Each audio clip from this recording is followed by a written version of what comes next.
This is the Rotorua Motorcycle Club and round 2 of the New Zealand Motocross Champs 2021. Hi, I'm Neil, alongside me Brad, and thoroughly looking forward to this event. Round 1 a few weeks ago, Woodville, incorporating the New Zealand Grand Prix. What a ripper it got away to, and certainly looking forward to it. 2 races covering our points there, 3 to cover here at Rotorua, of course, with still another 2 rounds remaining, so a lot of excitement. Man, this place is awesome. Brad, we come back here year in and year out, and the spectacle looking even better this year.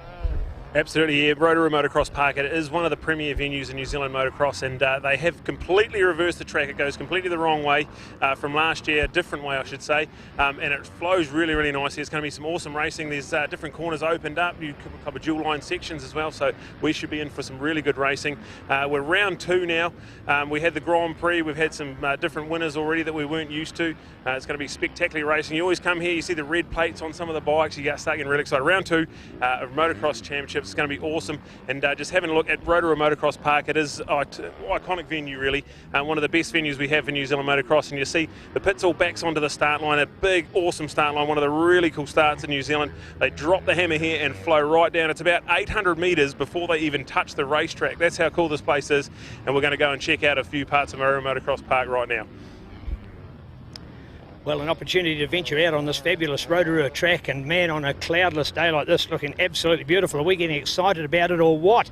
2004, we were first here for Motocross Nationals, so this is one of our season tracks, and I'm challenging in my mind to think a year that we've missed because it's been such a popular venue on the New Zealand moto scene. But Brad, we're standing here on a brand new part of the track that's been developed. Of course, the reverse direction is what everybody's talking about.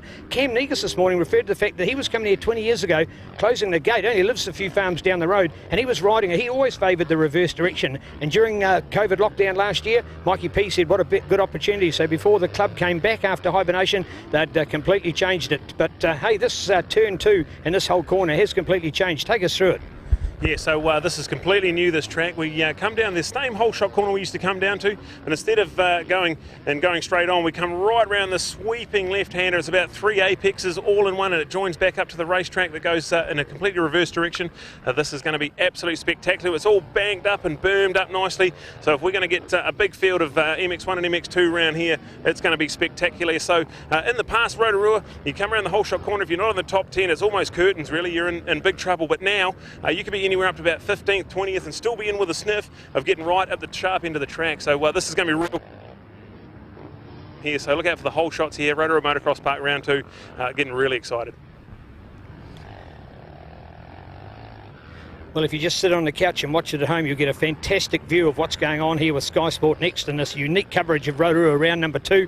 We're out here in the Geyser wonderland of the world, and this place just unfolds before us. It is such a spectacular part of the country. The bluffs behind us is even we're just coming for the view, let alone the motocross. And as we've talked about, this re-engineered track, and particularly the reverse direction. Brad said before the wrong way. Well, certainly a few people are now saying it is the right way, but you got the idea it was the opposite way to what we did before. Behind us, you'll see where the track is going in the reverse direction as it zigzags along the little ridge and then comes up to the side here. And Brad, you've certainly been off this drop before and seen this best part of the track, reverse direction. What's it looking like here? Yeah, I think I almost want to ride it now. I remember coming down that hill, that was quite hairy at times. So now we come right around, we go over the container the other way, come around and we go up the hill this time. Nicely up the top, then it goes panoramic right around the top. It flows really nicely up the very top. We plunge down that feature hill there, and then it's going to be really cool. We're going to get some really big square edge bumps coming down that awesome feature hill there. We're going to sharp hard right-hander through there, and it flows really, really nicely in this infield now. The reverse direction has really paid dividends, so that's going to be really cool. A lot of passing, a lot of good racing inside the infield, and then we come around all of that there and come and line up. We're going to come to our all-new Fox feature finish line jump, so brand new finish line here at Rotorua Motocross Park. This place is looking really good, the best I've ever seen it. We can't wait for this one here. We've got the awesome little jumps. They haven't had to do too much. It was actually shaped up really nicely, so all they've done, reshape the jump faces, and we're ready to go. So round 2 of the New Zealand Motocross Championships is going to be brilliant, and we're going to have a look at this awesome new feature finish line. Well, here we are, a magnificent lap of this completely redesigned, re-engineered and reversed Rotorua Motocross Park. We're here at the brand new finish line. It was only just a shallow jump here before. We've completely redug it out. If we took a step backwards, we'd be 3 metres down to the bottom. And of course, the effect of that is they're going to launch through the air and be landing probably 20 metres out there. So it's going to be super spectacular. And Brad, redesign of Rotorua, almost 20 years in the making, but hasn't come soon enough, and everybody's going to love it here. Oh, absolutely. I can't speak highly enough of Mikey P and the team. They've done so much earthwork, so many man-hours have gone into this place, and it looks spectacular. It's going to flow really nicely, and this new feature finish line is going to be brilliant. It's really awesome. They've built it right up. It's going to be very spectacular. We're going to go, we've had round one. We had different river-based clay down there at Woodville Motocross Grand Prix. We've come to round two. We've got a volcanic clay, which is sort of appears to be quite loose on top, but it's very hard underneath, and it gets very rough and a very square edge bumped on it. We're going to go to round three at Harrisville. We've got hard-packed red clay there, and then we finish off at the pumice country of Taupo, Digger-McEwen Motocross Park. We've got 4 completely different motocross tracks, and we are going to find New Zealand's best motocross riders here to win our championships. We can't wait for this one here. This is round 2 of our New Zealand Senior Motocross Championships, and it's going to be brilliant. Yeah, bring it on, and a massive thanks to our sponsor. You're out there watching it on skysportnext, and we're loving their support as the racing comes to you courtesy of Aon Insurance. Pirelli, power is nothing without control. Along with Kawasaki, this is the Fox Motocross Nationals 2021. Sit back and watch it. Bring it on.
Make a call to Donovan Ward. Make a call to Donovan Ward. Donovan, if you can join us here by the podium, thank you.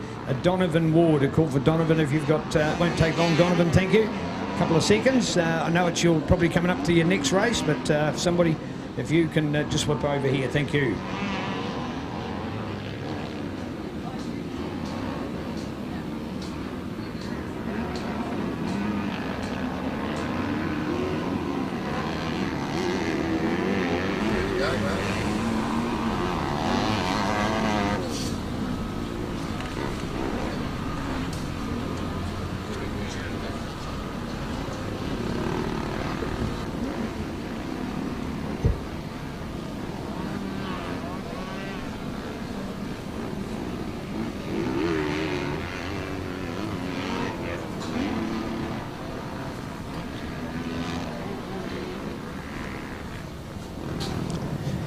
Well, just a reminder of that format today. The winner after the first 2 races of each of our classes, and at the end, the third race, the full podium of our top five for each of those classes. So that's our format for the day, and getting ready. There's our last one up there for our practice qualifier for MX3, and Brad's got the update for us.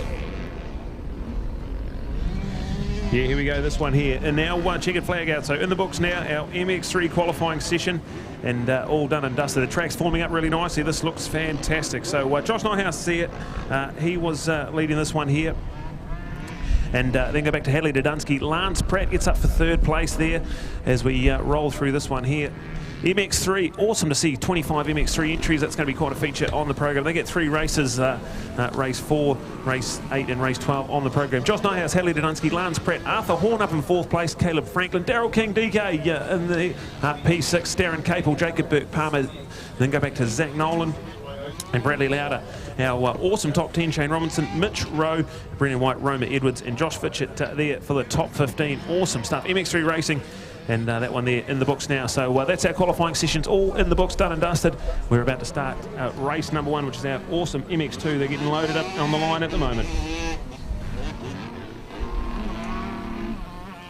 You probably just got us cracking up in the background.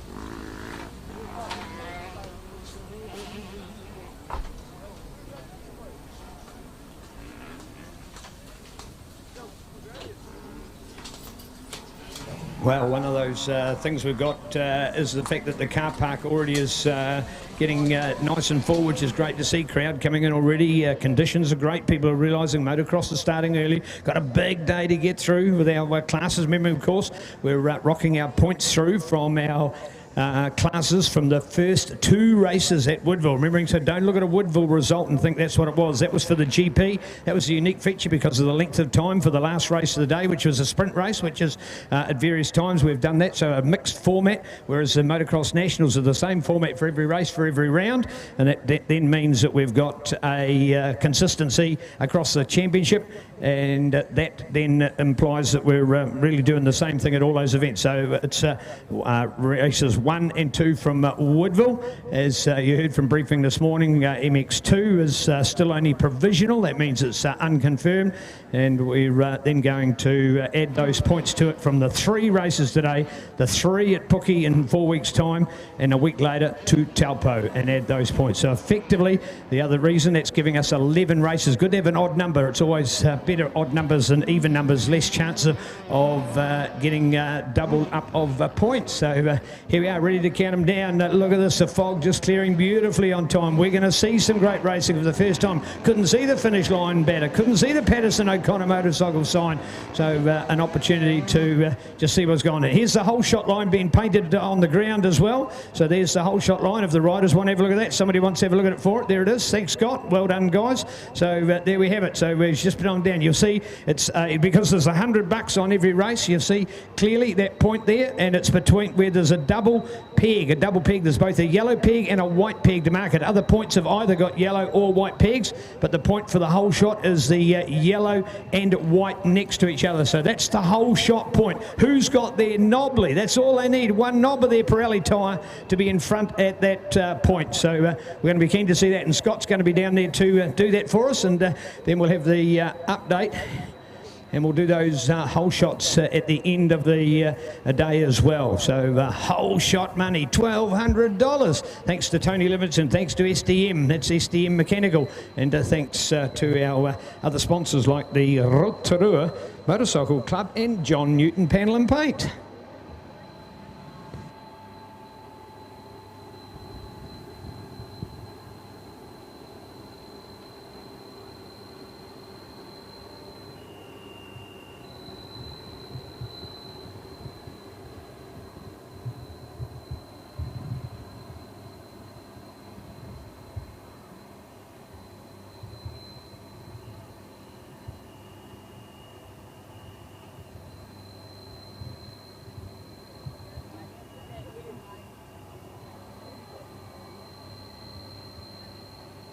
Just making a call, Seaton Head. Could you see Tom at race control? Thank you, Seaton Head. ASAP, thank you, Seaton. Seaton Head to race control. Thank you, Seaton.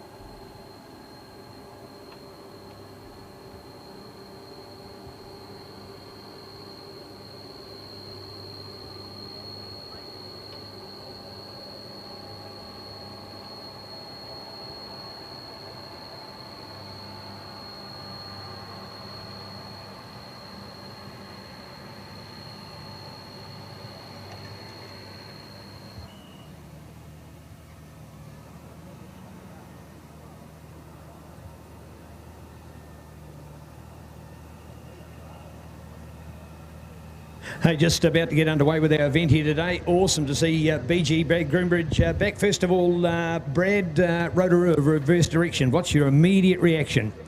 I think I like it, but I'm just trying to get used to it. I haven't ridden it yet, so today's the first day. Okay, all right. As far as back in the moto scene and a change of bike, big changes, how do you like it? Yeah, it's good, The new Honda's mint, actually. It's been a long time coming, so yeah, it's quite good to get on something that's a bit more up with the technology and things like that, so yeah, loving it. Yeah, good to see you. All right, Groombridge Refrigeration, been doing a bit of heating and cooling? Yeah, flat out, working with Dad at the moment, so that's good and ticking along, and yeah, it's not stopping anytime soon by the looks. Good on you, mate. Nice to see. Thank you, BG. All the best today. Brad Groombridge, big changes there. Change on board with Hooker Honda, and of course, a good moto rider that knows a fair bit about our sport and the track. And there he is, first up time to be here at Rotorua today. All right, MX2 incorporating our under 19s, and Brad will have the updates off the screen for us throughout the day as well. And of course, we're going to be watching it on Sky Sport Next and doing our filming updates for that as well. Love your feedback on the PA, folks. If it's not loud enough in a neighbourhood near you or too loud, please let us know. Only too happy to fine-tune. Our job is to keep you informed as to what's happening as we get excited about our racing. This is Road Vegas and our opening race of the day, round number 2, the third race, 2 from round number 1, all 3 counting today in our championships, and we'll explain that a little bit more as our weekend progresses. A reminder of the winner only on the podium of every race. Here we are, the 1 lap warm-up coming at you.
You just have 3 vehicles. If you could please move these vehicles, they are blocking further parking, so just need to be moved in line with the other vehicles. A Ford Ranger HQK 101, Toyota Highlander NFQ 848, and a Subaru Subaru. Which school you went to? ABE 336, ABE 336, those vehicles. Please, if you just like to go and move them so that we can open up more car parking and makes room for everybody up there on the hill. So those vehicles just in a place whereby it's prohibiting vehicles parking beyond that to get utilise all of that space. So we'd really appreciate it. It means that other people coming in don't have to park so far away and can be closer to all the action and what's going on. So appreciate if you could move those vehicles. Again, a Ford Ranger, registration HQK 101, a Toyota Highlander, registration NFQ 848, and a Subaru, registration ABE 336. If those vehicles could be moved, we'd be very thankful.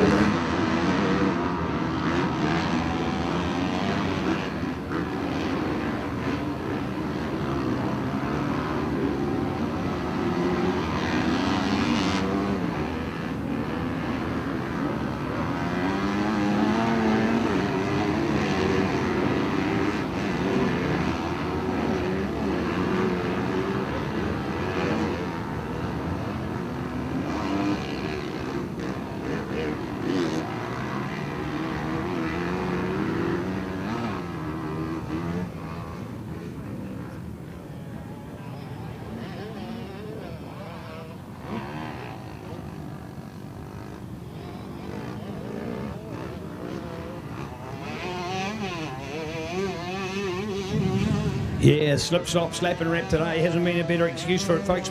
You all think this morning, hey, it's probably only about 10 degrees this morning. Could have even been lower at sunrise with the dew on the ground. Maybe only an 8-degree morning. It's certainly warmed up since then, and now that the sun comes out, we are going to burn today. We're going to burn today, so make sure you've got an opportunity to put on some sun protection. Is it the hat? Is it the sunscreen? Is it all of the above? And be ready to go.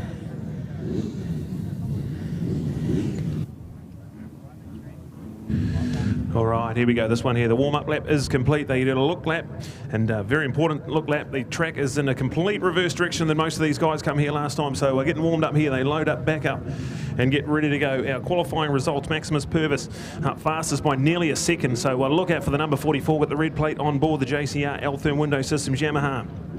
Josiah Natsky, second fastest qualifier with Brody Connolly and James Scott. And good to see also our Under-19 Cup incorporated with this one as well. We look to the all-important start line here at Rotorua Motocross Park and about to get underway with MX2 racing and round 2 of the New Zealand Senior Motocross Championships for 2021.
Here we go, we're ready to go. Under Sarda's orders when we go racing for round 2 of the New Zealand Senior Motocross Championships. We're all important start here at Rotorua Motocross Park. We've got whole shot money on the line, and it's brilliant start. Hayden Smith on the gas gas. So we're looking at one there. Hayden Smith on the gas gas. Wide and well, got one down there. So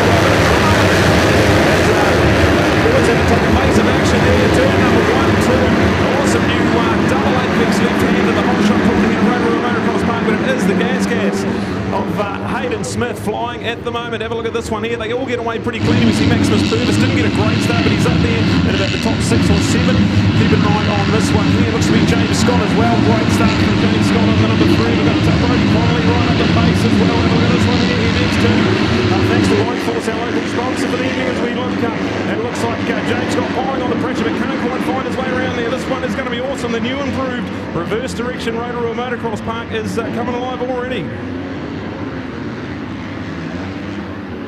Well, in fact, Brad, as they weave their way up around the hill, they're effectively in a bit of a blind spot, which is why the people up on the hill will get a magnificent view of that. But what a start from Hayden. That was absolutely superb. So MX2 Racing and a five-flied super start on that as we come down. If you notice, we've cut into that hill right over there at the moment where the sun is shining, looking awkward as we head towards the east. Obviously, around here in the afternoon sun, it is much clearer to see on that hill face without the glare as we look out for those bike battles. Look at them, 4 of them in there at the moment. 1, and then looking back to 2, 3. In fact, really, it's a trio, isn't it? It's a trio. There's a bit of a gap back to do our 4, 5, 6 in the freight train run, but already is field starting to open it up for this first moto. MX2 incorporating our under-19, so effectively we might have 2 out there in the field. We're going to have the likes of young Hunter Scott will be one example of our under-19 lineup, so we could find Hunter on the end of the day on the podium. He may not necessarily finish in the top 3 for MX2, but a man of his calibre hopefully to be up there in the under-19s. You get the idea, class within the class,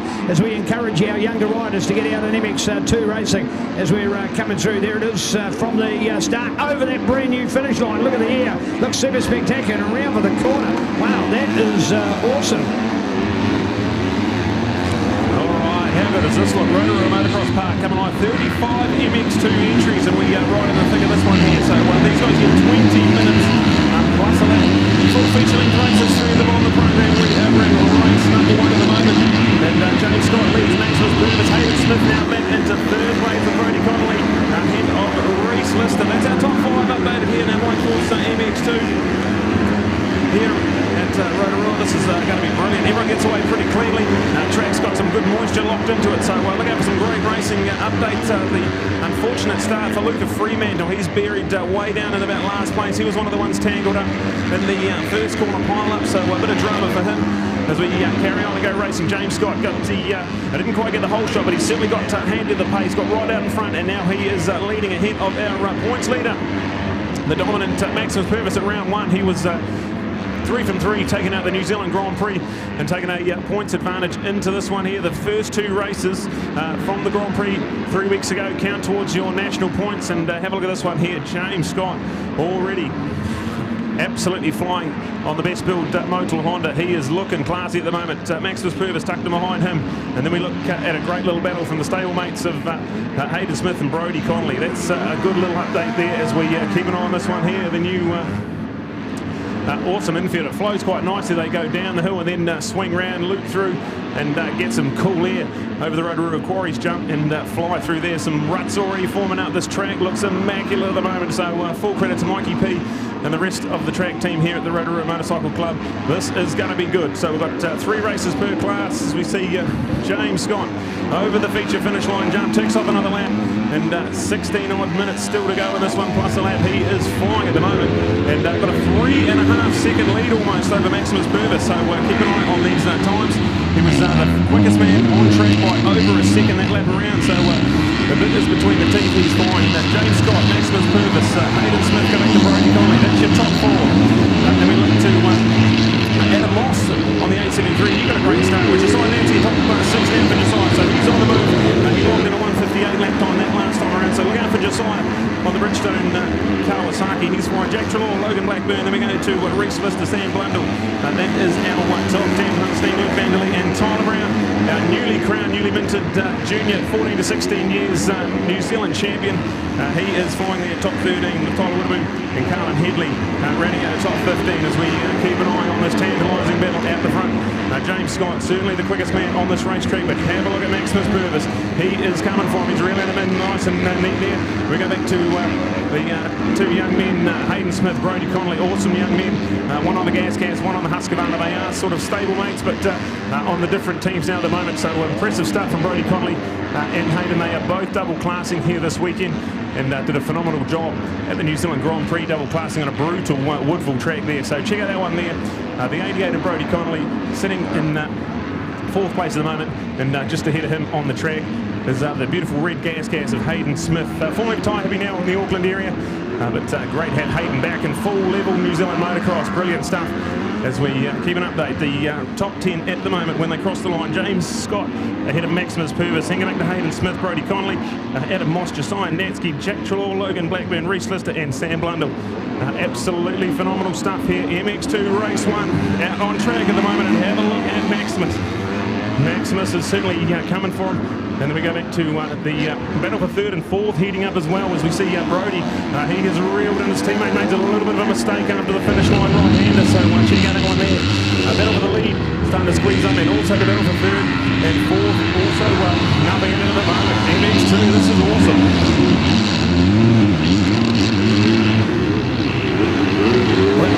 Just to continue with that Monday the race, and Carter Lindsay, Sam Corson, a few of the other boys a little further back. Love the fact that our Kawasaki rider that had crashed here did finally get up and get going. Unfortunately, we just missed the number, and unfortunately, probably by looking at the result, we'll be able to pick up who that is. What about that? Marshall Phillips up into 17th ahead of Jacob Hunt. Ezra Holmes back to join us. Thank you, Ezra. Had Ezra up for the big trifecta a few weeks ago. He did the King of the Mountain, and Woodville did the Junior Nationals, and here we are 2 weeks later, and we're back again. Since then, we've been down into his home of Otago, Southland for the Bert Munro Challenge, back again for another great year. What a fab event, man, oh man. That one getting bigger and bigger, and love to see a few more Moto stars joining us for that one. There's a lot of events that are hindered around motocross, and particularly for the fact that you can do street racing and hill climb racing on your modified motocross bike, but of course without any modifications, just to do the New Zealand Beach Racing Championships. If you've ever wanted to go fast on the sand, that's what beach racing is all about, so cool to see it. Last weekend as well, in fact, was the South Canterbury Club. They actually hold a motocross on the beach as well, so rather than beach racing, which is held on the hard and fast sand, and virtually has no jumps, you've got the South Canterbury Motorcycle Club. They actually build jumps. They wait till low tide and build a motocross track and run an event. The tide comes in and they go again. So great way to be and enjoy racing. So fabulous run of events over the last few weeks, and Ezra Holmes, one of those that's cutting it out. All right, here it is, update time at our race one of MX2. Maximus Purvis now 2 seconds ahead of James Scott, so what a lap he put in there. He was a 151.5 and James was a 152.3, so yeah, massive swing there. And it now sits with Maximus Purvis. He's in charge of this one here. So James Scott's still hanging on to second place. We've got Hayden Smith, who's done a good job there. He was a little bit quicker than his teammate Brody Connolly. So Brody had reeled him in, did a bit of hard work, but Hayden's hanging in there. So third for Hayden Smith, Brody Connolly there in fourth place, and Josiah Nansky is a little bit quicker than those two ahead of him last lap around. So check this one out. Josiah Nansky is coming for them. So still a massive 11 and a half odd minutes plus a lap to go here. We've done 8.5 minutes, so Rotorua Motocross Park certainly turning it on. We're in the high to mid 150 lap times for our the guys in the top 10 at the moment. So it's Maximus Purvis, James Scott, Hayden Smith and Brody Connolly. That's still your top four, but Josiah Nansky now in fifth place ahead of Adam Moss, Jack Trelaw, Logan Blackburn, Reese Lister and Sam Blunt. We'll go back to Luke Vanderlee, Tyler Brown, Hunter Steens, Carlin Headley and Nick Westgate there. Looking great, top 15 action here. So there's a massive 35 entries all out there on track and flying at the moment. But Maximus Purvis, he was buried in about 6th or 7th place at the start and reeled them all in, done the passes, and already 3 laps into this one here, he's out in front and stretching out that advantage. So a dominant New Zealand Grand Prix for Maximus Purvis, and he's turning it into more and more quality dominance here. So look out for the L-Firm JCR Windows Systems Yamaha, the number 44. The red plate is on board him, which indicates he is the points leader in the series, and he is making quick work of this track here. This track's starting to form up. There's ruts and big square edge bumps starting to form up already. We're only in race number 1 of the program, and he is making it look real easy. Ticks off another lap. We've got about 10 minutes plus a lap to go, right about half race distance, and it is Maximus Purvis in charge of this one here. James Scott still there in second place, but it's drifted out to 3.7 seconds. So look out to Maximus Purvis. He was well and true. He was 2 seconds quicker than James just that lap around alone. So 3.7 seconds the gap between first and second, and then you go back to Hayden Smith and Brody Connolly, Josiah Nansky there. That gap there still unchanged. They were about even lap pace that time around. So Josiah unable to reel them in any further than he has, but a pretty good job anyway. So that's our classy top 5. Awesome stuff. It's almost like watching a World Grand Prix. These guys are flying home. Adam Moss still in 6th place ahead of Jack Trelaw, Logan Blackburn and Reese Lister. That's a fight there Those guys are separated by about 4 seconds on track, so look out for that one there. The battle for 6th, 7th, 8th and 9th really coming alive. Sam Blunder, Luke Manderley, Tyler Brown, still that 10th, 11th, 12th. That's a pretty good battle on track as well. So we're looking out for Maximus Purvis. He is flying at the moment. He's got a pretty decent advantage and is making quick work of the lap traffic he's already contending with. James Scott, our early race leader, we're looking at him on the Motul Best Build Honda. A really talented young man doing wonderful things. He is the current under-19 champion. He won that last year in emphatic style, so he's out there now. We've got the new kid on the block, Brodie Connolly. He's sitting in 4th place on the race, but he is the leading under-19 out there. So we'll keep an eye on our under-19 class. We'll see if we can update them as we roll through this program. But Maximus Purvis, James Scott, Hayden Smith and Brodie Connolly. That's your top 4 with the awesome Josiah Natsky on the Bridgestone Kawasaki sitting there in 5th place as we see it. Keen just to point out, with the reverse direction of the track for the first time at a major championship event, you'll see the effectively the pitboard area has been upgraded down here where the red tent is, just by after the whole shot corner. So where the red tent is over here on the infield is the pitboard area. So that's where the mechanics managers are going and parading the board for the rider that comes around. Now the good feature is, of course, we've got our Kawasaki finish line is just back by that. So in actual fact, if they look quickly at the screen, they'll actually get the update from exactly that lap. So what are we talking about? 1,001, 1,002, 1,003, about 5 seconds. 5 seconds is all I've got to give an update from where the time that they've just crossed. They could have already had the thing written out on the board, and it would still be from the previous lap anyway. Wouldn't be out of place with what's going on, but wouldn't quite be as accurate, because it's literally only 5 seconds to cover from crossing the Kawasaki finish line and then coming around to that pitboard area. You haven't got time to write a big sentence, but it could be first, could be second, could be fifth, could be +5, or something rather that's relevant to that rider in that position and what they're doing out on the racetrack. So just to let you know, that's the new pitboard area, and it's an opportunity. You can walk down there. It's on the, effectively it's on the inside of the track, so you don't actually have to cross the main part of the track to get there. So the mechanics area down there with the pitboard. Of course, take a few tools. Could be the fact that a rider comes in, has got a mechanical problem. It could be quickly rectified and they could be back on the racetrack. Could be something like a loose seat quite often, the kind of thing, because as you rush to do an air filter change, sometimes, I'm not saying all the time, we're not decreeing mechanics, but sometimes it can be overlooked that the seat has not been securely mounted, and we can do a quick change for it. So here we are, Brad. What's the pictorial looking like as we see the event unfold before us? Yeah, we're checking out the update on our awesome Sky Sport Next package here. It looks phenomenal. Rotorua Motocross Park in a reverse direction. Shout out to Grant Collingwood and the rest of the CTAS team bringing us these awesome epic images now of race 1, MX2 for the second round of the New Zealand Senior Motocross Championship. Thanks you to Fox, Pirelli, Aon and Kawasaki.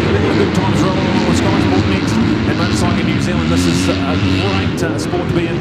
We have a lot of people to thank. A lot of hard work's gone over the last 12 months to get us the New Zealand Motocross Championships. 4-round series. We had our first round at the New Zealand Grand Prix with the first 2 motos from each championship class counted towards the points. And the man who won both of those, Maximus Purvis, is carrying on his winning ways. He is absolutely flying at the moment. Alpine Window Systems, JCR, Yamaha, with the Yamalu GTYR parts on board. It's just absolutely flawless. He's flying and has a massive 9.9 second advantage, so keeps climbing through there. He was 4 seconds quicker than James on that last lap around, and what a phenomenal superstar in the making this man is. All the best to Maximus. He is going to compete in the Australian Motocross Championships in MX1 this year as well. We can't wait to see Maximus take on the world. Such a talented young man. He is the defending champion of MX2 with some epic battles with Josiah Natsky 12 months ago, but he is still running his beloved number 44. He loves that number, and it worked for him in the past, so he's going to keep that on board. But he's got the red plate. He's the points leader and flying at the moment. So here we go. Maximus well and truly in charge of this one. We look at James Scott on the number 3. He is the Motul Best Build Honda. He's tucked there in second place. He's got a decent advantage back to Hayden in third. So a good job from James Scott. He got the good start. Got himself out in front. Max reeled him in, but he hasn't relinquished any other positions. So good top 2. Some quality championship points for the man from over out James Scott, second place. Hayden Smith and Brodie Connolly still right there neck and neck on track. Hayden on the all-new Gas Racing team, and Brodie Connolly on the LMC Husqvarna. So there we go, that's third and fourth. Sinatsky, the Bridgestone Kawasaki man, he is there in fifth place. So look out for him. He is certainly a talented and quality young man. Formula 2 in the world in EMX 125 racing. So look out for him. Number 2 on board was the runner-up just narrowly by just that final motor at Digamacula Motocross Park, where we will be in this year for round 4. So check that one out. Sinatsky. Fifth place in the race. Adam Moss, what a great ride from the Moss man on the 873 machine. The man from Wellington. That's KTM there, sixth place, so top 6 from Mossman. He's going to love that. Logan Blackburn had a bit of time out from the sport, but he's come back with a passion and desire on the 33 machine. So look at that. He's top 7 at the moment. Reece Lister, Jack Trelaw and Sam Blundell, a great young trio there, running it out top 10 with Luke Vanderlee. And go back to Tyler Brown, our newly crowned junior 250F champion. So great to have him right there in the handy top 12. Carlin Headley, Hunter Steens, Tyler Whittamoo and Nick Westgate. Some more young men in the sport running out to our top 15. MX2 with 3.5 minutes plus a lap to go. And no one's got an answer at the moment for Maximus Purvis. He's got over 8 seconds between him and James Scott. And then James has got a massive 12 seconds back to Hayden in third. So check this one out. Classy top 3 at the moment. And don't ride out Brodie Connolly. He's fourth on track. He's only a couple of seconds off his teammate in third. And he is the first of the under-19s coming through at the moment. So there's our update. Our Bike Force MX2 for round number 2 of the New Zealand Senior Motocross Championships for 2021. It's coming live at Rotorua Motocross Park, and epic scenes here in a reverse direction. Looking really good at the moment. Well, certainly a very professional team coming together. Shout out must go to Bailey and Danielle from MNZ, the events team. Of course, to our awesome sponsors getting on board, to all of our clubs, Manawatu, Rotorua, Pukekohe and Taupo, of course, for these rounds. Reminder, of course, Pukekohe is 4 weeks this weekend, but it's on Saturday, remember, it's on Saturday. On Sunday, it's the Auckland Motocross Champ, so two events rolled into one there, but the seniors use the track first, seniors out on the track first, so reminder of that third round is a Saturday, all other races are on a Sunday, that one is a Saturday, so don't get caught out with that one, spectators, riders thinking, it's on that same weekend, and Bob's the same format, it is a Saturday the 20th, today's the 21st, remember, of course, it's a non-leap year, so the same days in February is the same days and dates in March, so easy to remember through those months as we get ready to rock and roll out there. So with our motor at the moment, and we are just looking there at this stage, we have 1 minute 40 to go. 1 minute 40. And what happens after the 1 minute 40? The race doesn't finish there. It's the next time the race leader goes past. The next time the race leader goes past, they get the white flag. All right, so you do a race duration. That's what's called X minutes plus 1. That's what it means. So after the lead rider goes past, so the next time the lead rider goes past after the full track time is up, and remembering those track times vary from MX1, MX125, MX2 and MX3, so that track time is different for every race. So whatever that is plus 1, that means that the next time the race leader goes past, they get the white flag, and 1 lap after that they get the checkered flag, if they're the same person, of course, which doesn't necessarily follow through. MX2 Racing supported by Bike Force, and an opportunity as well to talk about who sponsored our MX2 whole shots. MX2 whole shots brought to us by SDM Mechanical. SDM Mechanical. Thank you to the Manson family, SDM Mechanical. So they've sponsored the whole shot, and Bike Force, the People Shop, courtesy of Suzuki and Kimco. They have sponsored our MX2 class today. So there we are, ready for an update. And Brad, with probably at this stage about a minute to run, we saw the fact that Maximus didn't have a zone in the early part of the race. That was James Scott, but Maximus, nothing changes for that man. He absolutely dominated Woodville, and look at it, smoking him out there already. Yeah, it's an impressive ride at the moment for Maximus Purvis. He is flying at the moment. So the Alfin Window Systems, JCR Yamaha, Maximus Purvis still in command. He's 9 seconds clear of James Scott there in second place. So then a great battle.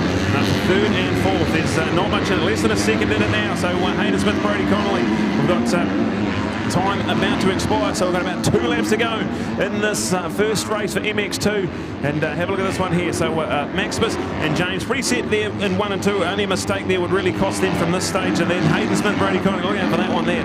Hayden on the gas, Brody on the Husqvarna. They're flying at the moment, 3rd and 4th. We've got Josiah Natsky there in 5th place. Adam Moss still there in 6th place ahead of Logan Blackburn, Reese Lister, Jack Trelaw and Luke Vanderlee. What a cool top 10 we've got at the moment as we see on the Sky Sport Next update here. Thanks to CTAS and all the team behind these awesome pictures of Rotorua Motocross Park. It is the 44 with the red plate on board. He's number 1 in the championship at the moment. He's our defending champion and he is winning in style. So the time has expired. He'll be ready to receive the white flag when he comes around. And absolutely flawless performance so far. He does such a good job lapping his management. He plans his race. He's got a great head on his shoulders. Awesome Maximus Purvis. He's doing a great job.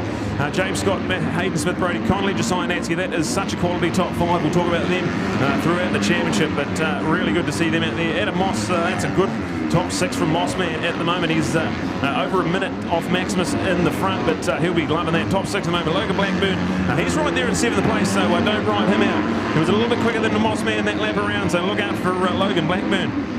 A bit of a late race charge. Reese Lister, Jack Trelaw and Luke Vanderlee. Still your top 10. Sam Blundell, Tyler Brown, Hunter Steens, Carlin Headley, and now Jack Dunlop's made himself up into the top 15, a former New Zealand Junior Motocross champion. So have a look at this one here as we get racing. MX2 time up and the white flag is out. Our new Kawasaki feature finish line. And so white flag race number 1 on the day. It's 1 of 3. Every championship class will get 3 races. We've got MX2, MX1 to 5. We've got MX1 and MX3. 4 of them. They get 3 races each on the program. 12 races in all. We're underway. This one here, round 2 of the New Zealand Senior Motocross Championships. A beautiful sunny Rotorua day here. The fog was around when we were practicing and qualifying. We got through those all right. And now the fog is well and truly lifted, giving us a beautiful panoramic view as we keep an eye on the number 44. What a job he's done. He didn't get a really good start. He was sort of buried in the top 10 when he came around the panoramic new hole shot corner here at Rotorua. But quickly got through his work, got out in front and just ticked these laps off in style. So keep an eye on him at the moment. Maximus Purvis. I can't speak high enough of this, and I'm very, very excited to see just how far we can go this year with Maximus Purvis. He is off to race in the Australian Motocross Championship. Thank you to the Blue Crew Yamaha Development Program. Him and Cormac Buchanan's going to face the world in the MotoGP Red Bull Rookies as part of his Yamaha Development Program as well. Yamaha New Zealand paving the way for the future of the sport, and at the moment Maximus Purvis is repaying it in spades. He's flying at the moment, so we look out for him on the number 44 machine. The red plate on board, and only a few quarters away now from another race win to go with his 2. He won at the Grand Prix, so he was already flawless when he came into this round. And now he's just a couple of corners away, squares that one up nicely. Going to have a couple of little lap traffic to contend with. He's going to go right around the outside and head around our Kawasaki feature finish line. So race 1 is in the books. It's a win for Maximus Purvis. Carries on his dominant performance. He won the Grand Prix in emphatic style 3 weeks ago, and now he continues his winning ways. So maximum 25 points in the books for Maximus Purvis on his Altherm Window Systems JCR Yamaha. We then look to the next man coming through, and it is the Motul Best Build Honda of James Scott. So well done to James. More quality championship points coming through there. And then we go back to 3rd and 4th has gone over the line, and it's separated by less than half a second. So that come down to the wire, and Hayden Smith hangs on the gas. So Hayden on the gas, along with his whole shot, he gets a top 3 podium position. And then Brody Conley on the LMC Husqvarna just chased him all the way, reeled him in, but couldn't quite get him. So he gets another good top 4, and he is the first of the under-19s home. So well done to Brody. And we've got Josiah Natsky. And got the number 2 on the bike. He finishes in 5th on a Bridgestone Kawasaki, so he'll be pretty happy with that. Got buried in the pack right at the start, and shows he's got the pace out there. So look out for Josiah Natsky. If he can get a better start and run with those top guys, he will certainly be a factor. We've got plenty of action out on track as well. We're still waiting for our top 10 to come through, but the top 5 is in the book. It's Maximus Purvis wins by a massive 14 seconds over James Scott. Then go back to Hayden Smith, Brody Conley, and Josiah Natsky as we catch this one here. What a first race to hit underway with. A phenomenal performance from all of our MX2. 35 MX2 entries. and certainly forming up this Rotorua Motocross track very nicely. We've got now confirmed our top 10. We've got Logan Blackburn home in 6th place, gets up ahead of Adam Moss. So the Moss man has to settle for 7th, but pretty good points there for Adam from Wellington. We got a Reese Lister, Jack Trelaw, and then Luke Vanderlei, our top 10. As we keep an eye on Maximus. We're going to cross to Neil, who's got our Kawasaki podiums over there, and it's going to be an awesome win for Maximus Purvis. We'll go to Neil.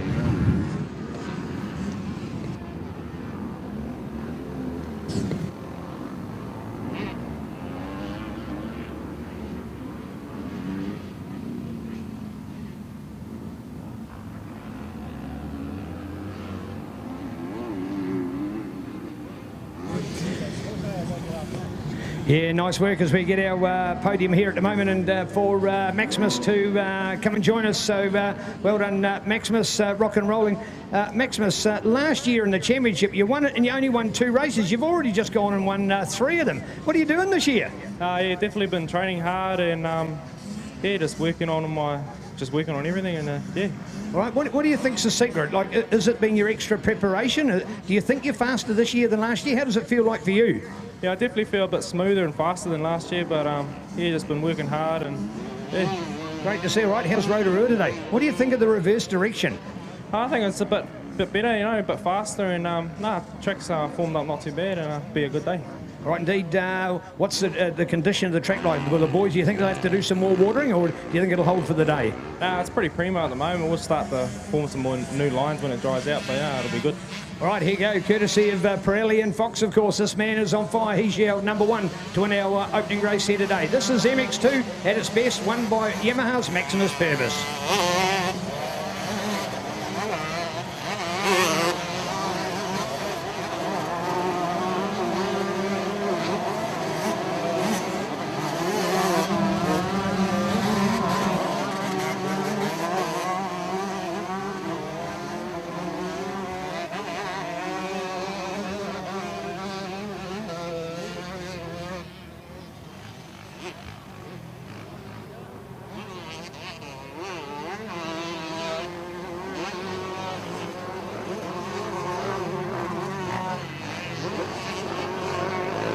Well, if you now have a look at proceedings, of course, on this start of the race, that the uphill now has got a step up. Look at that step up. You can see them all there warming up to it. So a lovely little step up. See how they can launch off that and get a landing on the top. It is fantastic. A real good step up jump. Of course, the Rotorua Motorcycle Club Junior Nationals 2 weeks ago, they got a fantastic step up jump as well. We know Woodville, for example, in the Super Gibbs Sky jump, as it's called, because you reach for the sky. It's another good one as well. So step up jumps are super exciting, great, technical, and are part of the track that is so good because the better the rider, the more advantage that they get. It's not just speed, it's the technique as well. And if you can go that extra distance and get the lip at the top, then you're not going to likely to catch that back wheel on the edge and maybe go into that next corner a little bit on your front wheel too much. So technically advanced, that's what we love about good motocross tracks, building them better and love it. You heard it from Maximus as well. He thinks it's faster this way as well, which is, I'm sure, a real buzz to him. And nice to hear about his training and his effort going in, because, man, oh man, last year we had 6 different winners in our entire MX2 championship, and that man only won 2 of the races to win the title. Super consistent overall. He's already won the first 3 races, so great to see the start, and couples it together with his Grand Prix championship as well. We're on the warm-up at the moment, the vital part, the buzz of our 125s. 2 strokes never forgotten in New Zealand, and still a great part of our sport. Bring it on with our great sponsors right here: Patterson O'Connor Motorcycles, AT Cook Contracting, City Autos, Crown Kiwi, the home of great products like 100% and Alpine Star, along with the Sign Edge, along with Sega, along with Lockwood, New Zealand's home for good. The original Lockwood's coming right here, of course, from Rotorua as well. Architectural design and drafting, along with STM, mechanical engineering, unforeseen decals with Joseph's Earth Moving. Thank you to Matt Joseph. Just going to quickly wander over here and catch up with Letitia and Mel, who I'm going to surprise completely by coming in. First of all, Letitia, bad luck on your injury and recovery, but would you be excited to go in the other direction here at Rotorua? Yeah, the track's awesome going backwards. Yeah, that's right. In fact, in the words of Brad yesterday, he said, we're going the wrong way. It's not that the other way was right, this is wrong. No, it's not. It's just a reverse direction. What do you think was special about it? You've one of many. I don't think there's anybody I've talked to yet that thought the other way was better. What's so good about this direction? It just seems to flow better, and it's cool because it's just like riding a whole new track. But yeah, just changing it up. It's awesome. All right, and the recovery? We'll just see what happens on Monday and go from there. Yeah, we'll go from there. All the best. Mel, enjoying the sun here in the track. Your vision of it? Yeah, no, the track's really good. Yeah, no, we love it. We love it. All right, reverse direction. What's it just feel right? What is it that you like? It's exciting. The track needed a change. It's been like that for a long time. It's always been a good track, but yeah, it's exciting, flowing, fast, good. Well done. Two of our best women riders in the country right here with us today. Thank you, ladies. Letitia Alabaster, former NZ #1, joining alongside Mel Patterson out of our great team, Patterson O'Connor Motorcycles. All right, they've had their warm-up. Coming up, we'll do the next one. Brad's going to do another whole shot. Thank you to the Rotorua Club, even doing MX3 with whole shots. Sometimes MX3 gets forgotten about, but I'm delighted that it's actually a series again this year. Starting from this round, it is actually a series again. At all the other events, it's just been a standalone, but we're actually accumulating the points, just as we did probably, about 5 years ago when Sam Guys won it. We haven't had a MX3 overall winner since Sam Guys won it those moons ago. So fabulous to see that we've got MX3 back as a series. Congratulations to MNZ on recognising that. We've got a real place in our sport for MX3 riders. These are still darn good riders. And what about our MX3 today, when you've got Daryl King and Mitch Rowe and Darren Capel in no particular order? Three of our over 50 riders that have been in our sport since the 80s. They've ridden through 5 decades of riding. The 80s, the 90s, the 2000s, the 2010s, and now the 2020. 5 decades of riding for these guys. It is just fantastic and great for our sport. In fact, DK might have been riding back when just after the dinosaurs in the 70s. I can't remember, but anyway, you get the idea. So fantastic that these guys still think there's a place in motocross and they can ride in a less competitive class amongst people of similar ability. Let's go racing. It's the 125s. Over to Brad.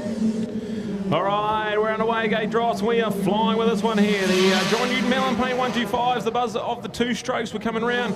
And bring us down Matic Dixon on the 318. So it's Matic Dixon on the Elton window system. Daisy at the Yamaha.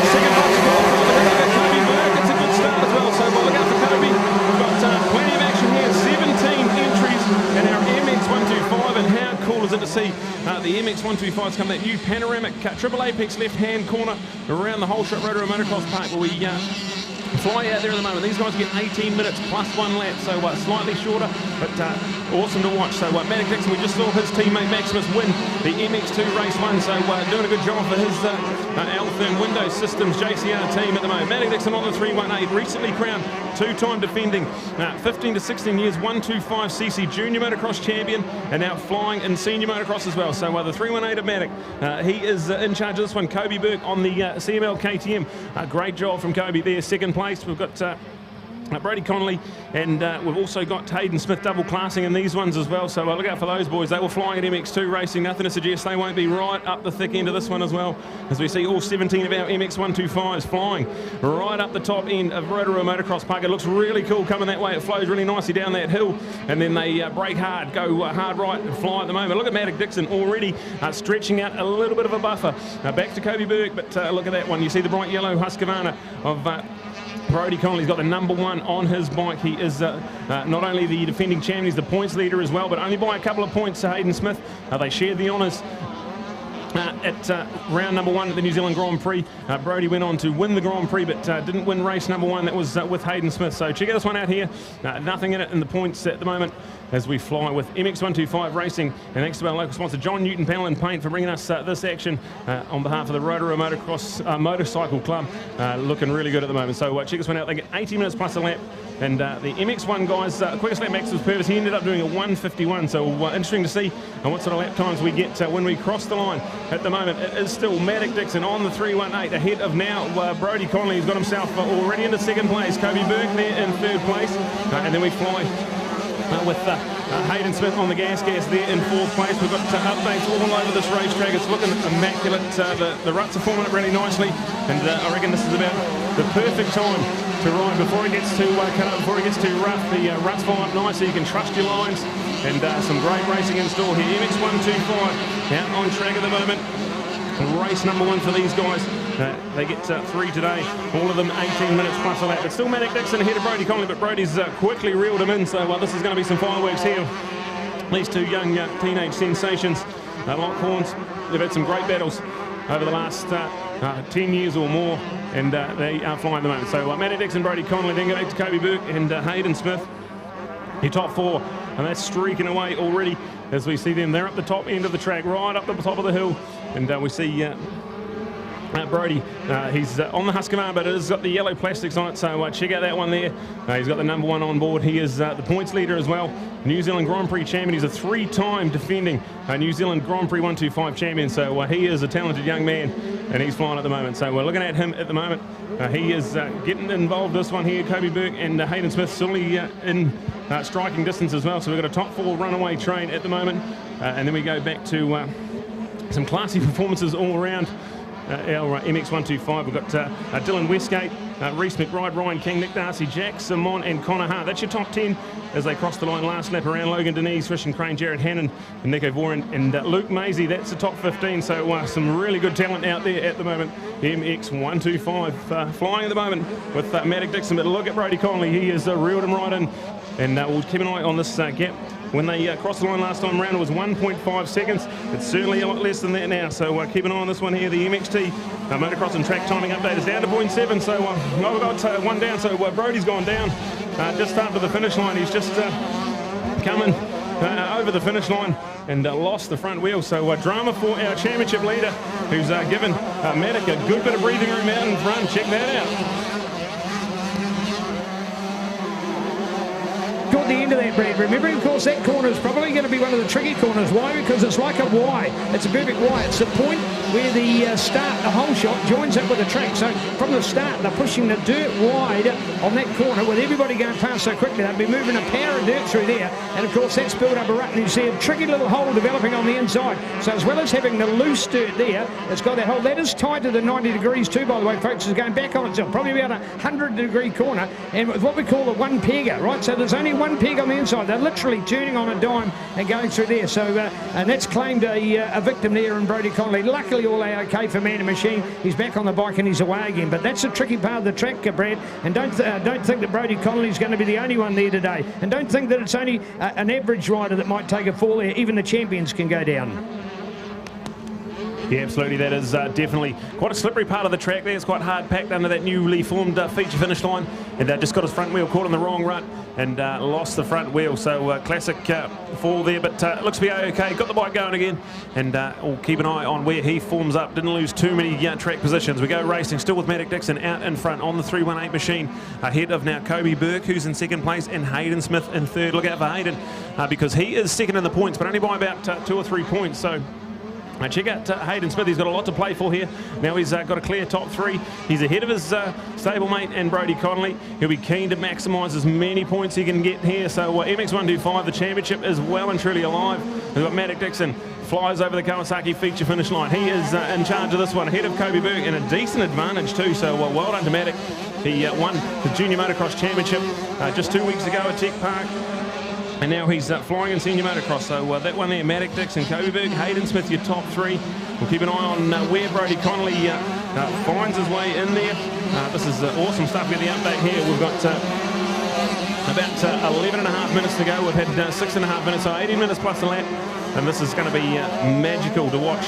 So Matic Dixon, 3.8 second lead over Kobe Burke. Then go back to Hayden Smith, Dylan Westgate now up into 4th place, Reece McBride, Ryan King. And then it's Brodie Connolly in 7th. So he's already made up a spot after that. So he's in about the top 6 at the moment. Look out for Brodie Connolly. He is 20 seconds adrift of Matic Dixon. So plenty of time in this one. No need to panic, but a 20-second deficit now between Matic in first and Brodie back in about 6th or 7th place. Well, Jackson on there in 8th place, Nick Darcy. Then go back to Connor Hart on the MV Motorcycles Husqvarna. 1-2-5. That's our top 10 with Christian Crane, Logan Denise, Jared Hannon. That's 11th, 12th and 13th. Luke Maisie, Nico Voren running out top 15. And we go back to Marcus and Cormac, 16th and 17th. So 17 entries, MX125, are mostly the young men of the sport. and really cool to see the buzz of the two-strokes out there flying at the moment. So Matic Dixon doing a good job on his L-thin window systems, JCA Yamaha, but we ride with Kobe Burke on the CML KTM, Makita and Rukon Construction.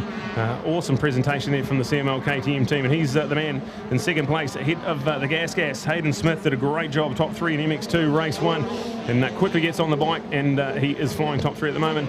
We go back to Dylan Westgate, Reese McBride, Ryan King and Brody Connolly, but Brody's been charging through the pack since they crossed the line, so look out for the man with the number 1. He's got the bit between the teeth, and he is hungry to try and reel them in as we cross the line against another lap ticked off. We've got 10 minutes plus a lap still remaining in this one. Matic, Kobe and Hayden still flying, but keep an eye on Brody Connolly because he is coming. Right, speaking about Yamaha out in front, we've already had Maximus Purvis taking a win. We've now got Matic Dixon taking a lead in the MX125. A shout out for Cormac Buchanan, our young superstar in, I suppose you'd always call it the equivalent of 125 racing and the road racing fraternity. We actually don't have 125s now.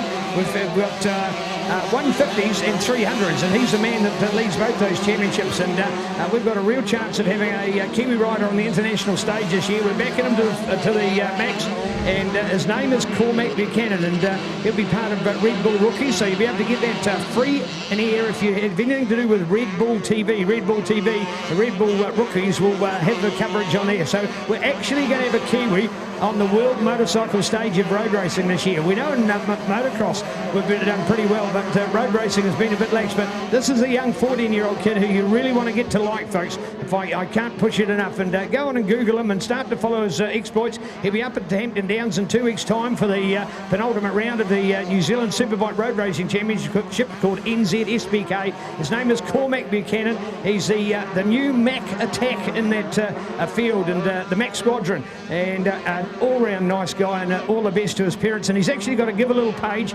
because I tell you what, folks, it's costing 6 digits to go to Europe to race this year, and any little bit of support will be very beneficial. And he's been on television on a couple of occasions, and he's a superstar in the making, and all-round cool guy, and taking it for Yamaha as well. Proud to be behind our New Zealand Superbike road racing scene. Back to the action, Brad, and all looking good out there. That little step back for Brody, but making up for it at the moment. But hey, Matic got the whole shot. That's one of the bigger whole shots we've seen. That was a bike and a half across the line here before. Looking good. Yeah, a bit of drama for Matic though over that last lap. He's dropped back to 3rd place, so it's now Kobe Burke leading this one on the CML KTM. Then we go back to Hayden Smith, and now Matic in 3rd place. So check this one out. The hiccup from Matic now, he's been dropped back to 3rd place. We've got Nick Westgate still there. Dylan Westgate. Nick's brother there, Dylan Westgate, there in 4th place ahead of Brody Connolly, but Brody's reeled him right in, so look out for Brody Connolly. He's now in 5th place, and he is the fastest man on track, so certainly a good couple of seconds a lap quicker than the boys in front of him. But now with Kobe Burke out in front of Hayden Smith and Matic Dixon, Brody be desperate to try and catch up to the back of those guys here. So that's your top 5. We look at Reese McBride, Ryan King, and then we go back to Jack Simon. So that's 6th, 7th and 8th place, separated by about 2.5, 3 seconds. So look out for that battle. That's going to come alive. So plenty of championship points up for grabs. We get points right down to 20. So everyone who finishes this race will get some championship points. And very important to get yourself in a good striking position. When we go to round 3, Harrisville, in about a month's time. Then we go to Digger McEwen Motocross Park straight away a week after that. So rounds 3 and 4 at 2 of the premier venues in New Zealand Motocross. We can't wait for that one there. So we're at round 2 at the moment, Rotorua Motocross Park. It's in a reverse direction this year than it has been run over the past few years, and flying really nicely at the moment. So Kobe Burke, Hayden Smith and Matic Dixon, your top 3, Dylan Westgate and Brody Connolly, 4th and 5th place. Really cool. And we've got 17 all still out there on the lead lap, and we're flying first one. So John Newton panel and paint, we've got 6.5 minutes to go. MX125, race 1 for these guys here. They also get 3 races today, and nothing in it at the moment. So the battle for the lead, that was about 4 seconds between 1st, 2nd and 3rd, but nothing in it. The man in 2nd place on this racetrack is the man who'll be desperate to try and get some really good points. He's only 2 points behind Brody Connolly in the championship, as we took the first 2 results from Woodville 3 weeks ago, the New Zealand Motocross Grand Prix, and used them for our round 1. And it was Hayden Smith who won the first race, but I think it was a 3rd and a 1st went towards his points, and a 2nd and a 1st went towards Brody's points, so 2 points the advantage. But Brody stuck there back in 5th place, It'll be Hayden who wants to maximise those points and try and take this championship lead as we fly with these guys. The MX125 got 6 minutes plus a lap, and these guys are absolutely flying. It sounds really cool to see these two strokes buzzing around Rotorua Motocross Park. That battle there we can watch. Out in the front, there's almost nothing in it.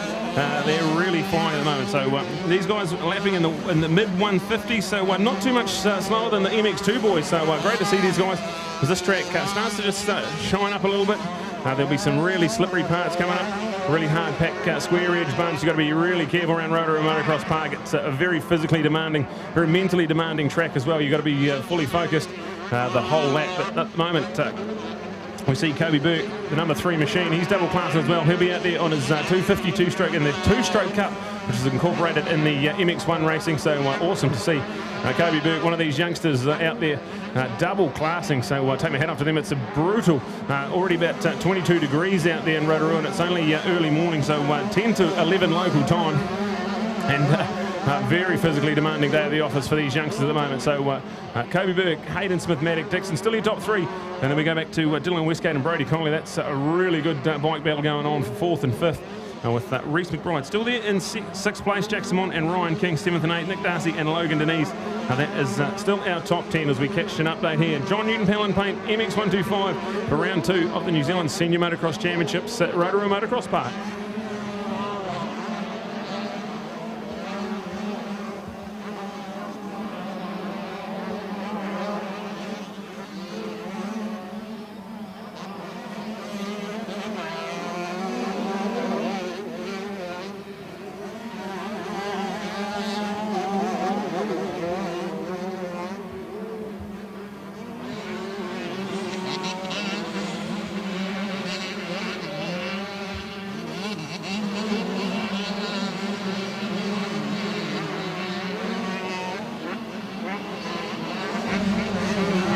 Here we go now with another quick update. We've got a change for second place. Maddock Dixon has gone into second ahead of Hayden Smith, so we'll look out for that one there.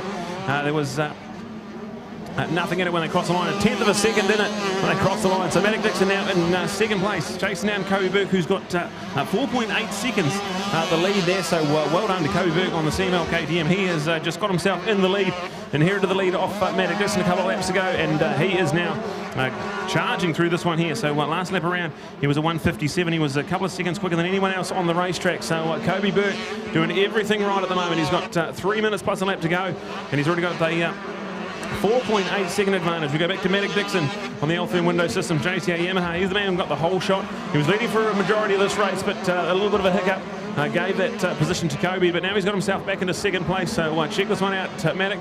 Then go back to Hayden Smith on the gas, the all-new bike brand making a big revival in New Zealand motocross. It's cool. We had Hayden win a race in MX125. We also had a junior Grand Prix champion on the gas at Woodville 3 weeks ago. So check out that one there. They're flying. We go back to Brody Connolly, got himself up into 4th place, but still has a 20-second deficit, so he hasn't been able to reel in those leaders on the racetrack. He's managed to get himself into 4th, so good damage control for him. And with Hayden slipping back to 3rd, he will pretty much do a lot of damage control there after the early slip-up. So Brody Connolly in 4th, but Hayden Smith only in 3rd. That'll make them pretty much locked on points heading into the rest of the day. So the championship coming alive here at MX125. 2 minutes plus a lap to go. It's Kobe Burke ahead of Maddock Dixon, but Maddock was quite a bit quicker that lap around than Kobe, so check that one out from Maddock Dixon. Absolutely flying. Hey, I've been keeping an eye on that hole where Brody Connolly went down, Brad. That is no fluke. That is no fluke whatsoever. That is a real demanding hole down there, and they are literally dropping their front wheel into it. So everybody's taking that line on it. Look at that. It's like a bucking bog through there, I'll tell you what. So it's a real, I think it's what it is where they've dug the hill out is quite a hard bit, and then where they've hit that bit is where the bulldozer has been through and got the dirt on the outside of the berm, and that's then the soft bit, so it's hitting hard and soft straight away, and that has got a real bucking hole through there. And I wouldn't say it's going to take too long, because as much as the riders like the rut, that's a real little killer. And Brody Connolly's learned from that. I reckon there's a better line that's out about a metre that's developing as sort of the 3rd line. So you've got already about 3 lines, and once that inside line gets too deep and rutted, I'm sure they'll start to move to line 2 and then maybe line 3 out there as well. So man, Steele really starting to take its toll at this stage. Brad, we heard from Mel, we heard from Letitia before how much they're enjoying it. We had the opportunity to see it in reverse direction for Kawi Girls back in December last year. Shout out to Team Lang MX here today and our Kawi Girls, really appreciating what they did with the Kawi Girls event back here in December. But you're seeing it unfold as far as an event's concerned. And Brad, as we build up towards the finish, before it was all out of sight, it sort of was quite undramatic because there was so much invisible. Now actually we're seeing the whole thing build up towards the finish line, so it's more exciting to watch a race.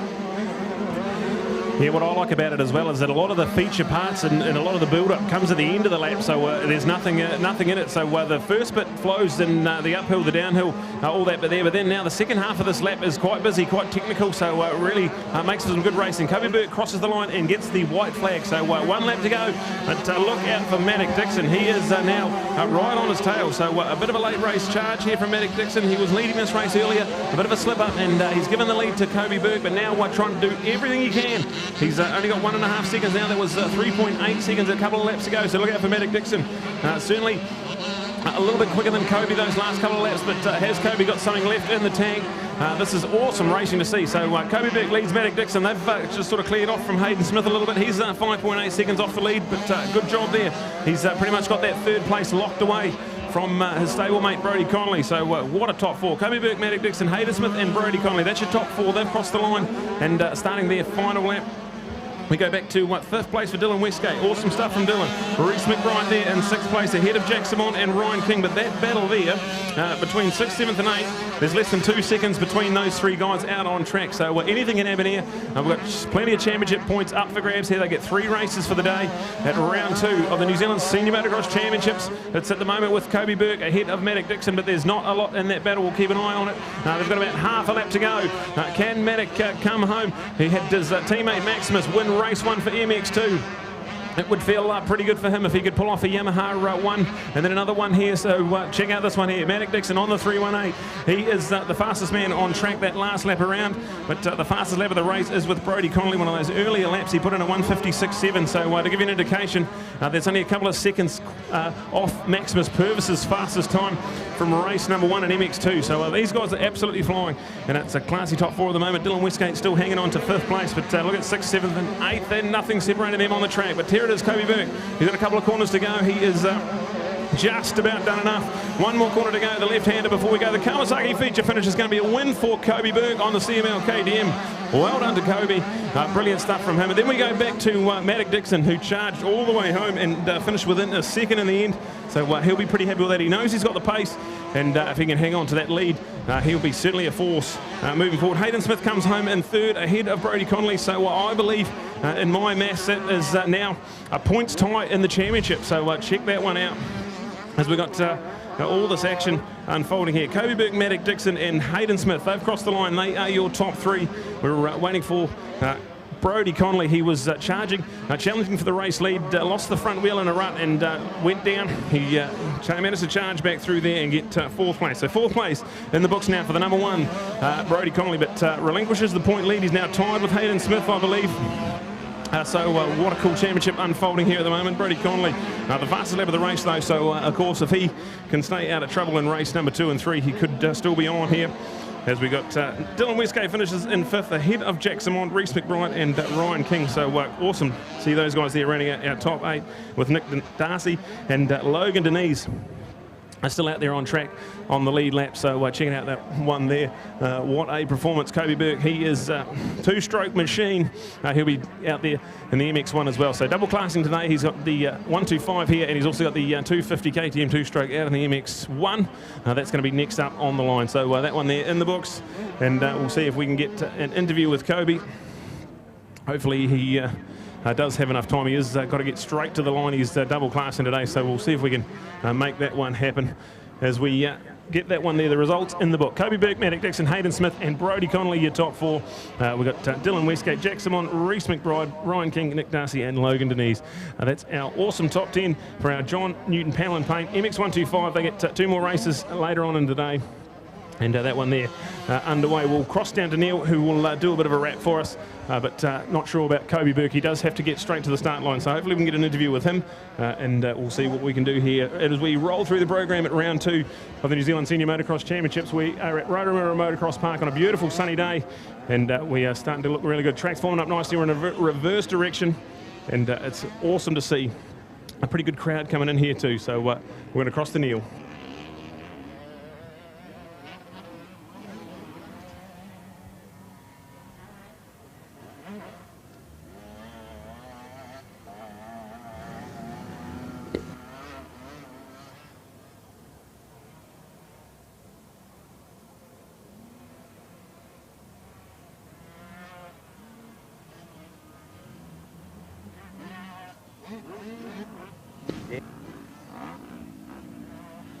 Well, we are hoping we get Kobe, but we wouldn't blame it if Kobe's not here. After all, he's got to get straight back there.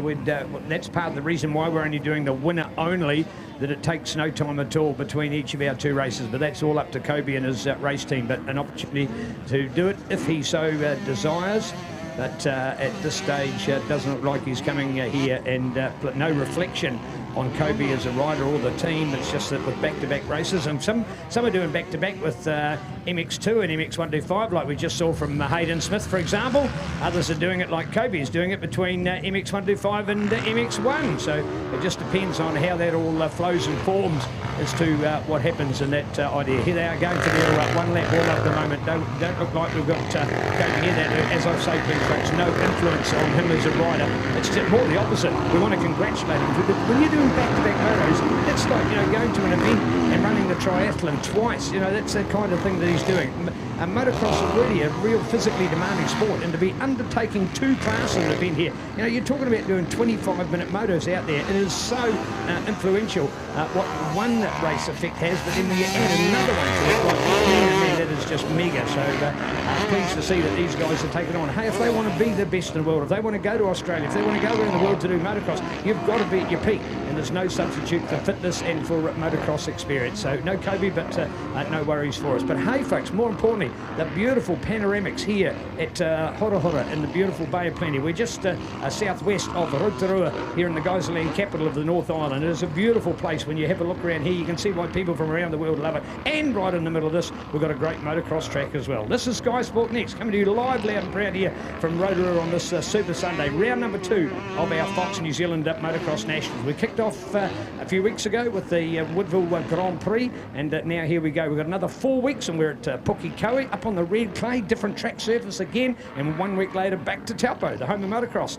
and the awesome Digger McEwen Motorcycle Park. So 4 fantastic rounds that we've got laid on for you. So put those in your diary. If you're loving motocross, hope to see more of you. Come to one of these events, see the carnival atmosphere, see the posters for the kids, get your autograph signing, get the photos, see the colour, the brightness, the shape of all our riders, young athletes, superstars of our sport, and they're right here for you free of charge as well. No extra to go and see them, get their autographs and be part of it. You can sit right here on the side of the track and watch the excitement of more mighty motocross. Coming at you with Sky Sport Next, along with the Aon Insurance, along with the Pirelli tyres and Fox. There ain't anything like it. It's New Zealand Motocross, live, loud and proud. Bring it on.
I think a good analogy to draw is the fact that once upon a time the All Blacks came out for a game. They came out from the changing sheds and they'd done absolutely no physical movement. Now you go to an All Black game and the team looks like they've been out on the field for half an hour. You know, Bowden's had a couple of practice shots at the goal just to get the feel of the wind. The boys have been packing down a makeshift scrum. They've been trying to line out. You get the idea. You've seen it all before. And this is no different now. We want our guys to warm up as well. So they're going for that one lap warmer, just getting the real feel of what they're doing out there as we get ready to go. Take it away, Brad.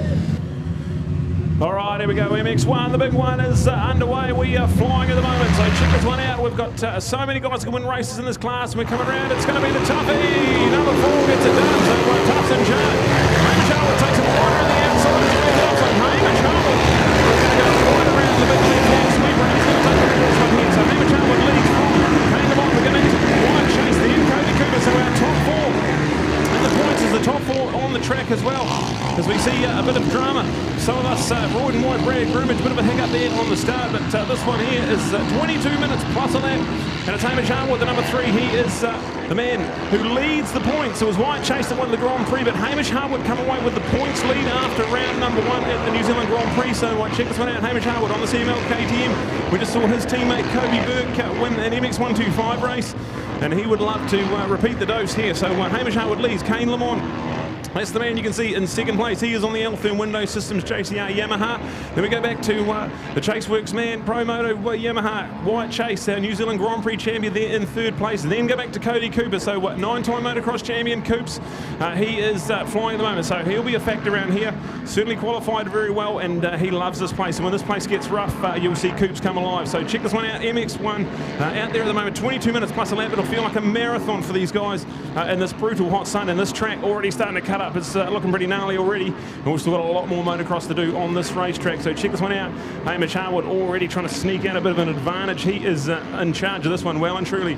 We saw Kane Lamont, he got the all-important whole shot money, but it was Hamish Harwood held that corner speed right around this awesome Triple Apex left-hander, and now finds himself in the lead of this one here. So the 3 leads the 4. At the moment, we've got a bit of drama.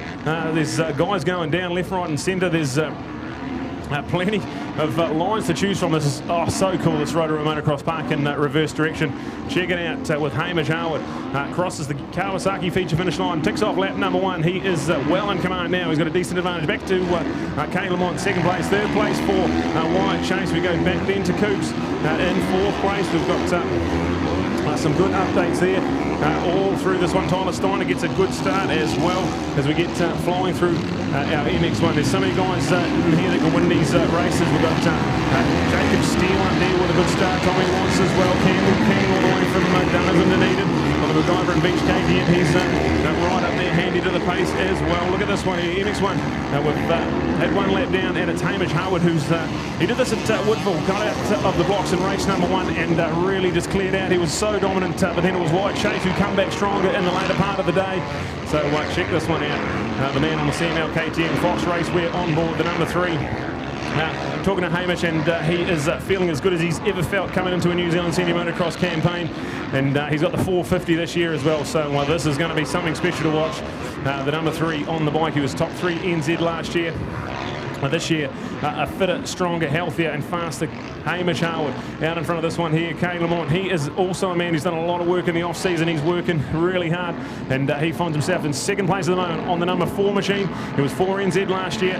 He had the injury at Woodville, carried that through to round 1. It was just damage control for his championship. Managed to get 4th in the championship of a very courageous performance 12 months ago, and now he's feeling fitter and stronger now than he's felt in a few seasons as well. So check it out for the top 2 at the moment. Hamish Harwood and Kane Lamont, they're flying. We've got White Chase and Cody Cooper. Awesome to see White, a New Zealand Grand Prix champion. He's a 5-time New Zealand Junior Motocross champion, and now a New Zealand Senior Motocross champion with the New Zealand Grand Prix just 3 weeks ago at Woodville. He's there in 3rd place. Don't write him out. He's very capable, and when this track gets rough, that Chaseworks suspension will feel really good for him. So we'll look out for that. Cody Cooper, 9-time motocross champion. He doesn't just do that accidentally. He's fast as well. So there we go there, Tyler Steiner, Jacob Steele and Tommy Watts. That is 5th, 6th and 7th place with Campbell King and Seaton Head rounding out our top 9. We've also got plenty of other contenders in there, and Hosanna Goldrick, another one there rounding out our top 11. So well done to these guys here. MX1, pretty good entries as well for MX1 racing here at Rotorua. We're at round 32, and the sun is absolutely baking down.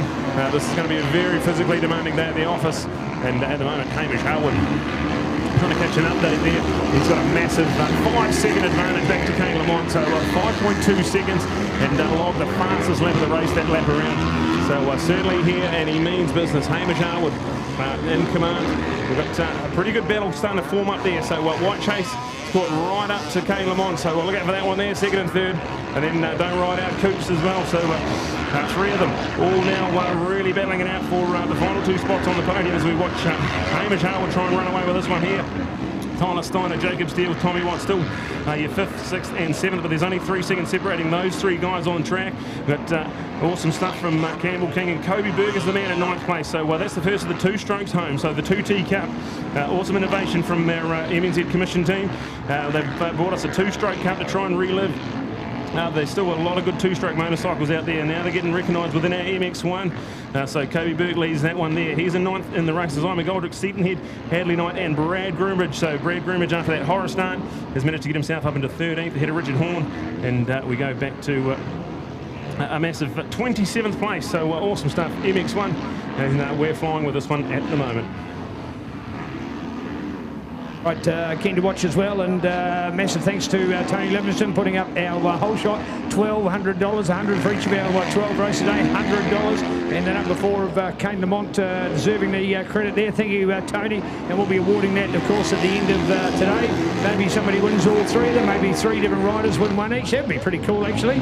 So called the whole shot, first one through the first corner and out the other side. So thanks to our sponsors, Patterson O'Connor Motorcycles, AT Cook Contracting, City Autos, Crown Kiwi, the home of quality products like 100% and Alpine Star, along with Hahn Wheels. The list of product goes on.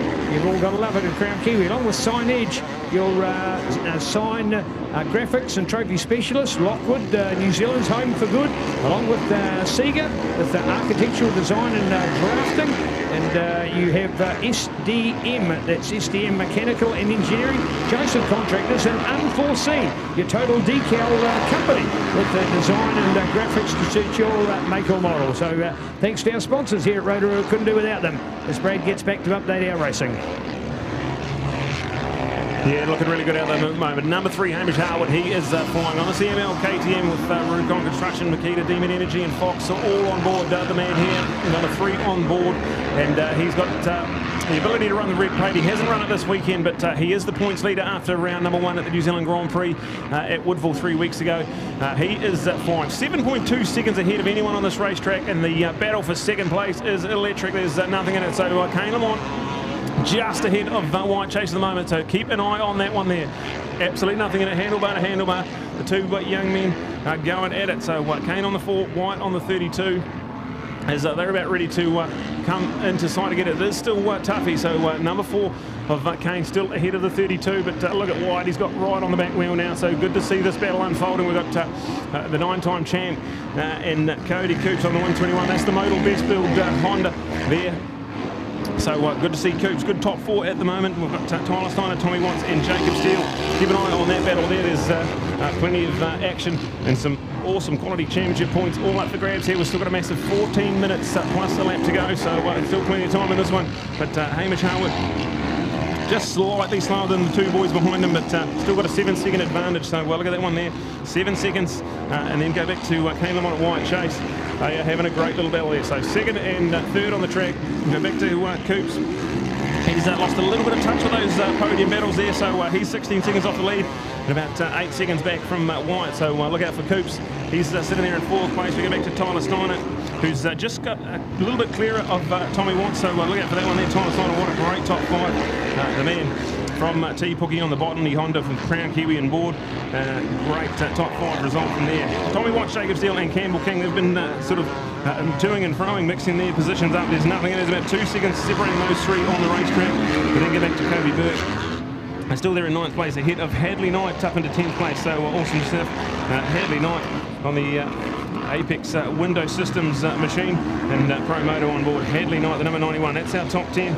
This is phenomenal pace at the moment. They are lapping in the low 150s still, so this track looking really gnarly from where I'm sitting, and these guys making it look easy at the moment. As Hamish Harwood leads that battle for second place. Can't keep my eyes off that one at the moment. It's still looking like Kane Lamont's got the advantage ahead of White Chase, and then we go back to Cody Coop. So top four absolutely on fire at the moment. But have a look at this from Hamish Harwood. He is just absolutely on rails at the moment. It's CML KTM 450. Just got out of the blocks real well. Didn't quite get the whole shot. That was Kane Lamont, but rolled the power on, went right around this cool panoramic Daytona left-hand sweep at the bottom of the whole shot corner, and managed to get himself in the lead and has not looked back. But Kane Lamont, after being under a lot of pressure a lap ago, he's managed to get himself a little bit of breathing room, so he's got 1.8 seconds between Kane and White. So good work from the tough. He is on the L-Firm JCR Yamaha there in second place. White Chase, the man on the number 32 machine. That is our New Zealand Grand Prix MX1 champion and our Tim Gibbs Invitational winner. So brilliant stuff from White Chase on the Chaseworks Pro Moto Yamaha. That's third place for him. So he won the Grand Prix, but with only the first two races counting for points. That was with Hamish Harwood. So Hamish gets the championship lead coming into this race, and he's also the race lead there at the moment. So looking to maximise and carry on his winning ways at the moment. Hamish Harwood, White Chase, Cody Cooper, Tyler Steiner, and then Tommy Watts, Jacob Steele. Awesome stuff from Jacob Steele ahead of Campbell King, Cody Berg and Having Night. That's still your top 10, but now we've got Richard Horn up into 11 ahead of Zyma Goldrick, and then go back to Brad Groombridge there. And a good 13th after being nearly last off the start. So good work from BG on the brand new Hoka Honda. We've got plenty of action here. We've got Keegan Barnard there from Taupo on the big building machine. That's great 14, quite young there in 15th place. We go back to the 543 of Ethan Hawkless there from Tauranga on his Dr. Moto KTM as well. So checking out this one here, MX1 Racing. Thank you to Lakes Honda, our local sponsor for the weekend. We've got 10.5 minutes plus 11. It's still well and truly in command for Hamish Harwood.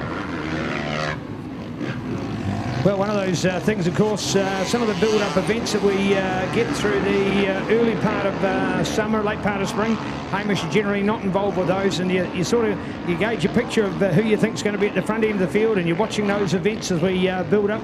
You're thinking of Summercross, we're thinking about King of the Mountain, and generally Hamish does not do either of those events. It's around Christmas time, around family time, around just other activities that go on in life, and then bang, he turns up super well prepared for a Motocross Nationals and just bangs it out. And look at this for a dominant performance. We caught the team CML when they were out for their track walk here yesterday. Shout out to Sean Fogarty having his birthday this week. What a star of our New Zealand motor he is, from two reasons. One, for the fact of how what a quality rider he was, but importantly what a cool guy he's been and what an ambassador for our sport. And I love his input, and what he's putting back into our sport is phenomenal as well, and supporting those young guns. So great to see. Shout out to Hamish's wife Katie, and Dad as well. Dad comes up from Tarkia and Golden Bay for all the rounds.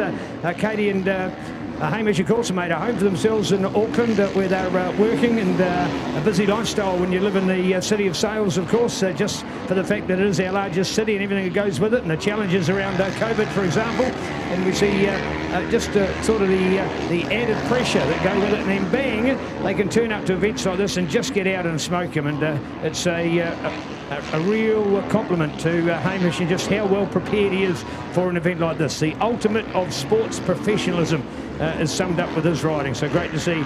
And MX1 Racing brought to us by Lakes Honda, home on Ferry Springs Road. Of course, almost the other main street here. Tutanekai Street might be one main street, or Fenton Street, maybe it's the number 3. And of course, out there in the commercial area, it's Ferry Springs Road, on the way to the Luge. And speaking about the Luge last night, the Ritchie Family Challenge up for the Luge last night, and just want to make an apology to the lady that Brad took out, if she's listening, because it was all done in good faith. But when you've got a family challenge on and you get a lapper in the way, well, sorry, but the lapper came off second best, but the fox shirt got a bit of a rip up as well. But that's another whole story that we'll save for another day. But here we have it. We love Rotorua, you will as well. The adventure capital of the north, and looking so good for it. Brad, as we get back to racing, Hamish Harwood, that professional, certainly showing us his class out there. Yeah, Hamish Harwood still in this one here, but much quicker from Kane Lamont that lap around. So Kane Lamont's got that 9-second gap down to 4.7 seconds. So look out from the tough. He's still got a massive 8 minutes plus a lap to try and reel Hamish in. So he's got that gap down to 4.7. Let's keep an eye on that gap there. So Hamish Harwood still ahead of Kane Lamont, but now by only 4.7. We go back to Wyatt Chase, who's dropped back a little bit, and now in the clutches of Cody Cooper. So there's only a second and a half between that battle on track between the 32 and the 121. So the battle for the podiums well and truly alive here. Tyler Steiner.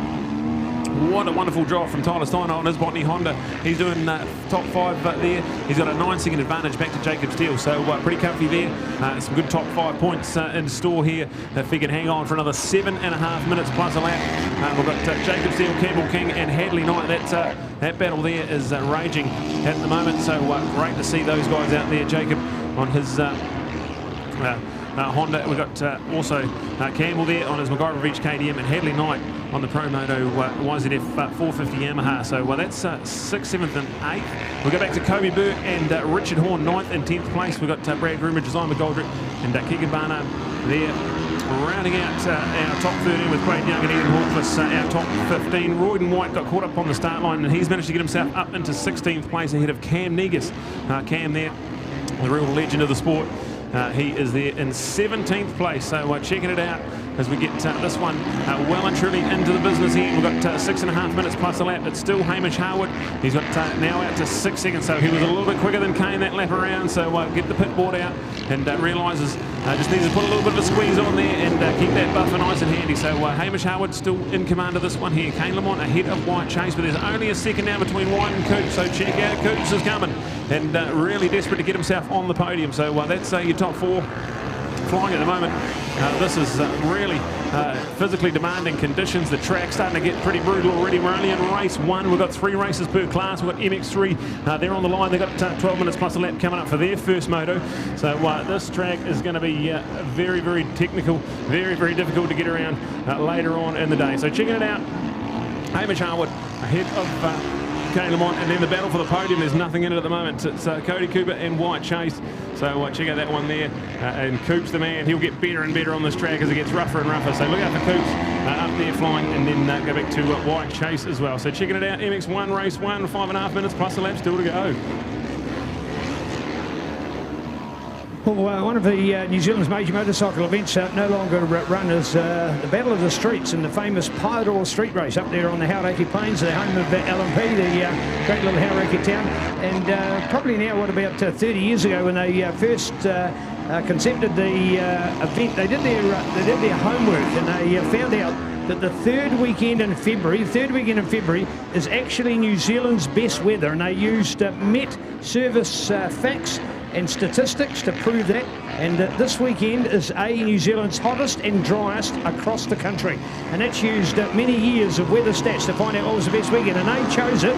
And you know that they only had 1 rain out in the first 25 years. In the first 25 years, they only had 1 rain out. Of course, a rain out for road racing is actually more significant than it is for motocross. We can have a bit of rain at motocross, and those conditions, yes, they affect racing, but we can generally still carry on and do the racing. But when you've got it in a road racing on a street in a tar seal environment and pouring with rain, you actually have inclement weather that forces the cancellation. And it only happened once in 25 years. The event actually went on for almost 30 years from memory. But just to give you an idea that this weekend was proven, and that's why they chose the third weekend of February, because history had proven that it is the driest, finest, warmest weekend of the year in New Zealand. And probably if you put that into concept and talk about this in 6 months' time for the Northern Hemisphere, probably about the third weekend in the month of August would be about the same. And in fact, it was here in 2004 that we were here on the third weekend of August for the first time we'd ever used this track for a New Zealand Senior Motocross National. So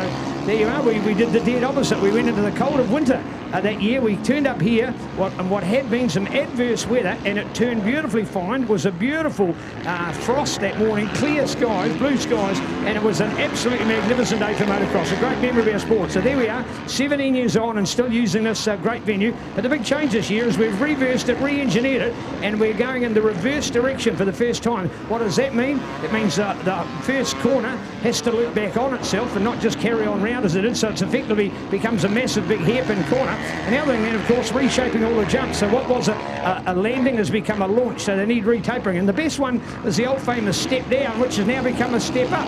And that's after the start here, when we effectively go around here on a left-hand corner. Because we're now going in a clockwise direction, it favours mostly the right-hand corners, so they're literally launching from the bottom of the hill to the top, and there's been some on the Pirelli step up looking super spectacular. So there you go, a bit of a history of this weekend and the weather behind it, and just the way we were enjoying this Rotorua. And I'll tell you what, with we're around the forest region here of the Central Plateau, with the geyser land and the ground that's very different to other parts of the country and the world for that matter. There was actually a little fog and mist here this morning, and to see that cleared and burnt off like we've got it, there is not one cloud in the sky. It ain't got a chance because it's burnt off to the max. So we effectively go from about 6 degrees to 26 degrees today. And by the time, of course, here in New Zealand, we've got the hole in the ozone. 26 degrees on a New Zealand day is darn burning hot. And that's exactly what we're feeling here today. So these riders really have the ultimate of the elements to do. They had the cold, almost the fog, and the mist of this morning, and bingo, here they are in some blistering heat today. Bring it on. This is Sky Sport Next Racing, and another update in our Lakes Honda MX1 class.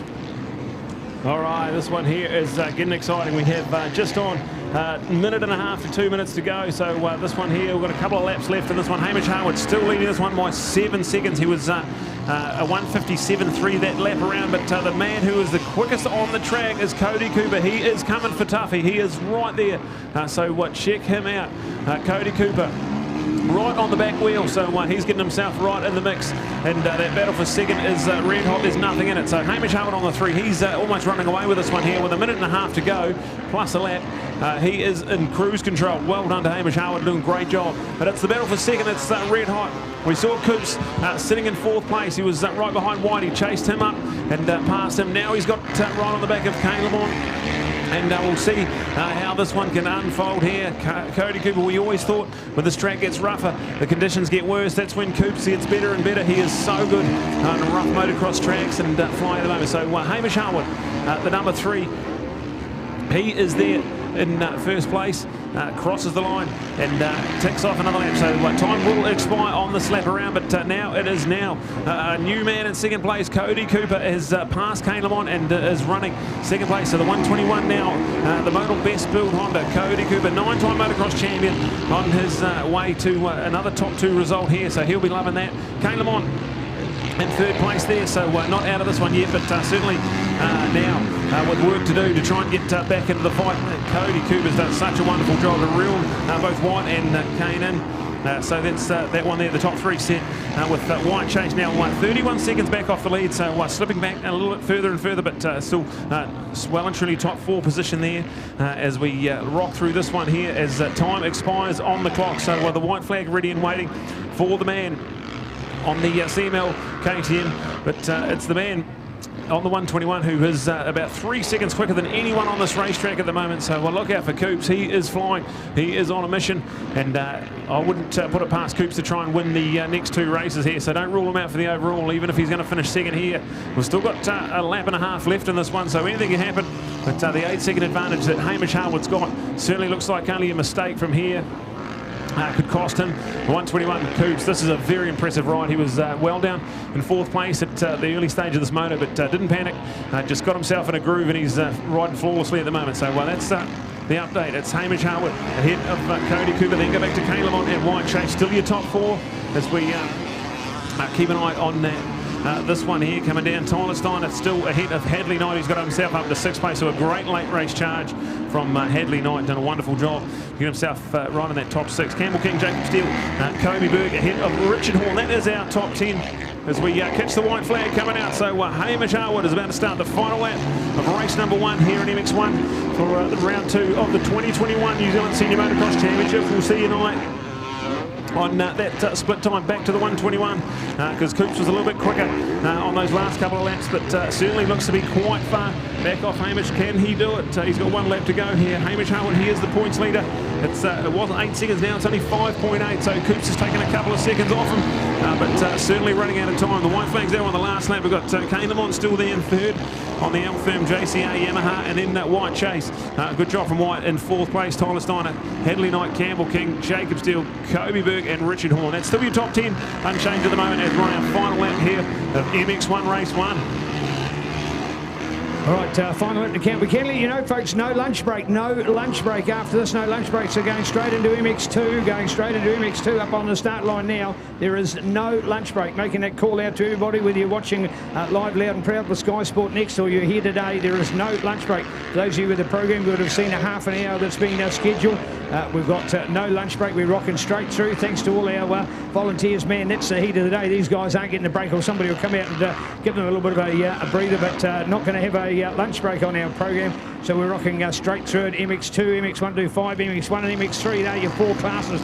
We're doing those 3 times today, a 12-race program. When you got the MX2 at 20 minutes plus 1 lap, the MX125 at 18 plus a lap, the MX1, this one, 22 plus a lap, and into our MX3 at 12 plus a lap.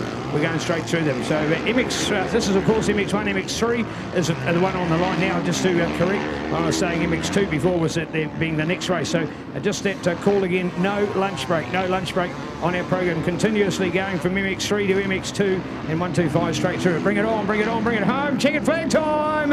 All the way. Yes, indeed. Look at that for a jump. Brilliant. The KTM, the CML KTM man. And there it is with Hamish Harwood. Brings home the goodies and proving Brownies. We know every year he loves Woodville. He's been one of those riders that's really owned and dominated Woodville. And that was super spectacular. Watch him over the Kawasaki Fox Super Jump at the end. What an awesome CTAS moment to see that. The landing, the climatic conclusion to that race looks super cool. And great to see this kind of finish. But man, oh man, he is certainly one dominant rider right now in New Zealand motocross. Yeah, what a performance. Hamish Harwood gets the win ahead of Cody Cooper, so lap times unchanged that last lap around. Still managed to keep that 5+ second gap. So well done to Hamish Harwood. That's in the books now. A checkered flag and a race 1 win here at round number 2. That will feel pretty good. He was the points leader coming into this one here and takes away another maximum 25 points. So well done to Hamish there. We've got Coops there in 2nd place ahead of Kane Lamont, and then go back to Wyatt Chase still there in 4th place. So well done to Wyatt after being right in the podium hunt early on in this moto. Has to settle for 4th, but goes some more awesome championship points. So stays well and truly in the hunt. As we've got Tyler Steiner ahead of Hadley Knight, Campbell King. Go back to Kobe Berg, Jacob Steele and Richard Horn. That's an awesome top 10 here, MX1, and that's going to feel pretty good. We're going to go over to Neil, and he's going to have a little wrap up there and find out if we can have Hamish Harwood on our podium here. So race 1 victory for Hamish Harwood. That's going to feel pretty good. Got the early start right up the front and just cleared those laps off really nicely and ends up winning comfortably by a massive margin. So Hamish Harwood feel pretty good to go with his points lead. Takes another maximum 25 points here into this one here. We've got MX3 on the line next, so we'll see if we can cross to Neil, who will have the CML KTM pilot Hamish Harwood winning race number 1 of MX1.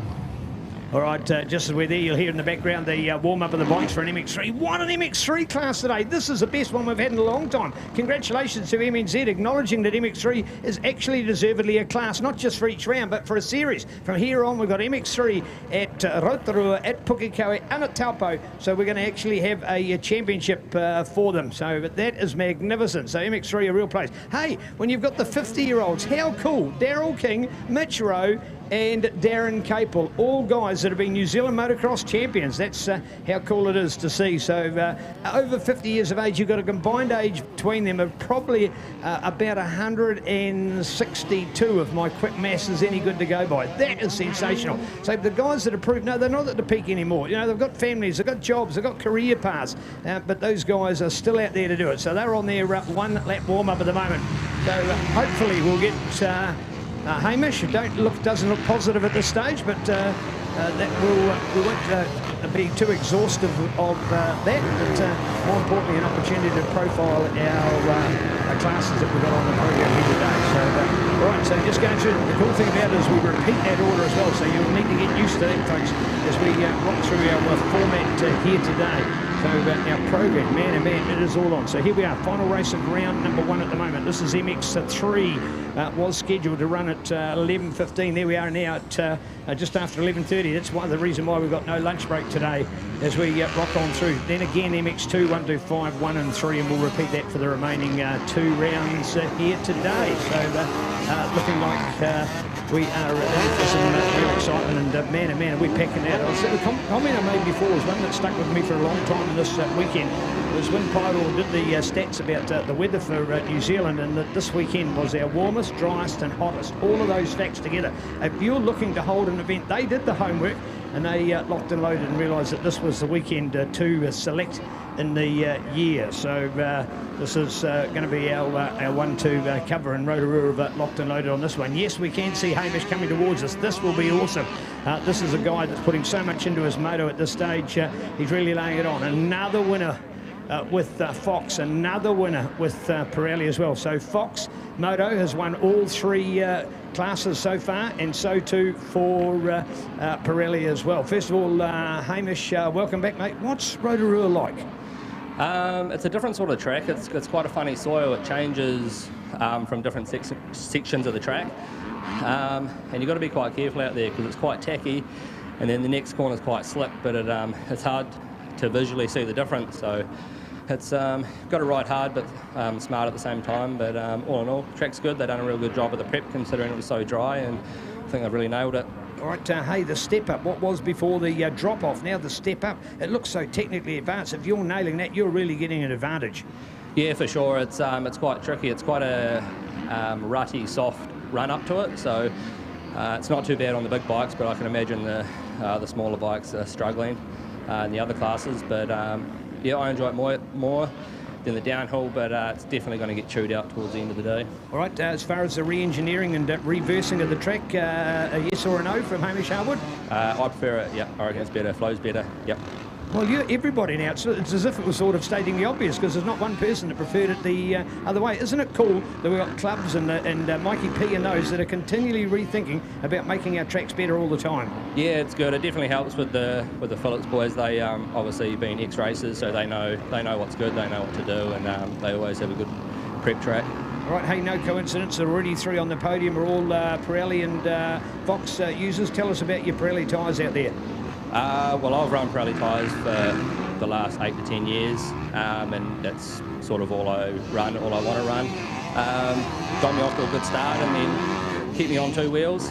And apart from that, yeah, we'll just keep using it and loving it. Right, well done to Hamish. Nice to have him with us here at the moment. Thanks, Hamish. And great to see another winner on our Sky Sport Next coverage. Here we are with bringing it on, and thank you to that CML team. I tell you what, the CML shirts out here are looking more dominant than another brand used to look a few years ago. So awesome to see there. Super professional, well done up to the max, and looking out there like we're, oh, look at that, the rock stars as well with the umbrellas under them. More Sky Sport Next action coming. This is MX3 Next. It's the home of our old champions. They're not has-beens, they're not was-beens, and far from it. These guys are legends of our sport, over 50 years of age, ladies and gentlemen, boys and girls, and they're only 3 of the riders. Add the new young guns that are coming in. This is sort of not quite your weekend warrior class, but almost like it. These are guys that are still probably all working, maybe 40, 50 hours. Some of them could still be students. They might be at university, tertiary qualifications. They're guys that have got a full-time life, but they still love their moto, and they're coming to give their all. Watch out for it. MX3 Next, part of Sky Sport Next. We're live, loud and proud with Aon Insurance, Pirelli tyres, powers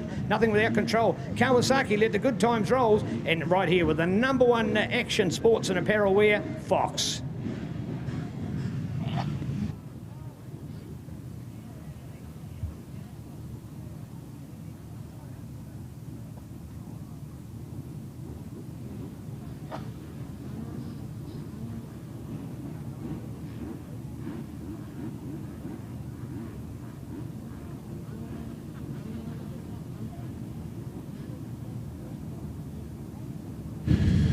All right, we're counting on the clock, and we are nearly under starter's order. So when we go to 0, we're going to go racing, and the gate will drop. We're going to fly here. This is MX3. So good to see.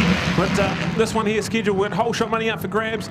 Looks to be DC Darren Cave will go. Caves on the 33 machine. So awesome stuff to see Caves flying at the moment. Got some really good riders up in here as well. We see there's an awesome new panoramic Triple Apex left-hand pole shot corner. It's phenomenal stuff here. Rotorua Motocross Park forming up really nicely. It's looking like it's going to be a hard day at the office for a lot of these guys.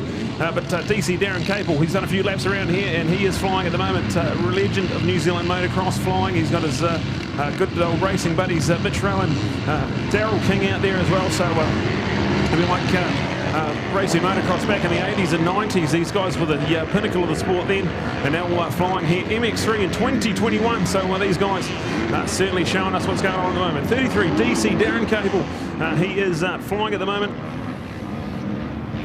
as we catch this one here.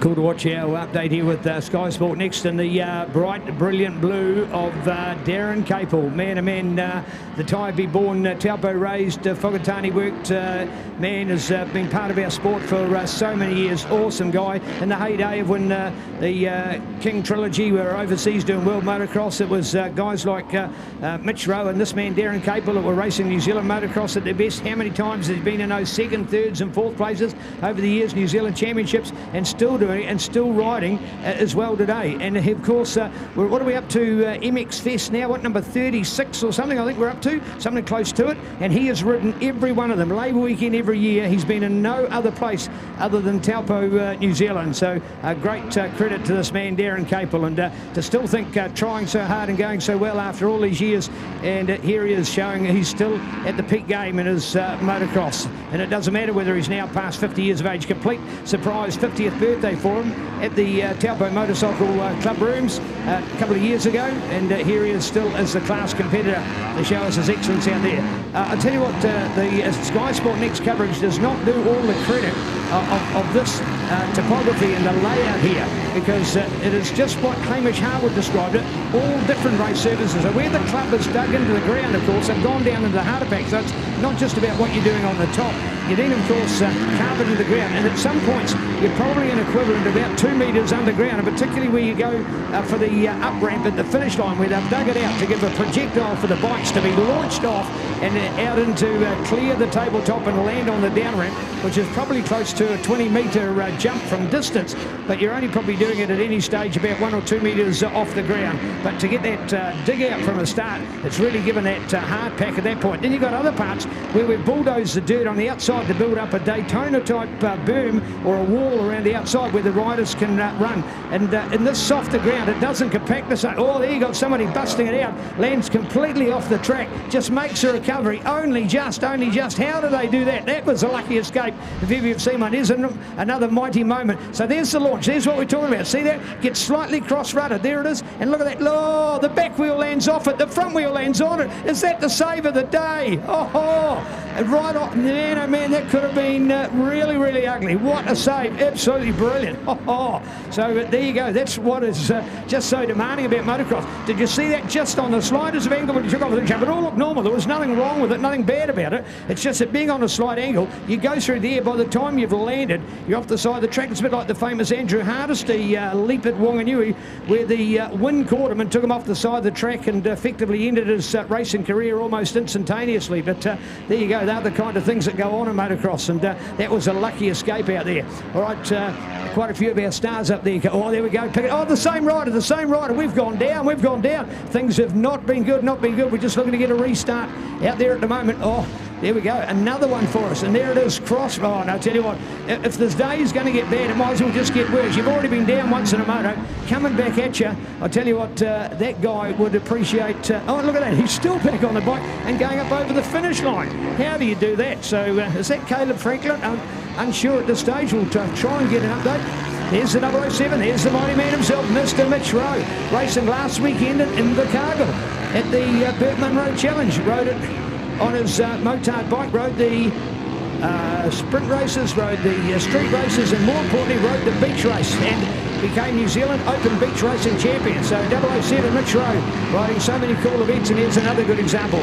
But it's certainly still the great 33 of DC, Darren Capel, that's out there and showing his own in this MX3 lineup. What's MX3? Well, it's MX1 and MX2. MX1 is big bikes, MX2 are slightly smaller bikes, then MX3 for us is effectively ride what you brung. There's 250s, there's 125s, there's any sort of bike, 250 two-stroke or the 450 four-stroke, doesn't matter, and they're the next tier of riders. So it's effectively what you'd probably call in here sort of like an expert outside of a pro field. You get the idea.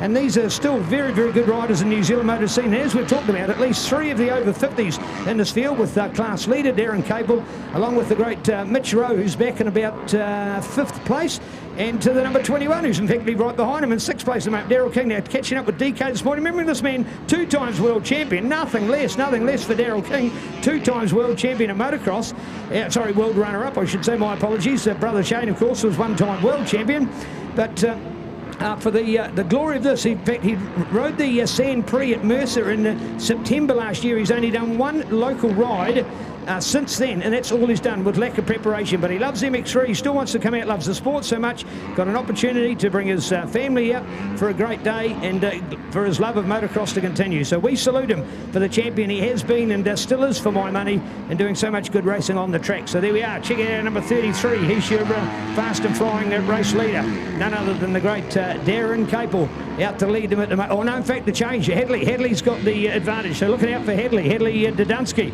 he's the one we're keen to see, might be the local man on that Lakes Honda CRF 250. Hadley Dudunsky, a good example of a rider, sort of good enough to be an MX2 rider, but the MX2 riders are, you know, got to spend a lot of time with the gym and bike preparation and getting their bike to a higher standard than just a production-based bike. And he's just one of those sort of on the verge. He'd sort of be winning an MX3, but he might be 20th place or thereabouts, maybe even lower than in an MX2 race. So it's what suits him as well. I just don't want to put the pressure on. And he's out there at the moment doing a nice lap, a 2:04 at 2:04. That is fast.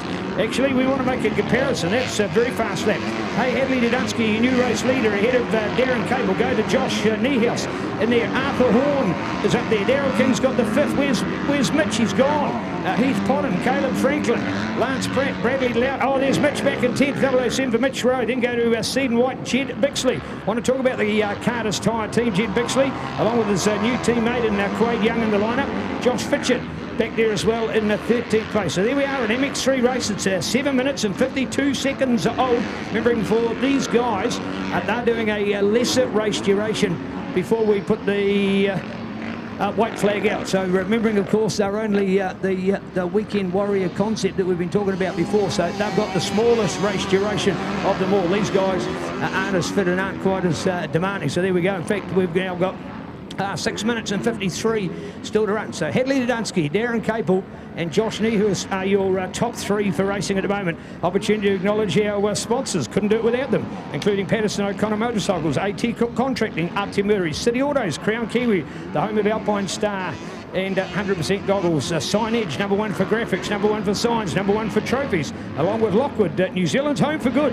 Seeger with architectural design and drafting, SDM Mechanical and Engineering, Unforeseen, the fantastic decal company, and to Joseph's Earth Moving. There's one thing about motocross, we're moving a whole lot of dirt, and it's earth moving companies like Joseph's that help us out.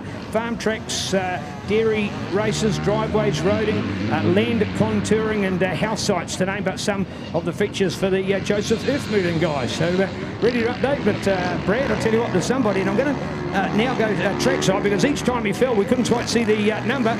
There's somebody up there that's had 2 off, but I think they're still on the track, so huge shout out to them. All right, here we've got the sun here. Craig Stevens Motorcycles MX3 Racing at round number 2 at Rotorua Motocross Park. So really cool. Have these guys out here. They got a massive 15 minutes plus a lap feature length moto going on at the moment. Brad, just coming in, sorry, just coming in. 2 vehicles to be moved, please. 2 vehicles to be moved. An older registration, RF2584, RF2584.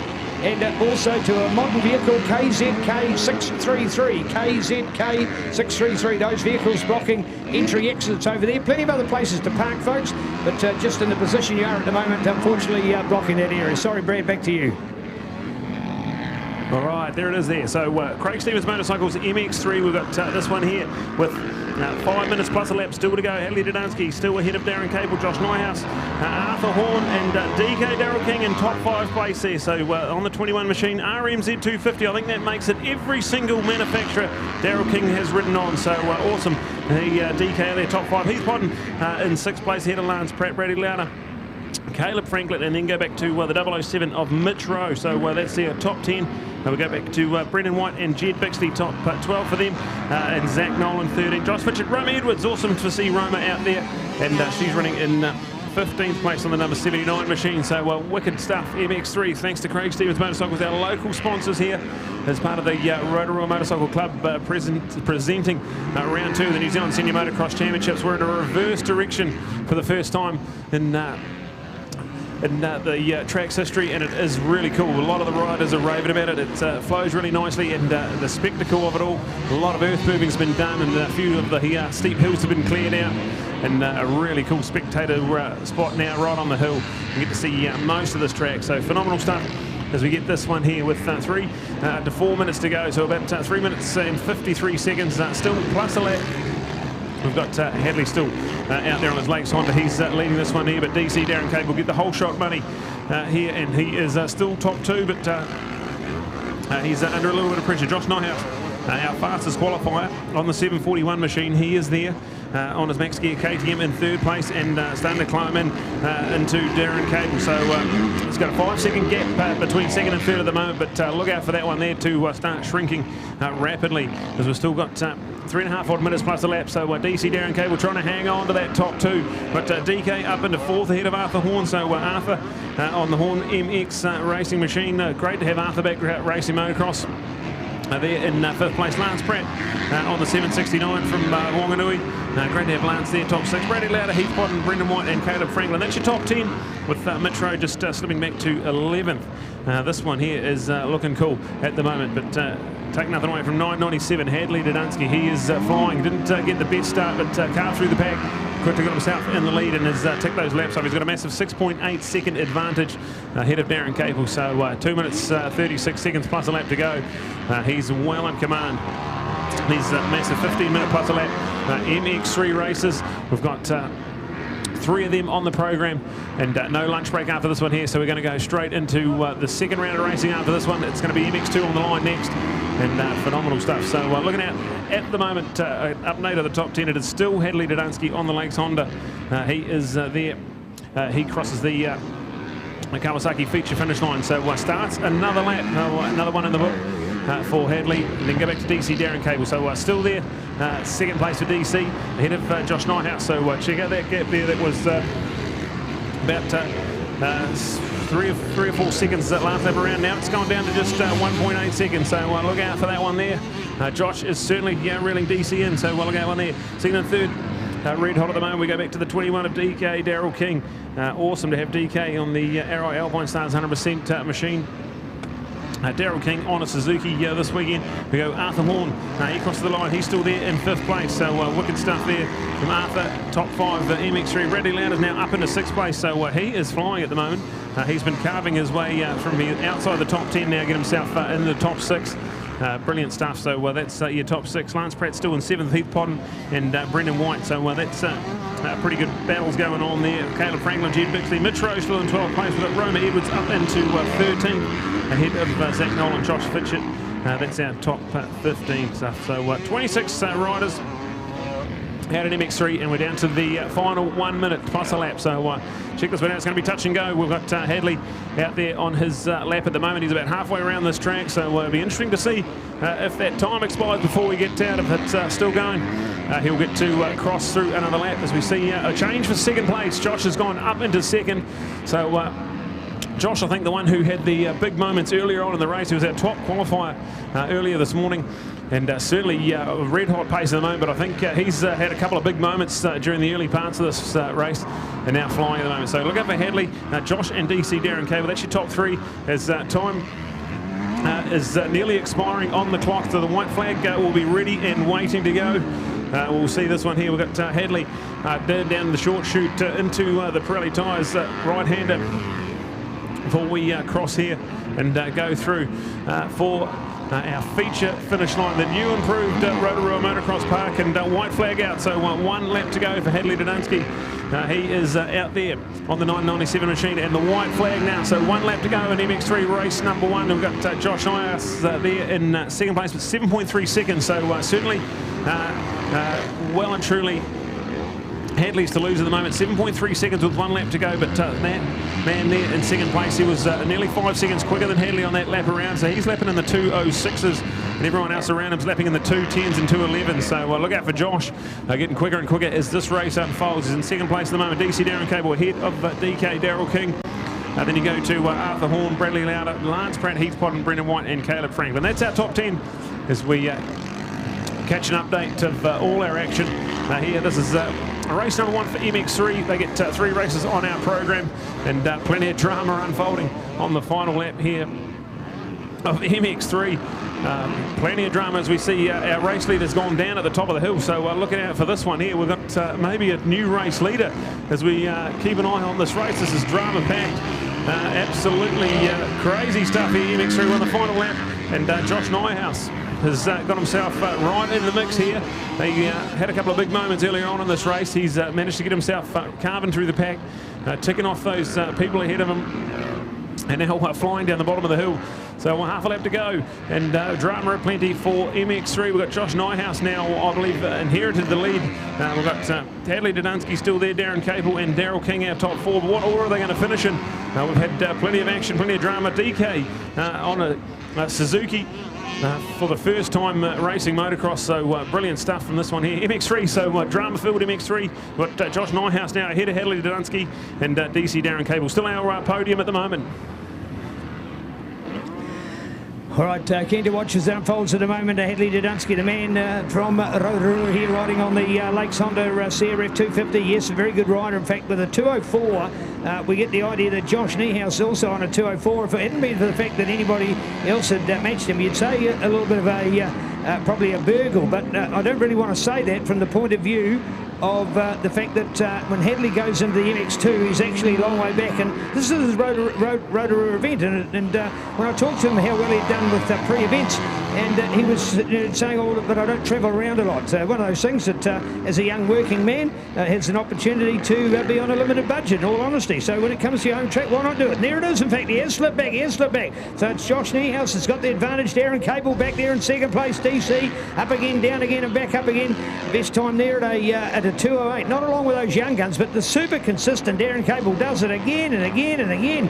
His repetition is almost monotonous, but his goodwill is certainly not. We're looking all the way back to Mitch Rowan at 12th place there at the moment. Daryl King for the 4th scenario over 50 years trio. And what about that from Roma Edwards? Roma Edwards leads the Women's Cup after 1 round. We've got 2 rounds of the Women's Cup. We have that at round number 1 of the championship already completed, Woodville 3 weeks ago, and also at round number 4, the final at Taupo. That'll have the extra race in it. It's going to be a massive day at Taupo when we squeeze 3 races for the Women's Cup as well as all these other classes. So there, but a wrap of our moto. Josh Nyhouse, how did he get that? Congratulations to Josh and our MX3 lineup. That is absolutely superb. So loving the riding out there from the Tauranga man on the Mark's Gear M-Spec Racing Keith Ward engine performance supported KTM 250. So nice effort from Josh. Goes to show you don't have to have the biggest, most powerful bikes and biggest checkbook and budget to be a champion in MX3 racing. So well done to Josh. Certainly hope to see him up here on the podium. He deserves to be here on the podium. Reminder to everybody, we are not taking a break, folks. From Craig Stevens Motorcycles MX3, we're going straight back to MX2. So that's the completion of round 1 of our 3 rounds today. The action brought to us by MXT, your MX and Tracks timing, of course. Go to www.mxt.co.nz, live timing for the live streaming, and the live timing link brought to you by Sky Sport Next and CTAS Live, your audio and video streaming specialist. So there's our combination of the teams bringing us this great racing. We'll head over towards the podium. Coming up shortly will be another of our podium updates for Craig Stevens Motorcycles MX3 and Josh Nyhouse to join us.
we've got Hadley to make the lineup, and just because Josh is not here, there's no reason why we can't continue. First of all, Hadley, your track, do you like Rotorua that much? Yeah, it's a good track. Good track. What about the reverse direction? Are you in favour of it? Yeah, it's pretty good. Yeah. It's pretty good. Wouldn't you say it's pretty good? Give us some of the reasons why you like it. Oh, it's different. It's a different change of the track. The jumps are pretty good. Yeah, all right. Can you repeat that again in the next 2 motos? Yeah. Can you win one? Yeah. What do you got to do to beat Josh? Not fall off. Okay, yeah, so preparation-wise, what have you been doing? Yeah. You're going to be doing the whole series and now going to Pukekohe and Taupo as well? Yeah, I think so. You think so? Will he be there with a bit of family support? Will he make it? Yeah, there's the thumbs up, mate. That's all you needed. Hey, well done, Hadley. That's cool. Josh, we're waiting for Josh. Is Josh here to join us? Oh, yeah, we are going to get Josh. So good on you, Josh. Mate. Far out, Josh. How many different places did you hold in the race? Did you have any idea of what places? Where did you start the race, and how'd you get up to get number one? I think I started off in second. Old Cape's got a good start, and he was off like a rocket ship. I made a few mistakes and ended up going over the front, and I think I dropped back to fourth. So I just chipped away, and the races actually were a bit longer than I thought, which was good, and just kept working away. And Hadley must have made a mistake, and I didn't realise I passed him, but I got round and apparently I won, so it was cool. Yeah, it was cool indeed. All right, it's cool to have an MX3 championship as well. Are you likely to go through holding on at Pukekohe and Taupo and now do the series? Yeah, it's like the MX3 class are the bread and butter of the sport, and I think it's good that they're out there supporting, you know. I don't know if I'll do the next 2 yet. I'll do Rotorua and see how we go, so yeah. All right, tell us a little about where you come from. What's your day job, Josh? I'm from Tauranga. I work for Tauranga Tree Services as an arborist, and spend my day climbing, pruning and felling trees for a job. What a cool thing to do. And what's your interest in motocross? When did you start? How did you start? I got into it at a pretty young age. I was about 4 when I got my first bike, and I sort of didn't get serious with it until my later years in my 20s. And it's a good hobby. I prefer to go out and socialise this way than going into town and drinking and partying. So, you know, it's a good way to meet people. Well done, what a cool story. So there we go, Josh Niehaus to join us here, and Josh up on the podium for our MX3 class. You heard of a guy that's working, he's not out training professionally, hasn't got the big budget or the big backing, still not sure whether he'll make those other rounds. Hopefully this will be a magnet to see him joining us for those other rounds. Coming up next, folks, is more MX2 racing, part of it with Sky Sport Next. Bring it on.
All right, our warm-up laps all in the books. So we forming up again, ready to start round number 2 of racing. This is going to be MX2 kicking us off again, and very, very exciting times for MX2 racing. We had Maximus Purvis absolutely flawless in race number 1 as we get set up for this one here, extending his points advantage even further in this championship.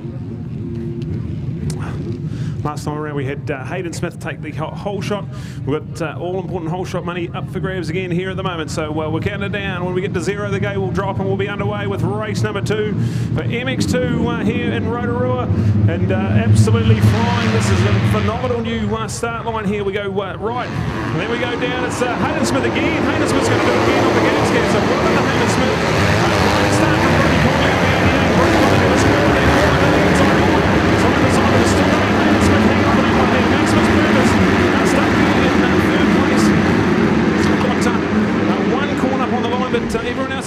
cleanly there. So Hayden Smith, Brodie Connolly, Maximus Purvis. That's your top 3 at the moment. We've catching an update there. Josiah Natsky buried in the pack again, so not the best start for Josiah. As we go flying there, we can't quite catch the update. Where is the man with the number 3 on board now? James Scott, man from Oakrow on the Model Best Build Honda. He's buried in there as well. So some drama here. MX2 Racing. These guys get 20 minutes plus a lap, just like they did in Moto number 1. And another whole shot to the start from Hayden Smith on the gas. The number 116, he is flying at the moment. We go back, Brodie Connolly, Maximus Purvis, cool top 3 emerging as they go right up the top end at the very top of the hill here at Rotorua Motocross Park. Looking absolutely brutal at the moment. She's starting to get rough and runs are forming up. So here we go. Hayden Smith plunges down the hill. And behind him, the 88 of Brodie Connolly. Maximus Purvis right around the outside, holds the corner speed up there, but Brodie just shuts the line away. Maximus going to try and go right around the outside again, so he's looking really aggressive already, and Maximus already now up into P2, so Maximus Purvis right now into position 2. Race one here in dominant fashion and already trying to get stuck into his work. So Hayden Smith now, Maximus Purvis and Brodie Connolly. That's your top 3 as we catch them flying around. We've got a bit of drama there, a couple of guys going down mid-lap. We've got all on here. MX2, there's plenty of championship points up for grabs. This is round number 2 of 4, so they're not that many races. There's only going to be 11 races in the series to determine our national champions. It's Hayden Smith just ahead of Maximus Purvis. There's nothing at side by side as they go into the final corner. Over the Kawasaki feature finish line, and Maximus Purvis goes up beside him and takes the line away. So a new race leader, Maximus Purvis, already into his work. Well done to Maximus. Hayden Smith tucked in there on the gas right behind. So that's 1 and 2. Brodie Connolly, James Scott's there in 4th place. 1 lap James Scott's had. So that's James there in 4th place. Logan Blackburn up into 5th. Luca Freeman, a good start from Luca. He had a horror start. He was well off the track and down on the drain in race number 1. So to be top 6. Awesome start, Luca Fremantle. We've got Nick Westgate, Jack Trelaw, Josiah Natsky in 9th. So Josiah Natsky again, not the best start. And he's got plenty of work to do. So that's him there in 9th place. Luke Vanderlee in 10th. Tyler Brown in 11th with Marshall Phillips and Jacob Hunt, Reese Lister. Sam Glendale running out the top 15 as we see this one here already in the hands of Maximus Purvis on the 44. Alpha Window Systems JCA Yamaha. 2nd place is Hayden Smith, but Brodie Connolly trying to get himself in the mix. These guys here double passing, they'll be backing straight up into the MX 125 after this one as well. So great battles on the track at the moment. Maximus, Hayden and Brodie, that's your top 3. James Scott in 4th place. He'll be desperate to try and get himself in the mix there as we see drama. Hayden Smith's gone down at the top of the hill. So Hayden Smith, front wheel will just washed away on him. It's very hard packed up there, very slick, and just come in there. We'll catch it on the skysportnext C-Test replay. So Hayden Smith, early whole shot man, he was leading this race. Then he held on to 2nd place, and then unfortunately, that's quite a high speed off. Just caught the front wheel caught up, back wheel come around on him and flicked him off. So he's up and okay, back on the bike. But drama for Hayden Smith. He's got the awesome whole shot, and now finds himself buried down in the pack after a bit of a crash. So look at this one here. Maximus Purvis now, Brodie Connolly in 2nd place ahead of James Scott. We've got Logan Blackburn, Luca Fremantle and Nick Westgate having a great little battle in behind there as well. But all while this goes on, it plays into the hands of Maximus Purvis, the 44. Only took him a lap and he got himself straight in the lead. And now he is absolutely flying. So check him out. The red plate on board. So series leader. He won both races that counted for the championship points at round 9 at Woodville. And he comes here and keeps the number 44. He is now defending MX2 champion, but loves the 44. It's worked well for him, and he loves it. So he's kept the 44 on board. He's got the red plate. Champion last year, points leader this year, and flying at the moment. So they were there 3.5 seconds already. So 3.5 second advantage. Maximus Purvis over Brodie Connolly. And then go back to James Scott, Logan Blackburn. Hayden Smith, who's got himself into 5th place. So what a recovery from Hayden Smith to be back in 5th place after that crash at the top of the hill. Josiah Natsky, Luca Fremantle, Nick Westgate, Jack Trelaw and Luke Vanderlee. That's running out our top 10 here at MX2. Still a massive 15.5 minutes to go, so only really just starting this one out. But already we can see a pattern emerging here come like race 1, where Maximus Purvis gets out in front and starts ticking these laps off. He's really, really fast. Brodie Connolly there on the LMC Husqvarna. Good work from Broads in 2nd place. He's double passing. But a bit of bad luck in the MX 125 race for Broads. Got the off, had to settle for 4th place, but still hangs on to a points tie in the championship lead there. So look out for Brodie Connolly. Husqvarna man, he's flying at the moment. So P2 for him. James Scott there in 3rd place, but he's got almost 4 seconds between second and third, so he's got plenty of work to do if he wants to get himself up into this one. We've got battles emerging all around this track. We've got Logan Blackburn doing a wonderful job. He's had a few years off the sport. We saw him turn up to Woodville and he was fit and ready to go, so well done to Logan. He's sitting there top 5 at the moment with Hayden Smith and Josiah Natsky having a good little battle there, so a three-way fight emerging for 4th, 5th and 6th place as we see this one here. Maximus ticking off yet another lap. He is absolutely flying at the moment. Red plate on and gone. Then we go back to Brodie Connolly. Good job from Broads in 2nd place. Then we go back to James Scott. James has definitely just alleviated that gap a little bit. So look at this one here from James Scott. He'll be desperate to get up there. He's got to at least finish behind Maximus. If Maximus is going to keep winning, James has got to start the damage control and start taking as many points as he can. This championship now firmly in the hands of Maximus Purvis. He's won all 3 races so far that have counted for points, and he is fine. So Maximus, Brodie, James, that's our top 3. Hayden Smith, Josiah Nansky, that's 5th and 6th. Then go back to Logan Blackburn, Luca Fremantle, and then we go back to number 36, Rick Westgate there flying, rounding out our top 7. So this is awesome stuff. MX2, so about 13.5 minutes to go, and really shaping up to be a doozy here. Yes, indeed, the MX2 presented by Bike Force, your motorcycle people at 177 Lake Road here in the Rotorua. On the phone at 07 348 91 71. The Bike people at home with Suzuki, the world's #1 brand, New Zealand's #1 selling farm range, of course, and after all, MotoGP winner as well. Of course, Suzuki credits going way back to a Kiwi by the name of Hugh Anderson, who was a 4 times world champion for Suzuki. Amazing credit from a great brand, and New Zealand playing that significant role in their former history as well. Cool to see Luca Fremantle back there. People like Reece Lister, the AFC pilot out of Jack Trelaw, all the way from Southland. Tyler Brown, newly crowned MX 250 junior champion, of course, did that 2 weeks ago at Tauranga, just up the road at their fabulous Tech Park motocross venue. The first time ever the Tauranga Club had staged the New Zealand juniors, and did an outstanding job for our sport as well as we look out to the update of this class. But there we are with Maximus Purvis. Remembering last year, won the title, 6 different riders had wins. This year, this is now our 5th race of the season, 4th to count for New Zealand Championship, and the man's in charge every time. He only won 2 races to win the title last year. That's how even it was. They got nothing worse than a 3rd place. So effectively we won 1, 2s and 3s throughout the series, and here he is this year, just going 1, 1, 1 and leading the #1. So check it out. In fact, doesn't carry the red plate, doesn't carry the #1. No prestige. In fact, I'm sure from a Yamaha point of view they'd love to see it with that #1 on the bike, but he's sort of not one of those riders. He just says, well, hey, I just want to be here, and he loves his number 44, so that's what he's sticking with. So check him out, the 44 of the man from Mangakino up in the Central Plateau. In fact, as the crow flies from Rotorua here where we are at the moment, he is probably no more than about 30 minutes down the road. So that's a very close proximity. In fact, as we form the triangle, go the other way as well. He's only 30 minutes from Taupo, which is where we are.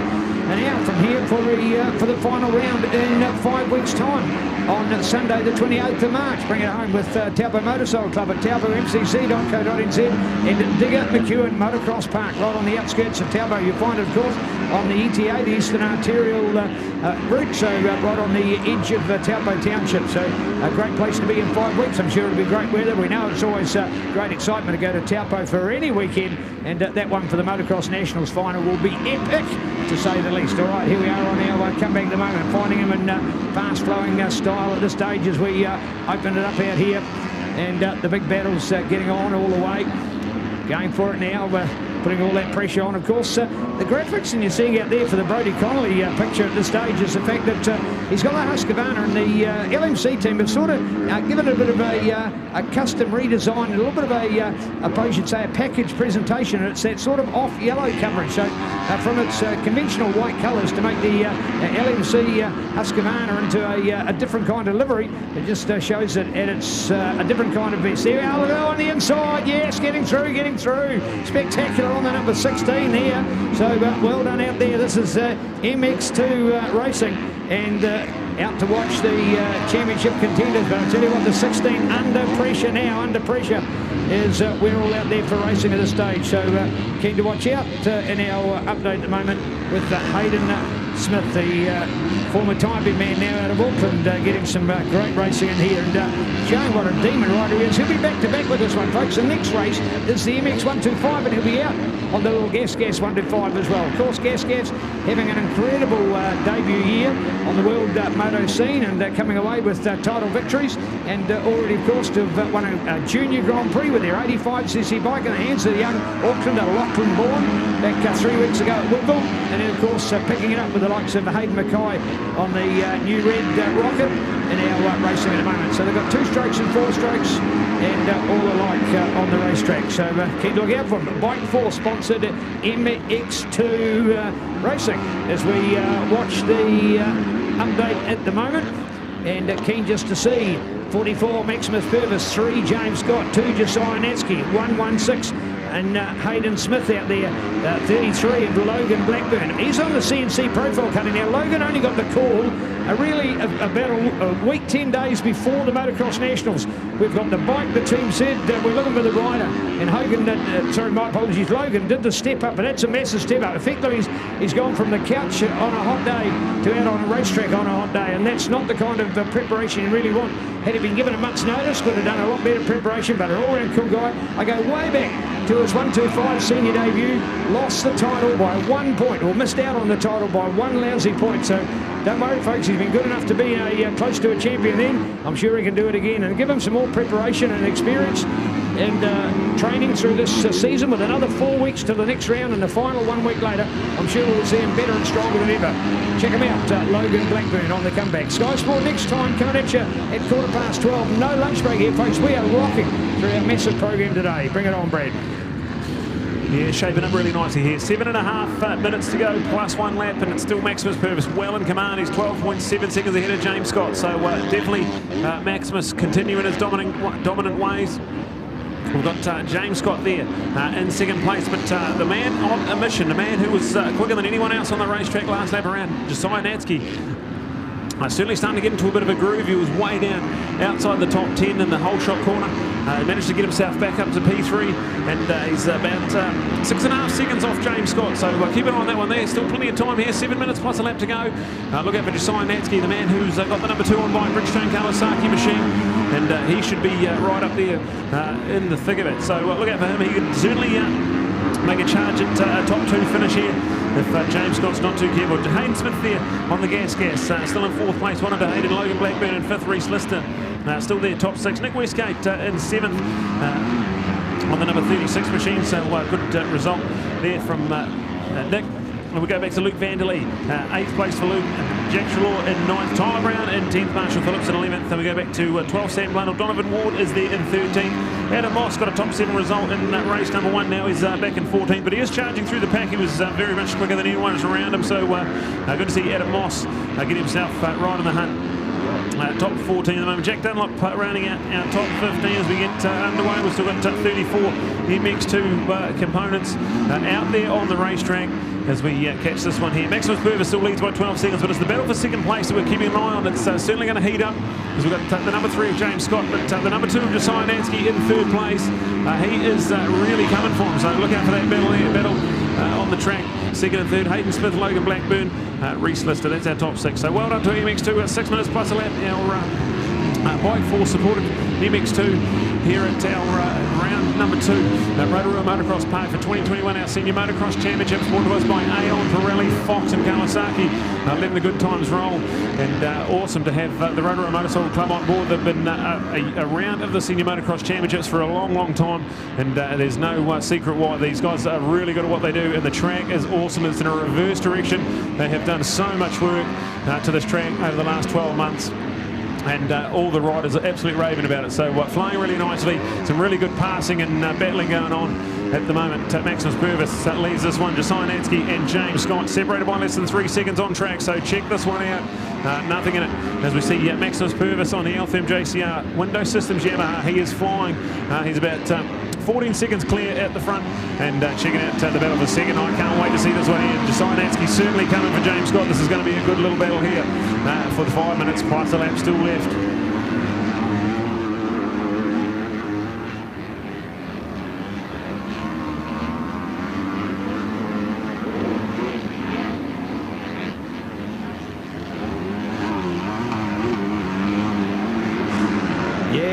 Bike Force, proud to be the motorcycle people, proud to be right here in Lake Road, Rotorua, proud to be behind this Rotorua Club in the event at the moment.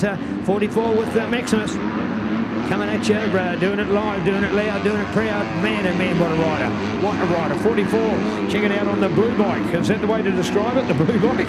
I suppose for people that are looking that aren't used to it, the Altherm window system, JCR, Yamaha Motor New Zealand, Yamalu, GYTR, YMF, YMI, Holland's Collision Centre, War Demolition, Fox, Workshop Graphics, Contract Consultants, John Newton, Pedal and Plate, Pro Moto and CNC Pro Cut. How good is all those? So well done for Maximus. Some of those are his personal sponsors, others of course are part of the team. The man from Mangakino. Check out your Google Maps, folks, and see where Mangakino is. I tell you what, it's got a summertime population of probably 1,000, a winter time of 500. Certainly no big place on a map, but right on the side of a lake, a very picturesque place, one of the many lakes caused by the damming and the hydro capacity of the beautiful Waikato River. And here we are with in the centre of the universe, and the man who loves to go shooting and hunting as well. So he's a real outdoors man. He's shot them, including the big boars and the big deer and other I suppose you call pests and animals of the New Zealand bush and hunting scene. So loves to get out there, and he's got his old Toyota Hilux and takes the dogs and gets out and gets into the bush. So loving it. Real outdoors man. And I'll tell you what, favouring his very fashionable mullet hairdo at the moment as well. So 44, I mean, he's jealous of course, because he's certainly mixing it up out there. Right, so MX2 and now 44 out there for Maximus Purvis as we look out to our update there at the moment. And keen to watch the rest of the field unfolding here at this stage. We've got two ways of looking at racing, and many of you hopefully are as well. So on your MXT update, 44 ahead of 3x2 with James Scott and Josiah Natsky, and then looking to Hayden Smith, Logan Blackburn. How good is this from Logan? For a man off the couch, this is incredible. Those other guys have been racing continuously. He's come off the couch, hasn't been on the New Zealand major moto scene for a couple of years. Bang, off the couch and straight onto the bike and doing it in style. And right up there in fifth place, CNC Profile. How good is that for Logan Blackburn? Love the style out there. CNC Profile Cutting Services, Promoto, Taupo, Bridgestone, along with Shoei Fly and Ghana. He's got some awesome new fly gear, action wear on as well. So he's got the good gear, got the good bike, got the good support behind him. And the number 33 of Logan Blackburn kicking it in style out there on this Bike Force MX2 class. So love that story as he gets the better result to go with it. Checking a few others out up there as well. Remembering, of course, we've got our under-19s as well to incorporate. So keen to talk about our under-19s, so our Young Guns Incorporated. So if they've got an MX2 bike and they're the under-19s, we're looking to say, well, you know, motocross is a sort of, you peak at around that 25 years for some of those guys that have had 10 years of experience to get there in senior racing. They've got a little bit of an upper hand. So we're encouraging the younger ones to flow through in this class and get some good results. So it's an under-19 Cup incorporated within the overall MX2 field. So here it is from the Bike Force, the motorcycle people, Lake Road, Rotorua, bringing us MX2 racing. And back to Brad for the update. Brad, Maximus Purvis, another race lead and looking like a win. The guy is just immaculate, isn't he? Yeah, really impressive stuff. Maximus out there at the moment. So 14.8 seconds, that is his lead, and he is flying. So well done to Maximus. He's doing a really good job of getting through this lap traffic as well. He's really classy performer at the moment. So he is there. There's about 40 odd seconds plus a lap, so he's about to cross the feature finish line, tick off another lap. So we're going to have 2 laps to go as Maximus Purvis ticks off yet another lap. 2 laps to go here at race number 2 of the weekend for these guys. We've got the battle for second place, red hot at the moment. There's nothing in it. James Scott, Josiah Natsky, they're going over the feature finish line as we speak.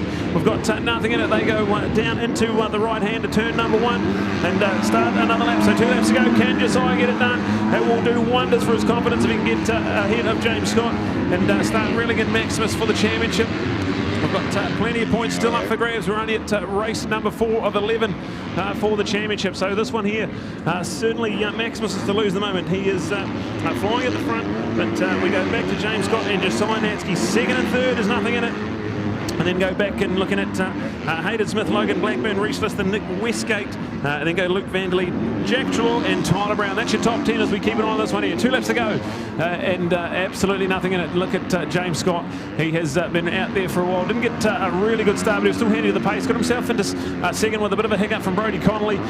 So hopefully Broads is okay. He's got to back up here and go out and race the MX 125. So hopefully nothing too major with Broads. We go racing with these two at the moment. The 3 of James Scott and the 2 of Josiah Nancy. They're right up the top end, plunging down the hill.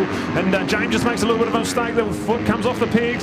He goes inside. Josiah goes outside. There's not the favourable line there from Josiah. He goes outside again and tries to hold on the plate. He's going to have the inside line coming into the next right-hander, but he's not quite close enough. So it's still with James Scott. He's doing a good defensive job. Josiah Nancy just no answer at the moment. And all while these guys battle, it'll play into the hands of Maximus. He's got that massive advantage out in front.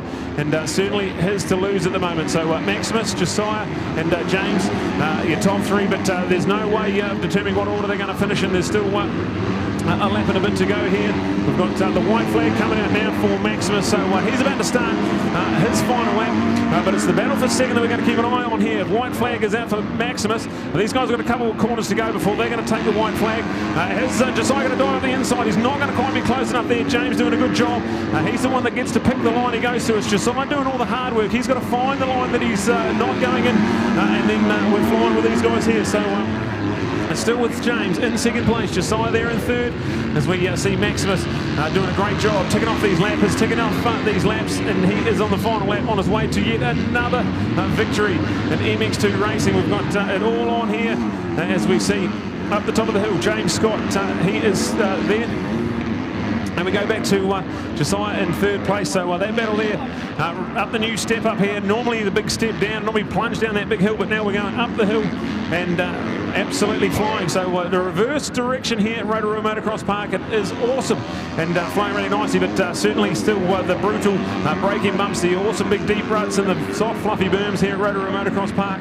All still to contend with. We're just going in a different direction, but James Scott done a great defensive job, so he's going to feel pretty good. He's just got a little bit of about a 7 or 8 bike length advantage now over Josiah, so he just needs to nurse that home. He's got half a lap to go as he plunges down the hill. It's Maximus way out and gone. He has run away with this one again. That'll be win number 4 from 4 for the championship for Maximus. Dominant display, but James Scott, Josiah Natsky, Josiah threw everything at him, but it looks to be James with a little bit of breathing room at the moment. So keep an eye on that one there. That's certainly still up for grabs, but advantage James Scott in that battle for the minor money on the podium there. So Maximus, James, Josiah, Hayden Smith still there in 4th place. Well done to Hayden. He's got back-to-back hole shots, just proving that gas. Got a great drive off the line. We then go to Reese Lister and Logan Blackburn still in 5th and 6th place. But this one here, take nothing away from the man on the number 44 machine. He has been flawless so far this weekend. Top qualifier and a checkered flag for Maximus Purvis. So wonderful stuff. He gets yet another win on the L-Therm JCR Yamaha. Then we go back to the battle for second stays with James Scott. So James there in second place ahead of Josiah Natsky. So less than 2/10 of a second when they crossed the line. It was an awesome battle, and those guys will be really feeling that one there. So Maximus, James and Josiah, your top 3 are in the book. That is your podium. And then we go to Hayden Smith. So Hayden out there on the 116 gas. He is flying a good top 4, but he's got to back it up. He's going to the MX 125 line after this. So he is going to be one very tired boy at the end of this racing here. But James got well done to him. Holding off Josiah, that's going to be a good psychological boost for young man from Oparel on the model best build Honda. Josiah threw absolutely everything at him and has to settle for 3rd. But we're going to cross to Neil, who will have the JCR L-Therm Window Systems Yamaha pilot of Maximus Purvis with the red plate on the bike, the number 44. But he is our defending champion, and he's won yet another race ahead of James Scott, Josiah Natsky. That's your top 3. We go Hayden Smith, Reese Lister, Logan Blackburn, Nick Westgate, Luke Vanderley. That's your top 8. Jack Trelaw and Adam Moss. Mossman gets up for 10th place. Well done to Adam. And then we go to Marshall Phillips and Sam Blundell. That's our top 12. We'll cross now to Neil, who will have our MX2 Race 2 podium.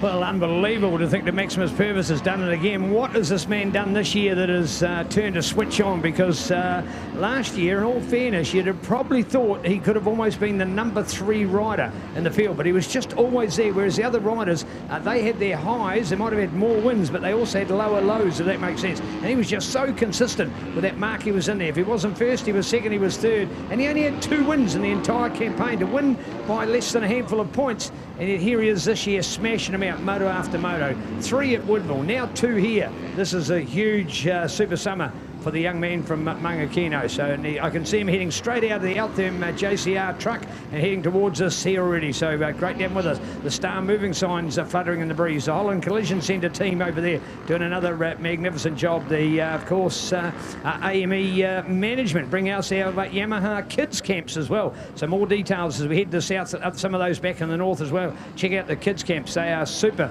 for kids to get involved in our sport as well. Look at that mum there just to give them the water bottle and poking it in, and certainly out there thumping. I'm amazed these riders, they come towards us to have a chat. Man, if I'd done anything like that, I wouldn't have been able to talk for a week, and for me that would be saying something. And look at this, here's Maximus, cool and calm, collected. Maximus, you've done it again. You're making it look so easy. What does it feel like right now? Oh, fucking pretty primo. Track's primo, but I've just been working hard, and yeah, it's all good. When you say working hard, is it all the things on the bike, off the bike? Well, tell us about your version of working hard. Does that mean that you've got to walk to a higher hill to try and shoot your next deer, and instead of taking your Hilux in there? Tell us about working hard? Yeah, I've been lots of push biking and running the dogs, and just go that extra mile, I guess. Yeah, go the extra mile. All right, tell people about some of the things that you do. We're super keen on the fact that your story, you're a true Kiwi, you're an outdoors man. Tell us about what's your best pointer you've got, or the biggest boar. You've got some good stories to tell. Oh, definitely shot a few deer, but best to be 17 red. But yeah, shot a few pigs, and dogs. Just getting into the dogs now, but yeah, it's all good. All right, do you enjoy eating the wild game as well? Yeah, definitely primo. Yeah, primo. What a cool story, because there's more to the man than just being on motocross. All right, Rotorua track there today. You were saying that you think the track was going to be better. We can see more lines, for example, on the exit to the finish here now. Maximus, is it getting better to ride now? Yeah, definitely. Track's forming up quite good now, and there's lines going all over the show. Yeah, it's primo. Right, hey, the fact that you're going to go to Aussie and hopefully do some MX1 racing, is that an excitement to you? Oh, yeah, definitely be keen to get over there and get into it, yeah. Great to see. Hey, well done. You're going to win the next one? Oh, I'll definitely have a crack at it. You'll have a crack at it. What a cool speech. Thank you, Maximus. Maximus Purvis. There we go. So great to see now our moto finish. Here we are with Maximus Purvis out of Altherm JCR. Another winner with Pirelli. Another winner with Fox. Our cool gear and the super tyres. If your power is nothing without control, this is part of our Sky Sport Next action. Coming to you live, loud and proud here with Kawasaki, Aon Insurance, Pirelli and Fox. #1 apparel, #1 for racing.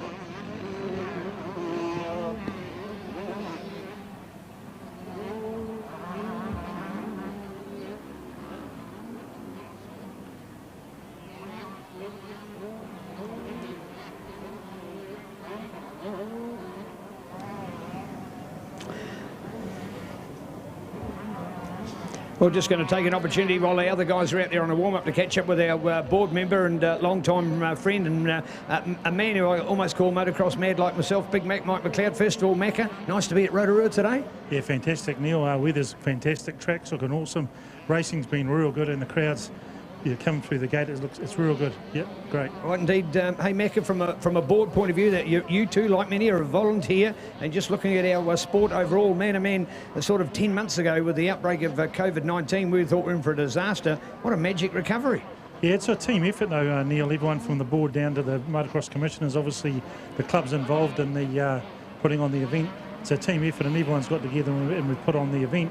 COVID's been a big struggle for everybody, and it's good that the sponsors got on board, Fox and Aon, Kawasaki, Pirelli. It's good that those guys came on board this year and helped us out to run this event. Without those guys, I doubt we'd have this New Zealand Motocross Championship because of the COVID situation as well. And it's great the Rotorua Club's put on a great event. This circuit's real good. It's the first time I've been here since they've done the new add-ons and that to the track, and it's looking awesome, and it's a proper New Zealand Motocross circuit. It's hard and it's good. Right, indeed. Some people don't understand, Macca, but you're on the FIM Motocross Commission. Very few other Kiwis have been on commission level as well. When we're sleeping, you're at night on Zoom meetings talking to other people all around the world. Is the world confident that we're going to get a FIM World Championship this year? Yeah, the FIM are always confident. They're always putting out the dates for the Motocross Grand Prix. We're running the Zoom meetings. Like the other night, we had one from 9 p.m. till 5 o'clock on a Monday morning. Just teaching as a super license so we can go and run the Motocross Grand Prix. They're putting out the dates. They're confident that we're going to run them, and they just have to see how it goes. They don't want to call the whole thing off now. They just want to keep the dates in place and do what they can to get our World Championship up and running. All right, you've had the privilege of being to many world motocross events. Some of those that you're scheduled, if all goes well, to be involved with this year. Telling us about where you're likely to be. My name's down for Shanghai in China, September, the Motocross Grand Prix there. A jury member there. I went to Indonesia 18 months ago and ran the jury there. 2 rounds. I was there for 3 weeks. It's a great experience, and it's really good to be involved. It's really difficult at the moment to try and keep up with the training and all the rest of it, with the Zoom side of it, with the COVID. But we'll get there. It's just a matter of just putting in time and getting it done. Well, indeed, hey, we had the privilege at Woodville to have world motocross commentator Paul Malin joining us. He gave us a bit of an insight into that scene. Everybody's just got to stay positive, don't we? Or if you're too negative, you'll let it get us on top of us. Yeah, same as New Zealand though, Neil. Everyone in New Zealand's positive. All the clubs are real positive about running the event, and that's why we can actually do it. It's the same as the World Championship. You've got to be positive. You've got to get dates out. You've got to make like it's going to happen, and then it'll work out. It'll be fine. We're going for it. Here we are. Thank you, mate. That back to Brad. All right, MX125 underway, and it looks to be a pretty good start. Connor Hart, so it's Connor Hart on the number 67. What a start from Connor. We've got Kobe Burke quickly up in the front, Matic Dixon right around the outside. So this one here, battle for the leaders, side by side. It's going to stay with the number 3. That is Kobe Burke on the CML KTM. We go back to Matic Dixon on the 318. So pretty good stuff from those two there. But Connor Hart on the number 67 machine. What a start from Connor. He'll get the all-important whole shot money, I think, when he crossed the line. We'll leave it with the judges, but there wasn't much in it. Kobe Burke leads this one ahead of Matic Dixon. We can see some good starts all around from our boys here. MX125, 18 minutes plus a lap in this blistering hot sun. It's well over 28 degrees at the moment, and the track's starting to be pretty rough and rugged as well. So looking out for this one here, MX125, race 2 of the weekend for these guys here. They get 3 races, and look out for guys like Brodie Connolly and Hayden Smith, who are double classing. So look out for this one here. This is going to be pretty good as we go right around the top of Rotorua Motocross Park. Awesome scenes here, running in a reverse direction and flowing really nicely. Kobe Burke, race 1 winner. He had a great ride earlier this morning and now finds himself flying out in front at the moment. He loves this when he gets out in front. Takes the laps off. He is also double classing as well, but he's going the other way. He's going MX125 and MX1. So he lines up in the next one, MX1 on his KTM 2-stroke 250 as well. So he's leading the 2T Cup as well and doing a great job flying the flag for 2-stroke racing in MX1.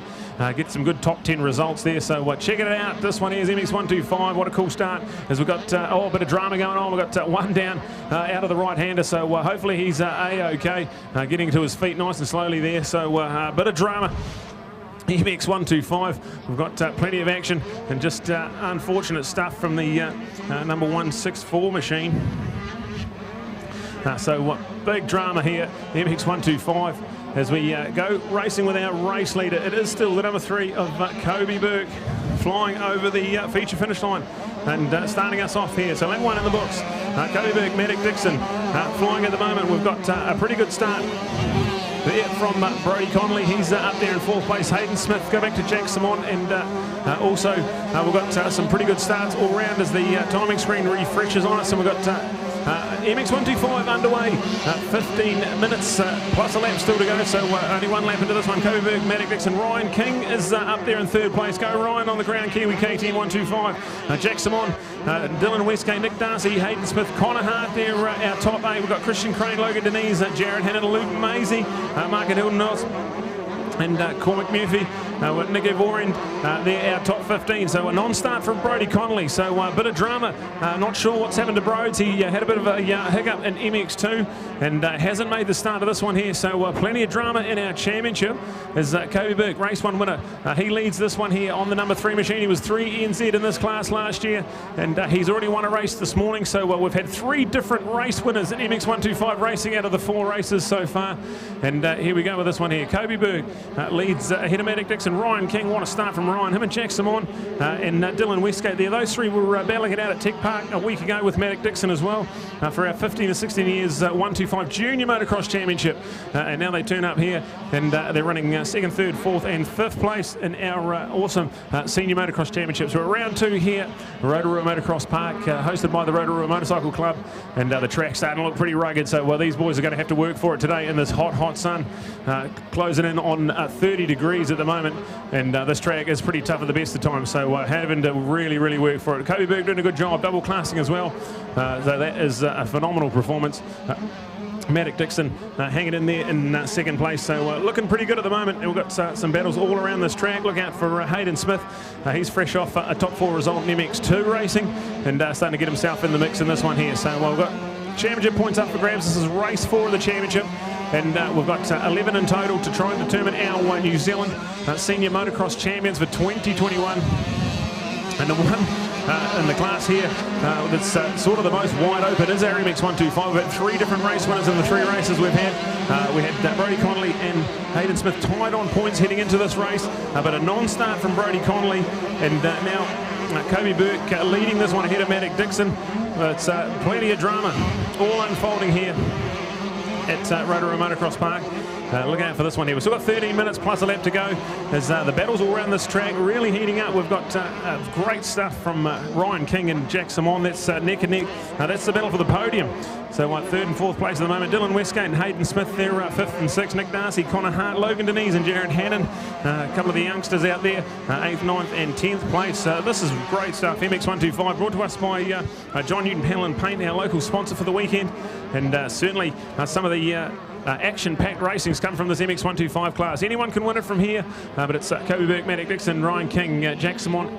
We go back to Dylan Westgate and Hayden. So look up for Hayden, he'll be absolutely shattered. He's just had 20 minutes plus a lap on his Gas 250F in the MX2 class. And now he's got to back it up here with another 18 plus a lap in the hot, brutal sun. As we catch this one here. Beautiful hot sunny day, good crowd in here as well as Rotorua Motocross Park in the reverse direction. It's flowing really nicely, the riders all love it. But certainly just as gnarly and tough as it was the other way around. So this one here, a good 12 odd minutes still left in our MX125 racing. Race 2 of the weekend for these. All of our championship classes get 3 races that count towards the points. We've got MX1 coming up after this and MX2, MX3 rather. That's our final race of round number 2. And then we get into our 3rd and final racing. So at the end of this race here, we'll be halfway through our race program and flying at the moment.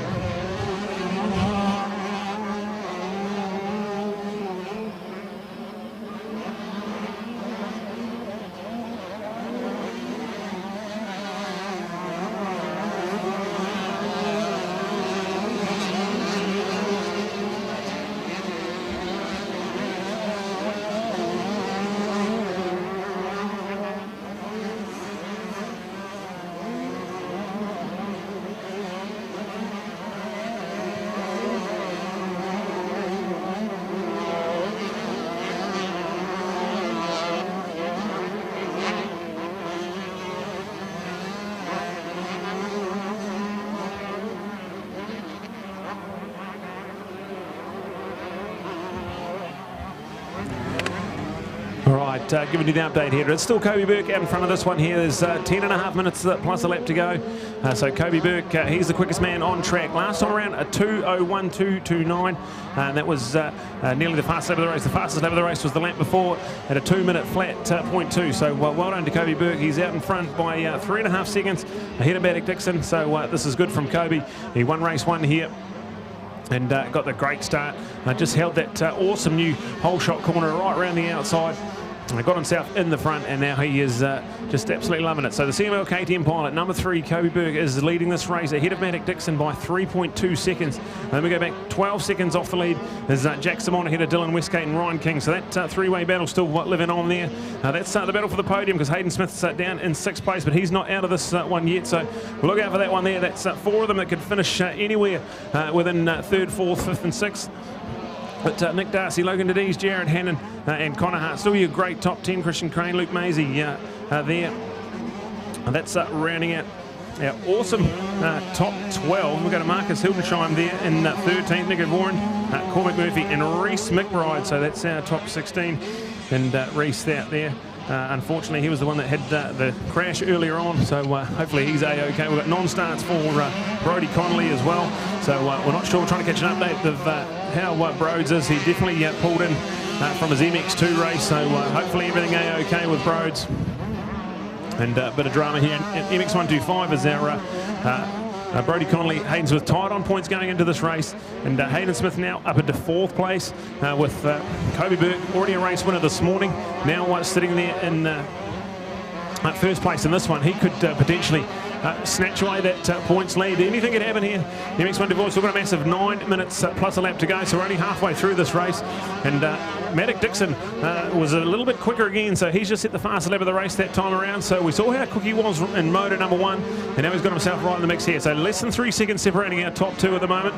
Then a little bit of a gap back to 3rd, 4th, 5th and 6th place. There's nothing separating those. You can throw a blanket over the battle for the podium at the moment as we see Matic Dixon starting to get right on the back wheel. Look out for Matic. He's got himself right in this fight. So the Eltham Window Systems JCA Yamaha, we've seen Maximus Purvis. He won 2 races already today. It's been a pretty good day for the Eltham team. It would be awesome to see Matic if he can try and get in this one here. Well done to Matic. He is our New Zealand 15 to 16 years 125cc champion, 2-time defending junior 125 champion. So great to have him right up the business end of 125 senior motocross. But Kobe Berg, Matic Dixon, that gap was 2.99 seconds when they crossed the line. There's nothing in it now. They're handlebar to handlebar. And flying through this one here. Great stuff. There's some awesome lines emerging as we go. Matic up the inside. I think he's got that job done. He holds on to the inside line, so we've got to change the lead. And Matic Dixon goes up into 1st place over the Fox Feature finish line and taking off another lap. 7.5, 8 minutes to go for Matic Dixon, but he's now in the lead of this one here. What a performance so far. He was 3 seconds back a lap ago, and what a lap. He's lapping in the 159.4, so certainly turning on the speed midway through this moto. It's Kobe Berg still there in 2nd place as we catch up this one here. Jack Simon now under a bit of pressure. Hayden Smith has got himself right on the back wheel, so look out for this podium battle. It's Jack on the 55, but the man from Invercargill, a young man doing great things in New Zealand motocross. He's a really nice guy, and winner of the Jesse Nelson Phillips Memorial Trophy at Woodville. He was the fastest man on the junior day at Woodville, so the fastest lap time on the whole day. So credit to Jack Simon out there. He's in 3rd place, but look at Hayden Smith on the gas right around the outside at the top of the step up and piling on a bit of pressure. So look out for that one there. That's the battle for the podium. They've still got a massive 7 minutes plus a lap left in this one. It's Matic, Kobe, and then go back to Jack and Hayden. There's a couple of battles emerging there for those positions. We've got Ryan King, Nick Darcy, 5th and 6th, and a good little battle there. So well done to Ryan King. Got an awesome start. He was running top 3 and now still holding on to a great top 5. So the man on the Crown Kiwi Alpine Star Bell helmets, 100% KTM 125, doing a wonderful job. 5th place for Nick Darcy, Logan Denise, Jared Hannon, a couple of the awesome youth of the sport running at our top 8 with Connor Hart and Christian Crane at 9th and 10th. Dylan Westgate now up into 11th after being up the pack earlier on. Finds himself in 11th place, so with some good lap times as well. He's lapping in the 2:02s earlier on, so he should be able to charge up there and get himself right up the top end of the board as we go. Luke Maisie, Marcus Hildensheim, Nick Vaughan and Cormac Murphy still rounding at our top 15 as we get things starting to heat up. 6 minutes plus a lap to go. Matic Dixon still leads Kobe Berg. That's been some great battles over the last couple of years these two guys have had, and bring it on the race track right now in race number 2 of round number 2 here at Rotorua Motocross Park. This is a beautiful hot sunny day. It's actually brutal conditions to be riding a motorcycle in, and these guys doing a great job. So 3rd place is now with the 116, the gas of Hayden Smith. He's been a classy performer so far. Some good top results in MX2s, double classing in MX125 as well. he will be absolutely hammered after this, but great job. So he's now got himself in that podium position. He is tied on points with Brodie Connolly going into this race for the championship lead. So this one here with Maddock and Kobe finding it out ahead of him. He should be able to capitalise on that and get himself in the championship hunt well and truly. So this is awesome championship unfolding here. We're not sure what's happened to Brodie Connolly. He hasn't started this race, and he did DNF the last MX2 race, so we hope everything's A-OK with Broads and the LMC Husqvarna team. We're trying to catch an update there of what's happening, but non-start for Brodie Connolly, defending 125cc champion. And just more of the drama here unfolding in the New Zealand Senior Motocross Championships. Thank you to Fox, Aon, Pirelli and Kawasaki, our major sponsors, doing a lot of work alongside Motorcycling New Zealand, bringing us a 4-round New Zealand Senior Motocross Championship. And with the COVID pandemic, a lot of people to thank and a big team involved in getting this series up and running. And right now, the envy of the world watching New Zealand Motocross having a big championship. Going at it at the moment. Matt Dixon leads Kobe Burke. That's still your top two. Hayden Smith now into third ahead of Jack Simon, holding on to fourth place ahead of Ryan King, Nick Darcy, Logan Nadise and Jared Hannon. Then go back to Connor Hart, Christian Crane with Dylan Westgate. Still hanging on to 11th place, Luke Maisie in 12th, Mark Sildenstrom, Nick Avoyan, Cormac Murphy and Reece McBride. Still your top 16 out there on track as we got 4 minutes plus a lap to go. So still plenty of time for this one to unfold. But at the moment it's Matt Dixon on his Alpha and Window Systems JCR Yamaha.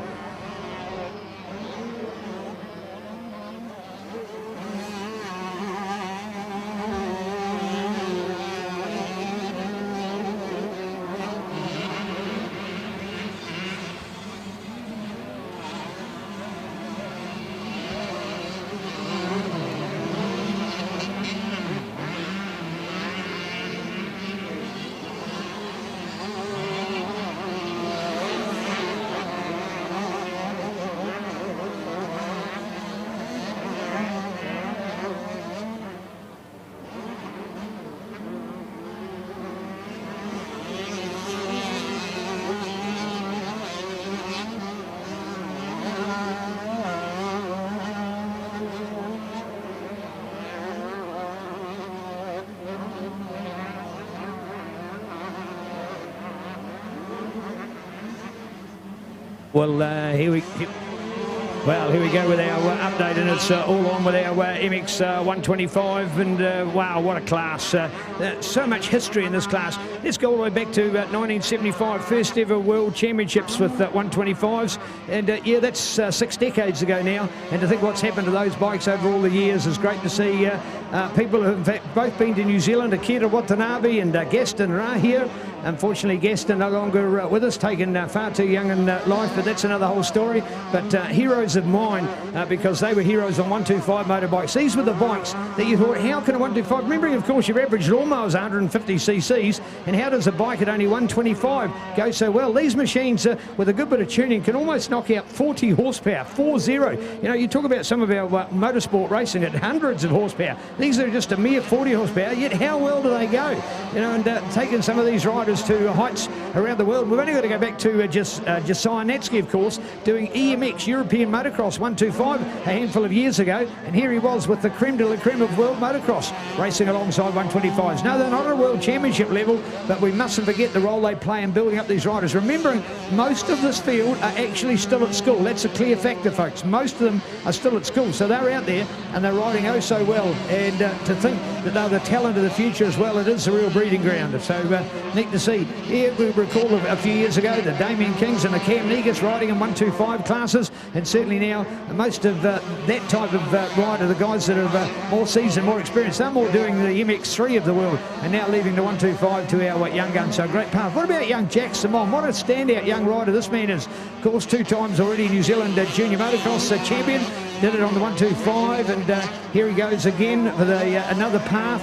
And what a massive year he's had. In fact, he spent more weekends so far in the North Island than he has in the South. In fact, I'll go back to having commentated for 5 weekends in a row now. We've gone to King of the Mountain, we've gone to Woodville, we've gone to the New Zealand Juniors, we've gone to the Burt Munro Challenge in its home region of South, and we've come back here to Rotorua. So massive 5 weekends in a row for the young 15-year-old from Invercargill. So Jack Simon, he's sitting there at the moment in 4th place. This is an amazing credit for a 15-year-old. In fact, had the privilege of seeing him race for the first time on the 125 at the top of the South event near Nelson. Wilson back in 2019, late 2019. So really only 18 months on a 125 bike. Here he is amongst New Zealand's best at this stage. So great to see just how well he's riding out there. So Jack Simon out of Invercargill on the number 55 bike, courtesy of Target MX, Fox New Zealand, Pirelli New Zealand, McIvan Beach, along with Course Graphics, Redline Oils, Dr. Trim, McNaughton's Transport, and Moto Works, Winton, and Matt Hunt. Of course, Moto Works proud to be supporting him when he's riding in his 250F racing as well. But hey, out there at the moment it is Matic Dixon, got the first hole shot today. Talking to Scott, who's been judging the hole shots today. Yes, Connor Hart by a knobbly. Connor Hart by a knobbly. Nothing in it. In fact, they've even used video evidence as played back on the video shot taken on the iPhone as well. So, but there you go. A video replay gives the hole shot. The bonus bonus $100 to the number 67 of the NV Motorcycles Motor X Dr. Trim Mum and Dad FXR Racing supported Husqvarna, as the Swedish like to pronounce it, 125. Yes, we might be at home at Motorcycle HQ with Husqvarna ride-ons and chainsaws and weed eaters and lawnmowers, but of course on racetracks we're on with Husqvarna motorcycles as well, and NV Motorcycles definitely the distinguished #1 race team in the country on the Husky brand. After all, Daryl King wasn't a world #2 champion just on one brand, did it on two, and did it with Husqvarna as well. So great motorbikes still circulating in this day. Of course, they're the pioneers of motocross, as their name suggests also. All right, so a whole lot of good racing out there. Not many changes at the top. The 318 of Matic Dixon, still your race leader out there, along with the number 3 of Kobe Beck. What a cool day he's having at the office on the CML, KTM, Makita, Rukon Construction, Demon Energy, Fox, Seville Machinery Repairs, Unforeseen Decals, Pirelli again, that common name. Do you realise that every rider that's been #1 on the podium today in the championship classes, MX125, MX1, MX2, have all been on Pirelli tyres today? Power is nothing without control. One tyre dominates the world of motocross, as it does right here in New Zealand. In the words of Hamish, been on them for 8 years, doesn't trust any other brand. You want the best. And the other cool feature, of course, the same tyres at the World Champions race are available from your favourite Pirelli tyre distributor. Ask them by name by all great bike shops around the country. John Newton Panel and Paint, local all-round cool business, local sponsor, local cool guys, and are proud to be behind our sport MX125 here in the Road to Vegas. 2 hole shots today, 318 Matic Dixon, 67. And Connor Hart, but in the race at the moment it is a 318 out there of Matic Dixon on the Altherm JCR Yamaha that leads at this stage. And Brad, we're counting them down as we go all the way. And there's the checkered flag. We're going to go to the Ecliptic final, and there it is, the Yamaha home across the super jump there at the Kawasaki Fox finish line. So a red finish out there for 318, but Brad, I like the Connor Hart story. I think some of the other hole shots have generally been with our favourites. He certainly wasn't a favourite, but man, there's nothing better than waving a $100 note to a young kid, isn't it? It's going to be the highlight of his racing. Absolutely, yeah. It's at the pinnacle of New Zealand motocross. Here we go. Awesome hole shot, Connor. And that's 4 different race winners from 4 different races in MX125 racing. So Matic Dixon, well done. The 318 Altherm JCR Yamaha, well done to Matic Dixon. And didn't have it all his own way, had to carve through. Did the pass mid-moto and ran away with it. So fantastic. Matic Dixon, what a performance. We go back to Kobe Burke there in 2nd place. Hayden Smith crosses the line. He's in 3rd place, so another good podium. And man, that's really shaken up these championship points. So Hayden tied with Brody going into that race now. Anyone's championship at the moment with Matic and Kobe having a race win each so far today. We go Jack Simon, awesome top 4 from Jack. Ryan King there in 5th place. Nick Darcy across the line, he gets a good 6th place. So well done to those youngsters. Logan Denise gets home in 7th place ahead of Jared Hannon, as we get them all coming through the line of the new Fox feature finish line here at Rotorua Motocross Park. We are at round number 2 of the Senior Motocross Championships. And race 2 for MX125 in the book, and a win for Matic Dixon on the Altherm JCR Yamaha. Another win for Yamaha today, so they're doing a pretty good job as we catch the update there. Well done to MX125. Not sure what happened to Brody Connolly, so we'll go and do a bit of homework, a bit of investigation, and see if we can find out everything that's going on there. Hopefully everything's okay in the LMC Husqvarna team with Broads, but did not start, so didn't make the line there, and a DNF in his MX2 race there. So a bit of drama here at round 2, and we've got a long championship to get through. But the win in the book for Matic Dixon. Kobe Burke gets home in 2nd place ahead of Hayden Smith. We go Jack Simon, Ryan King, Nick Darcy, Logan Denise, Jared Hannon, Connor Hart, and Dylan Westgate gets through in 10th place. So good damage control there for Dylan, as we're going to cross to Neil, who's going to do our MX125 podium wrap, and 4 different race winners, so 4 different interviews, and this one's going to be Matic Dixon on the Altherm JCR Yamaha.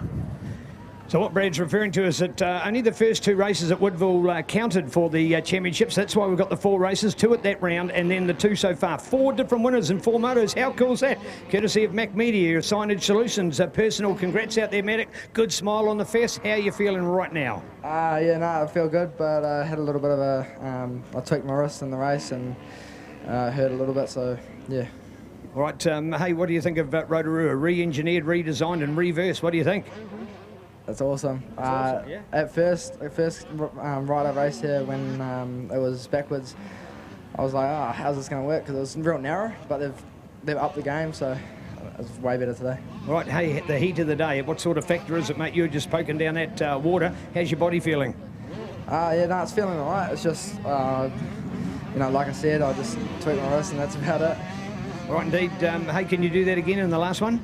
Yeah, of course. Of course. Good work, good work. Stay with us, Matic. Here we go. Another Sky Sport Next update with Matic Dixon, the young man out of Tauranga, taking it in the update here at this stage. Courtesy of Sky Sport Next. This is the Yamaha JCR Altherm Window Systems racer, taking the glory away for this MX 125 race. Coming to you live, loud and proud here at Rotorua, the home of motocross. This is now our second round of our championship with 2 to go. Pukekohe 4 weeks away, and the following week for the back-to-back 2 rounds at Thingamacune Park near Taupo. Brought to us by Mac Media Signage Solutions, along with Aon, Pirelli, Fox, and Sky Sport Next. New Zealand Motocross Championships, bring it on.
Hey, great opportunities. We just watched the warm-up for this next race. Have with us SJ Cavell from the Moto Point. A lot of people may not know SJ, another volunteer, another board member at Motorcycling New Zealand. And SJ, you've seen Superbikes racing, you've seen our Sloane Frost, our Mitch Rees, our Dan Meadams and our Scott Moyers all starting from a motocross background. I think it gives you an idea as to how we can build champions of the future. Oh, mate, motocross is certainly not my background, but it's great to be here. And Rotorua putting on a fantastic show here with a great club. So, look, the guys out here, there's some serious talent amongst these classes, and the racing so far has been brilliant. It's been really good to watch, and I'm really stoked to be here, actually. SJ, hey, for yourself, let's not take anything away. Pro Twins is your field, NZSBK, New Zealand Superbike Road Racing. Hey, we're only 2 weeks away from the next round, going to Hampton Downs the following week to the final at Taupo. What's the kind of things that you as a rider is doing in preparation a couple of weeks out from those rounds? Because we're on the line now. Yeah, it's business end of the championship for us. We're sort of at the pointy end, so trying to make the most of it. A lot of training during the weeks, a lot of gym work, trying to eat right and stay away from those chocolates and things like that. And I went to Hampton Downs yesterday for a practice actually, so I got a few laps in and dialed the bike in. So hopefully when we go there in a couple of weeks, we've got one step in the door already and ready to go. Right, how you doing ours in the middle of summer? You can imagine Hampton Downs on a day like today on hot black tarmac with you and your black Pro Twin leathers would be as good as going to the sauna, wouldn't it? Yeah, I mean, yesterday's conditions were similar there yesterday to what we've got here today, and it was hot, but looking at these guys jumping and in and out of the bumps and the ruts. I mean, I know that must be seriously hard work out there, and I take my hat off to all these guys that are actually giving it a crack out there. All right, SJ, hey, you got on the board but pre anything called COVID. We'd never even heard of the word before, and you got on there. We didn't even have an annual general meeting to announce your arrival on the scene because that was put off with COVID. You've turned up to propose have, you can either call it the best or worst year. I call it the best from the point of view of we had nothing in our sport, and look what's exploded out the other end of it. We've lined up with a magnificent championship across all of our classes. Absolutely. I mean, it's been a challenge. The whole year's been a challenge, and it's certainly not what I expected when I signed up for the board. It was a challenging in many ways. But hey, look, we've got great clubs like the Rotorua Club here that are actually really putting in the effort. There's so much work goes on behind the scenes, and all those volunteers. Like I look at those guys sitting out there today in the sun. Thanks very much to all you guys, because this just doesn't happen without all these volunteers. So it's really good to see this happening. We had a scare early in the week with the COVID in Auckland, and we had a meeting at 6 o'clock on Wednesday night and decided to give this the green light and say we could do it, and I'm so glad we did, because look at what we've got here. It's fantastic for the sport. Hey, thanks SJ, thanks for joining us, mate. All the best personally for your racing. Go out and kill those guys in Pro Twins, will you? That's the plan, Neil. That's the plan, mate. Cheers. Well done, SJ Cavell, folks. You'll see him with his board member shirt on here. Just walk up and say hi. He's a motorcyclist like the rest of us. Just because he happens to be a softie on task here, we won't take too much out of him. Hey? All right. Thanks, SJ. One of the good guys too, thanks. And well, who's not a good guy when you're involved in motorcycling? You get the idea. Of course, Motorcycle New Zealand, we're a multidiscipline. We do the enduros, we do the trail rides, we do the cross country, we do the trials, we do the road racing. That's NZSBK. And here we are with our big one, the mighty Motocross. Looking out for Brad. He'll be updating. We're going to have another hole shot. You can see the line marked on the ground. Who's going to take it? Who's going to win it, Brad? Here we go, underway, MX1, we're underway. This one here, race number 2 of the day for these guys here around the outside. Looks to be number 11, Tyler Steiner. Tyler Steiner's done it on the Honda, so well over Tyler Steiner. We've got Hamish Harwood on the outside of him, so Hamish Harwood. What a start from Tyler Harwood. He is gone. And Caleb on Cody Cooper got good starts as well. We've got action and plenty. Bit of drama as we've got Tommy Watts got caught up on the start, so drama for Tommy. He's going to do a bit of a late race charge, but this one here in the hands of Hamish Harwood again. He's the man in charge of this championship so far. He won race number 1 pretty stylishly this morning. Tyler Steiner, good start from him. We've got Cody Cooper, Kane Lamont up there as well.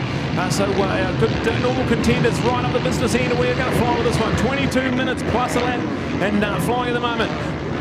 Hamish Harwood, he's on the 450 this year, the CML KTM.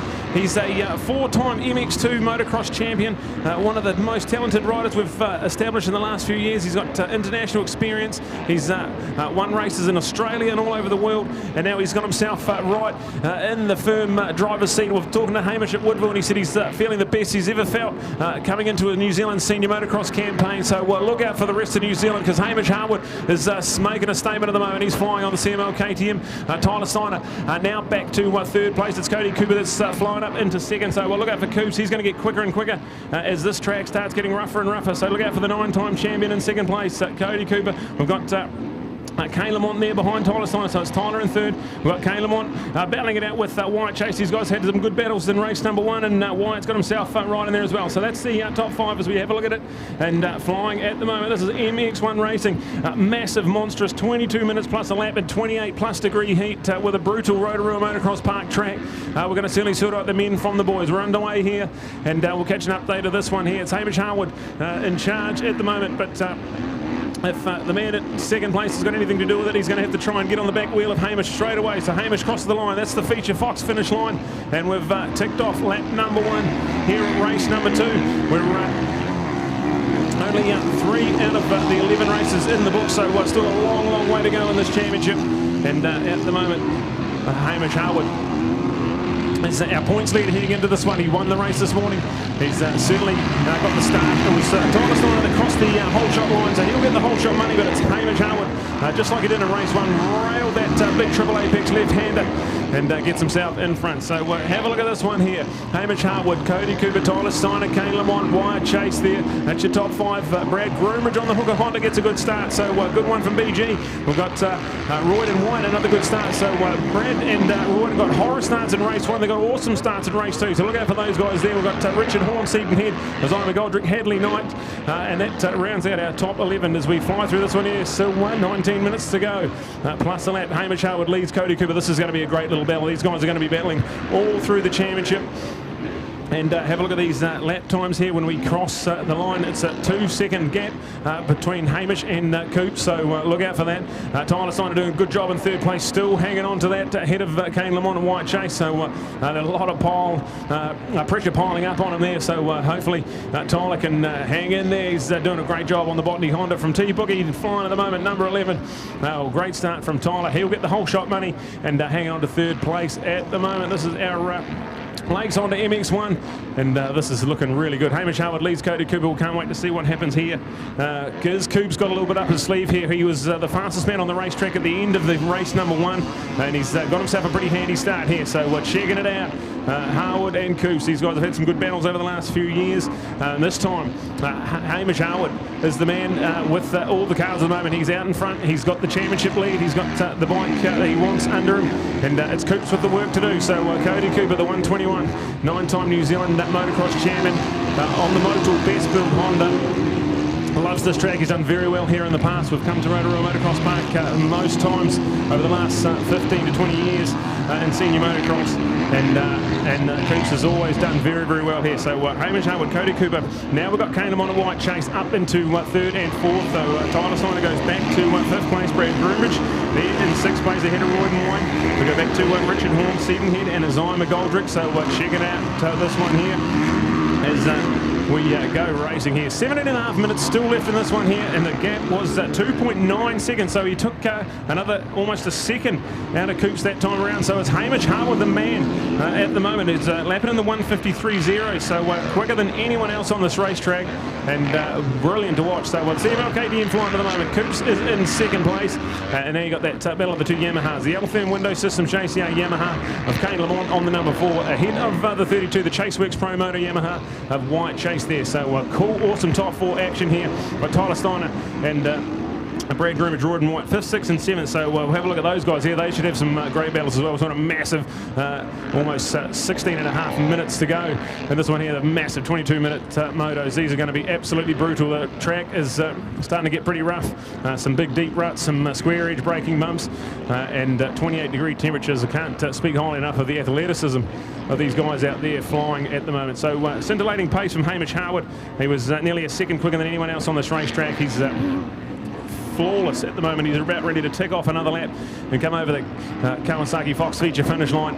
So there it is, Hamish Harwood, the number 3 on the CML KTM, ticks off another lap, and we'll keep an eye on the split times between him and Coops. He's got the hammer down. He's really looking good out there at the moment. An awesome riding style. He's very, very cool to watch.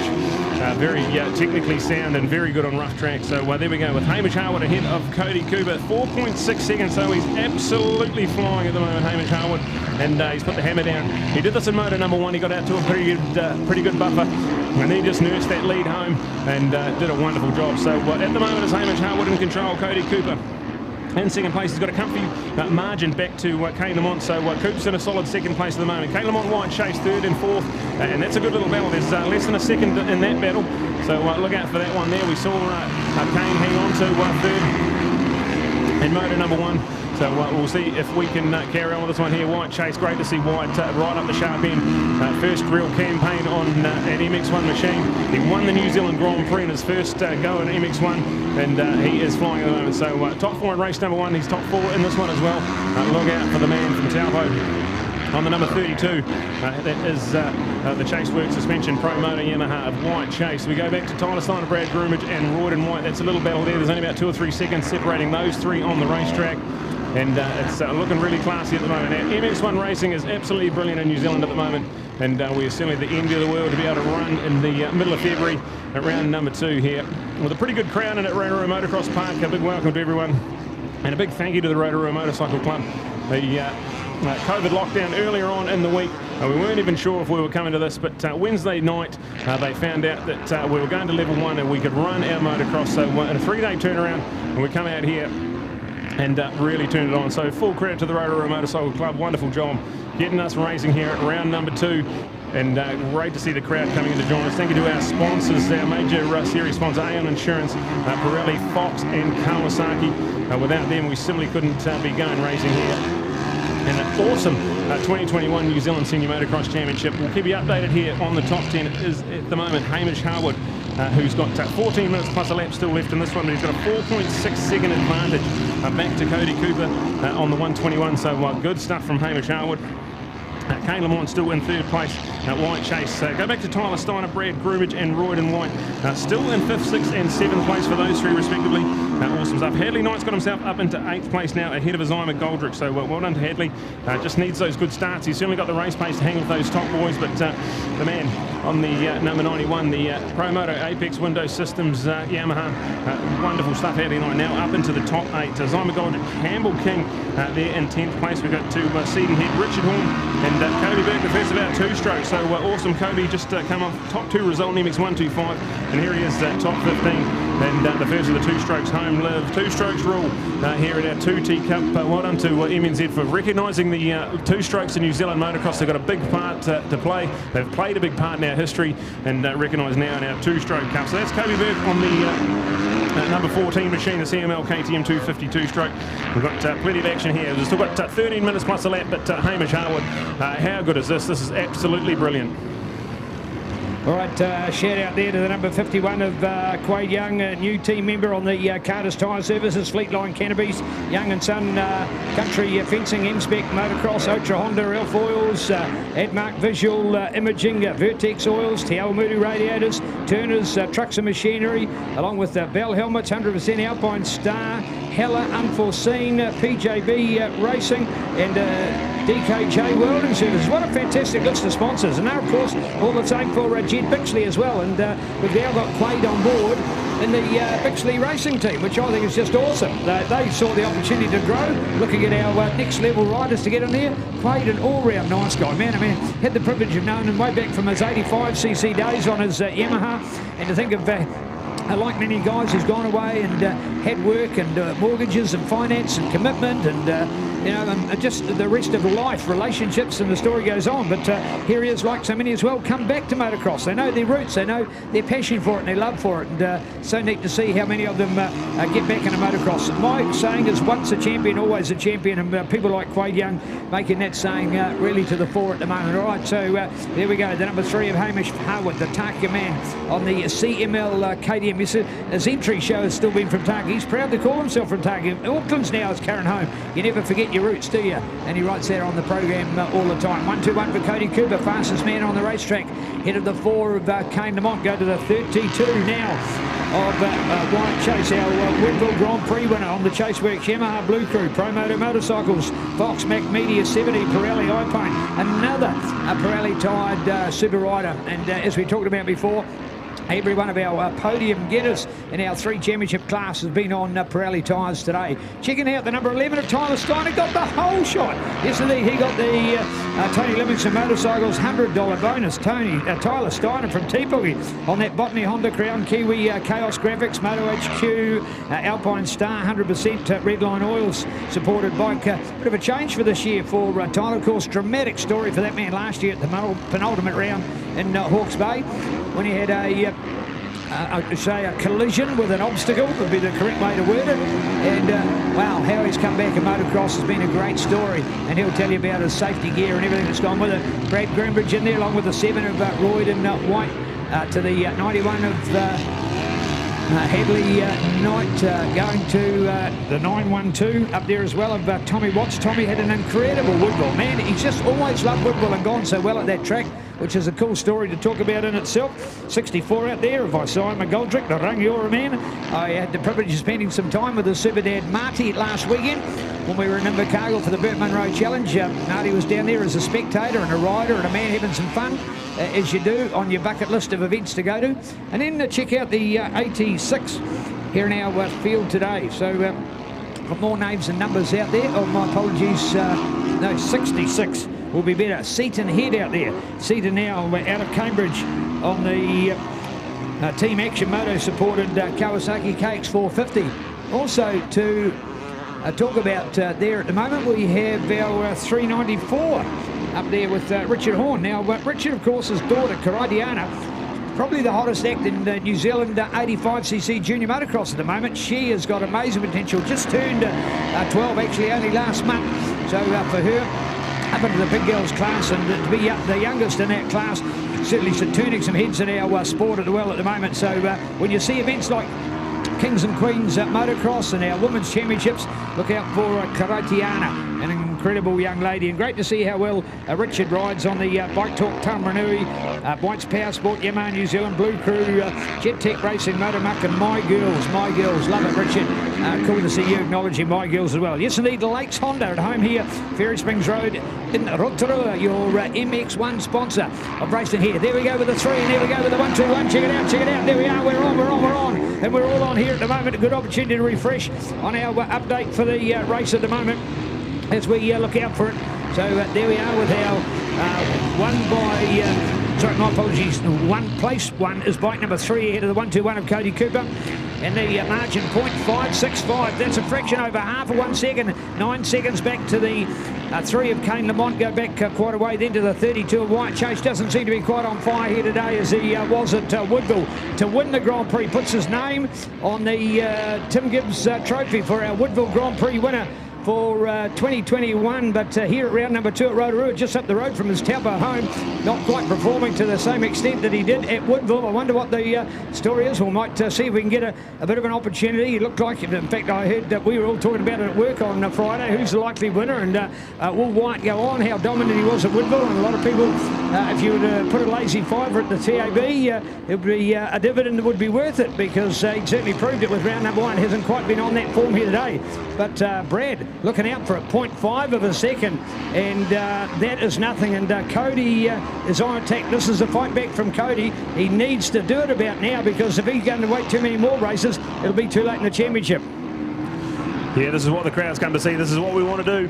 Cody Cooper piling on a bit of pressure there. So check out this one here. There's actually battles all over this track here. The battle for 3rd and 4th is actually not too bad either. So Kane Lamont, White Chase, still only a couple of seconds of that battle here, but it's Hamish Harwood, Cody Cooper, the 2 superstars out at the moment. So this one here is going to come down to the wire. We've got 7 minutes plus a lap still, plenty of time for Coops, but Hamish Harwood, after getting Coops right on the back wheel, has responded with a little bit of a quicker lap time there. So check this one out. It's evenly matched for lap time there that time around, so no change. It's gone out a little bit even to Hamish's favour, so 0.9 of a second out, so still under a second, still nothing in it, but Hamish Harwood responds and goes 1:54.0. So these guys are absolutely flying. These guys are lapping just as quick as they were right at the start of the race, so keep an eye on the 3 of Harwood and the 1:21 of Cody Cooper. They're going up the step up at the moment and absolutely flying, so brilliant to see these guys under control. It's gone out to White Chase now in 3rd place, so we've got the change. So White Chase is now up into 3rd place ahead of Kane Lamont, so unlucky stuff for Tuffy. And we're going to go racing with this one here. So it's gone to Kane Lamont into 4th place. Tyler Sinus still there, Brad Grimmage, Royden White and Hadley Knight in there. Tommy Watts and Campbell King, our top 10, but the battle for the lead is the one we're going to keep an eye on. We're on Sky Sport Next. Welcome to all our viewers, and thank you to Grant and the team bringing us this awesome footage as we see Rotorua Motocross Park in a reverse direction from what we're used to, and it's looking really cool. There's been some great battles, awesome passing, and some really good dicing going on all over the track in all 3 classes. So fantastic. Hamish Harwood has responded. He's gone a little bit quicker than Coops, and just showing us there's some cool lines out there as well. As you see, just turning in the middle of the corner, squaring it up, getting that CML KTM power down, and what a job at the moment. This one's going to come down the line. We've still got a massive 5 minutes plus a lap to contend with here. As we see, unfortunately, Kane Lamont is dropping down our timing screen, so poor tough. We've lost Kane Lamont out there, and we've got drama all over the racetrack. We've got guys down. That's our race leaders going through a bit of carnage there in the corner, as we've got the 3 and the 1:21. There's less than a second in it as they cross the line. It's the 3 of Harwood just ahead of the 1:21. There's still 4.5 minutes plus a lap, and Coops is going to get right on the back wheel. There's less than a second in this battle as we see over the container bridge they go. It's nothing in it. Heaps of lap traffic to contend with here. Who's got the better lines? Who's got the better strategy? As we see Harwood and Cooper. Oh, this is going to be brilliant. This is going to be really good. Still 4.5 minutes plus a lap. We've got White Chase still there in 3rd place ahead of now Tyler Steiner, who's up into top 4. So well done to Tyler Steiner. Top 4 result. And we go back to Brad Grimmage. Fifth place of Brad, Royd and White, Hadley Knight there, 6th and 7th, Tommy Watts, Campbell King, and now Richard Horn up into the top 10. We've got Jacob Steele, Kobe Burke, Sedenhead, Isaiah McGoldrick, and we go back to Nathan there. Rounding out our top 15, a classy top 15 it is as well, and we have a look at this one here, right down. And turning left, they go right up the top of the hill in a reverse direction. It's actually quite cool to watch these guys. It flows really nicely up the top of the hill, and then they really go down this hill, plunge down this hill with some gnarly big braking bumps. And we see Hamish Harwood on his CML Fox Racing KTM making this track look easy. I can tell you folks, it is not easy out there. This track is absolutely brutal, and we're about halfway through the race program, so it's only going to get harder and harder for these guys. It's very hot and brutal out there. And Hamish Harwood, runnable drive, 3.5 minutes plus the lap. He's still going to hang on to this one. Coops is not dying without a fight here, so we'll look at this one here, 1 and 2. What a battle we've got on our hands. Unfortunately, we had a good battle for 3rd and 4th, but Kane Lamont, unfortunately, trackside at the moment, so hopefully everything's okay with Tuffy. So a bit of drama there. As the Altherm window system, JCR man, who was doing so well out there in top 3, has managed to not finish this one, so hopefully everything's okay. We'll catch an update with all of this as it unfolds. But Hamish Harwood heads over the Fox feature finish line jump and ticks off another lap. We've got 3 minutes plus a lap still remaining. As so a non-finish for Kane Lamont, so he's out of this one. Unfortunate stuff. As we carry on with this one, Hamish Harwood, Cody Cooper, White Chase, that's your top 3. We go Thomas Steiner, Brad Groomage, Royd and White, awesome stuff. BG Brad Groomage, top 5 in MX1 racing on a brand new bike.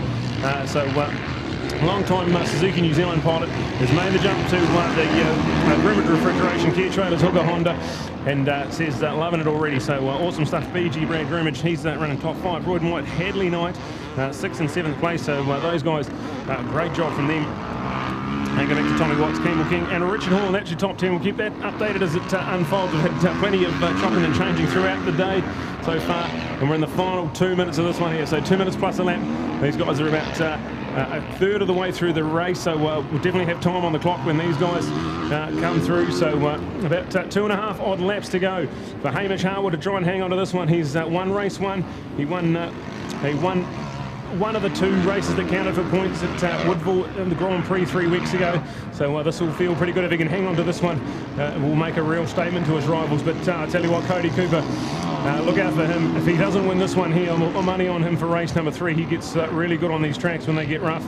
He's just such an experienced campaigner.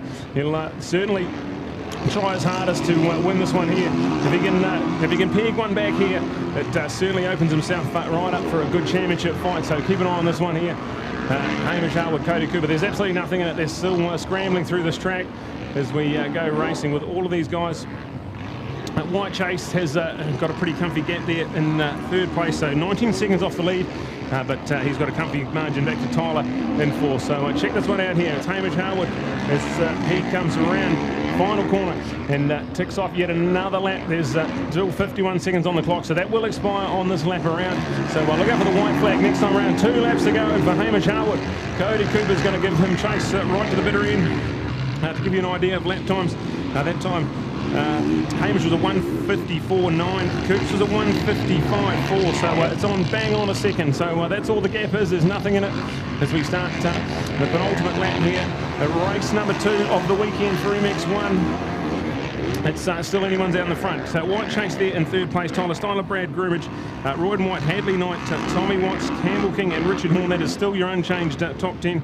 As they come through the line, we go back to Jacob Steele, Kobe Burke, Sedenhead, Isaiah McGoldrick, and we also go to the 175 of Nathan as well there. In 15th place, we've also got Evan and Quade, Keegan and Tim, with Shane rounding out the top 20 in our massive 27-strong field here at MX1. And time expires on the clock, so we are getting right down to the business end. The white flag ready and waiting. They're going to plunge down the hill for the second to last time here. And Hamish Harwood looks to be just putting a little bit of a squeeze on here. He's got a bit of a 10 to 15 bike length advantage over Cody Cooper and a handy little buffer. So what a performance so far. Hamish Harwood, it's certainly his to lose from this stage. He won race number 1 by a comfy margin. This one here he's had to work for, and he's still got a lap and a bit to go. So that one there, top 2 racing here at MX1. and this track's certainly cutting up nicely. So have a look at this one. Good crowd here at the Rotorua Motocross Park. Welcome to everyone who's joined us on Sky Sport Next as well. And thank you to the Rotorua Motorcycle Club bringing us this fantastic Rotorua Motocross Park in a reverse direction. It's normally run the other way around, and certainly hasn't detracted from any of the action-packed racing we've had, as we see Hamish Harwood and Cody Cooper around there. White flag is out, so one lap to go. We're on our final lap here, race number 2, and Coops managed to alleviate that gap midway through the lap. It looked like Hamish Harwood had put a little bit of a gap in there, but now looking at that on track, that's almost gone. So anyone's at the moment, Hamish Harwood's hanging on for dear life. Cody Cooper, he's the one with the work to do in second place. They're about to go in the sharp left-hand hairpin and climb up the step up for the final time here in race 2. They get 3 races on the program this weekend, and this is shaping up to be a beauty. We're on the final lap here. White Chase still doing a good job there in 3rd place. So more and more quality championship points for White on the Chaseworks Pro Moto Yamaha. And then one of the rides of the day so far for me, Tyler Steiner, a whole shot and a top 4 on the cards at the moment. So we'll look out for Tyler Steiner, the man from T-Pookie on the Crown Kiwi Botany Honda. Brad Grimmage, Royd and White, and Hadley there, still 5th, 6th and 7th. Then go back to Tommy Watts, Campbell King and Richard Horn. Classy top 10 as we look up the top of the hill at Hamish Harwood. He really got on this part of the track. He did this last lap as well, where he gets that CML KTM power, plunging down that hill. He squares this corner up nicely, and he has got that comfy margin that he had a lap ago. Coops sort of makes it up back in the infield, but it looks like Hamish Harwood certainly the advantage at the moment on the Fox Racing CML KTM and Kita Rukon construction, all behind this man here, and all important Pirelli tyres. We've got 9-time champion behind him, given chase. He's also on the Pirelli tyres, so power nothing without control for these guys here, and certainly the winning choice at the moment. So Hamish Harwood, Cody Cooper, who's it going to be? Certainly advantage Hamish Harwood. We keep an eye on them as they fly back over the Rotorua quarry jump and plunge down the short chutes here. It's only a couple of corners to go for Hamish Harwood. He's done a wonderful job of negotiating the lap traffic. He's done a good job in a 22-minute plus lap motor. He's got one more quarter to go. It's in there and in the books. The checkered flag for Hamish Harwood. What a win, 2 from 2 so far. And the CML KTM pilot takes yet another win and makes a big statement in New Zealand motocross. He has beaten the 9-time champ fair and square, well and truly there. So the 121 Coops, he's going to have to settle for 2nd on the Motul Best Build Honda. And another win for Hamish Harwood. So well done to him. Got White Chase out there on the Chaseworks Pro Moto Yamaha. He'll be awesome to see him finishing in 3rd place. So good stuff from White. Good championship points. Is still not even halfway through this championship yet. We're only 4 races done out of 11, and still plenty of time there. So more and more quality championship points from White Chase. New Zealand Grand Prix champion. He finishes that one there in 3rd place. And keeps that championship hunt rolling on. So Hamish Harwood, Cody Cooper, White Chase, your top 3 have crossed the line and they are in the book. We're waiting now on Tyler Steiner, Brad Grimmage, Royd and White, Hadley Knight and Tommy Watts. That's looking at top 8 at the moment. So fantastic stuff. This has been awesome. MX1, 22 minutes plus a lap. That is absolutely brutal. That's a long time to be riding a motorcycle in this heat on a very rough and rugged Rotorua Motocross Park. So full credit to the boys out there. And we have a big thanks to Lakes Honda, our presentation sponsor from the Rotorua Motorcycle Club. We're going to cross down to Neil, who will have our awesome podium presentation. And yet again, another win for Hamish, the Hammer Harwood. What a wonderful win. So Cody Cooper, White Chase. That's your top 3. We go back to Tyler Steiner, Brad Grimmage, Royd and White, Hadley Knight, Tommy Watts, Campbell King and Richard Horn rounding out our top 10. And we'll go to Neil. Oh, but my highlight is the number 11 of Tyler Steiner. Got the whole shot, Tyler, the Hyundai Bucks, and maybe at the end of the day he doesn't even make the podium as the top 5, and I'm not saying he won't, but you get the idea. More importantly, there was the sort of the little the carrot dangling, wasn't it? Was something, an incentive. Everybody can go fast off the line. Don't matter whether you're the first qualifier or the 30th qualifier. And Tyler did an exceptional start. Man, oh man, I'll tell you what, he only had it by half a tyre. Half a tyre wouldn't have been any more than that. And he just held it, absolutely held it. And once he'd held that, it was almost like, well, hey, I've done the hard work, and the glory is ours. So cool to see. All right, we can hear the next crew warming up, man. We are just rocking into this program now. A more Magic Motocross coming at you here today in Rotor Vegas. Man, oh man, the heat is on for the day. The heat is on for our racing, and we're ready to go with some awesome. Hoping to get our man here ready for our prize giving. If we're not this time, we will be still going to the start. start. If we've not got them back, we'll be taking that start, which is more important to do. So, hey, folks, keen to talk about our event sponsors, our series sponsors, and so many in our lineup. They are oh so important as we reflect on them. They include SkysportNext, along with Kawasaki, Aon, Pirelli and Fox. The event sponsor is Patterson O'Connor Motorcycles, and of course we've got all of our various local sponsors as well, which is cool to see.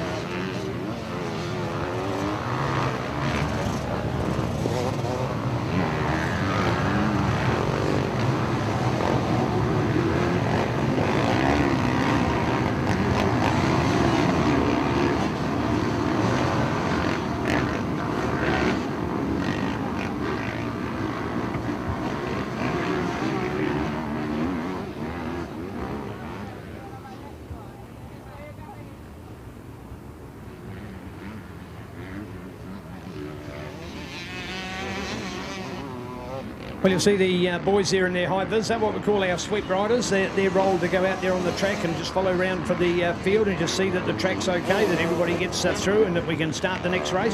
Plus the fact that they'll be giving me feedback on the track and what it's like, e.g. the ruts, the holes, the bumps, the dryness or the wetness, depending on whether it's too dry or too wet, you get the idea. And just sort of that general feedback with regards to how's the track performing. So they're a very good way just to sort of have a visual out there. Those guys are good local club riders, so it gives them an opportunity to have a little bit of fun today, and they can get out and do their work on behalf of the club as well. So pretty cool. Great crowd, and today, man, that car park is chocker, absolutely chocker today. So thank you all very, very much for supporting motocross. Hey, to give you an idea, folks, these events don't line people's pockets, they line sports clubs' pockets. In this case, www.rmcc.org.nz, Rotorua Motorcycle Club. So nice to see. Oh, here's Hamish. Oh, mate, he's got some cool and casuals on. That is nice to see, Hamish. We've got him back here. First of all, Pirelli CML KTM Fox racer, Hamish Harwood, a little bit of a lighter shirt. And that, Hamish, what do you feel like now? What does your body feel like right after a race like that? Well, it's usually a bit better than when I go back and forget about the podium, then I go run all the way up here. But no, our body was good. Yeah, obviously Cody was right behind me the whole way, so I couldn't have a rest anywhere. We were sort of charging the whole way. He would have been copping a lot of roast, but it was sort of tricky because he'd be able to change lines and see what works and sort of work out the better lines, where I was sort of a bit limited to where I could go and what I could do. But all in all, happy with the bike, happy with the race. Yeah. Right, Hamish, hey, and a few other seasons you've taken time to go overseas and do your racing. Potentially that's a little bit derailed this year. You've done a lot of work to build up to this championship. Any idea of what you might be doing later in the season?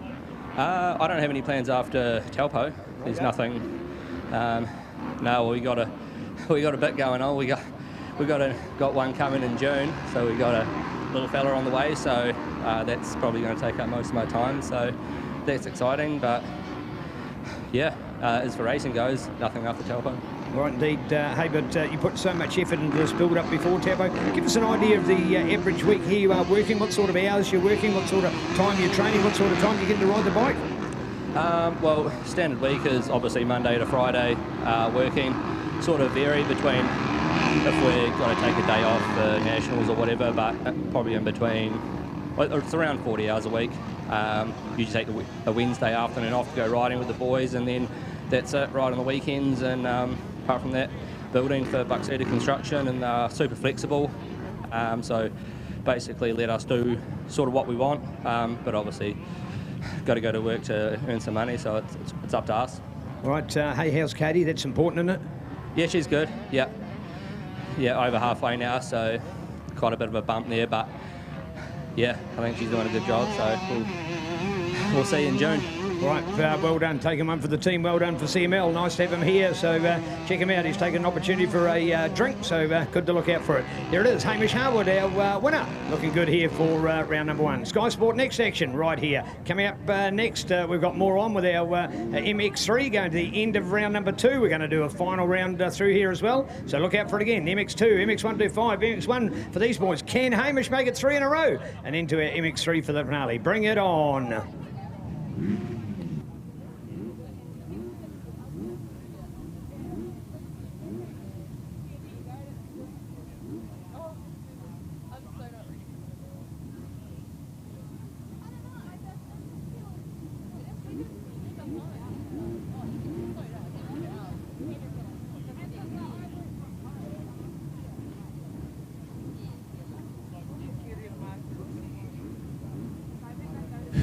All right, the countdown clock is counting us down. Once that goes to 0, it's in the starter's hands. He can drop the gate any time in the next 3 seconds. Once that goes down, we are going to go racing, and we have got a good start here. Everything's away. MX3, 15 minutes plus a lap, and all important hole shots here. As we go around the corner, it's going to be a photo finish. I think DC Darren Cable up the inside. We've got plenty of action. We've also got Arthur Horn in there, got a good start. So check out this one here. We've got MX3 Racing, and these guys are absolutely flying at the moment. Well done, good start from these guys. We're in the new improved hole shot corner here at Rotorua Motocross Park. Looking like DC Darren Cable.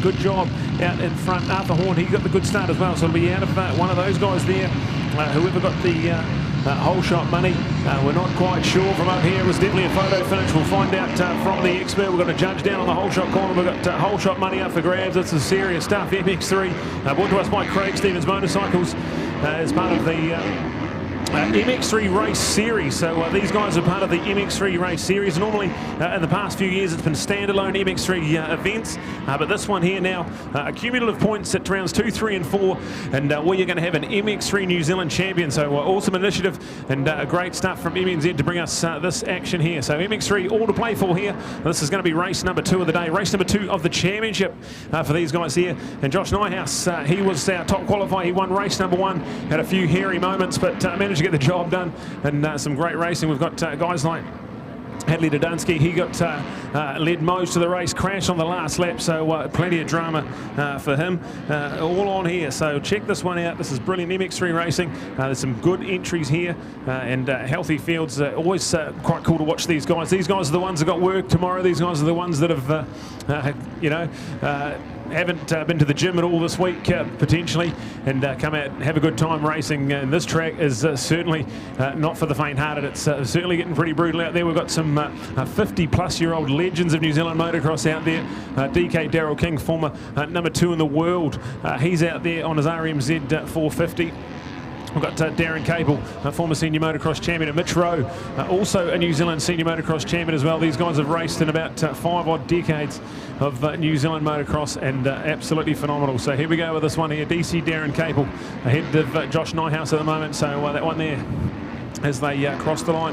We're in race number 2 of MX3. This is so cool to see these guys out there. There's some pretty good battles shaping up as well as we get underway. We've sort of massive 9.5 minutes plus a lap, so only lap number 1 in the books. Darren Cable, Josh Nyhouse. Mitch Rowe with a good start. That's Mitchell Rowe up there in about 3rd place. We've got DK Daryl King.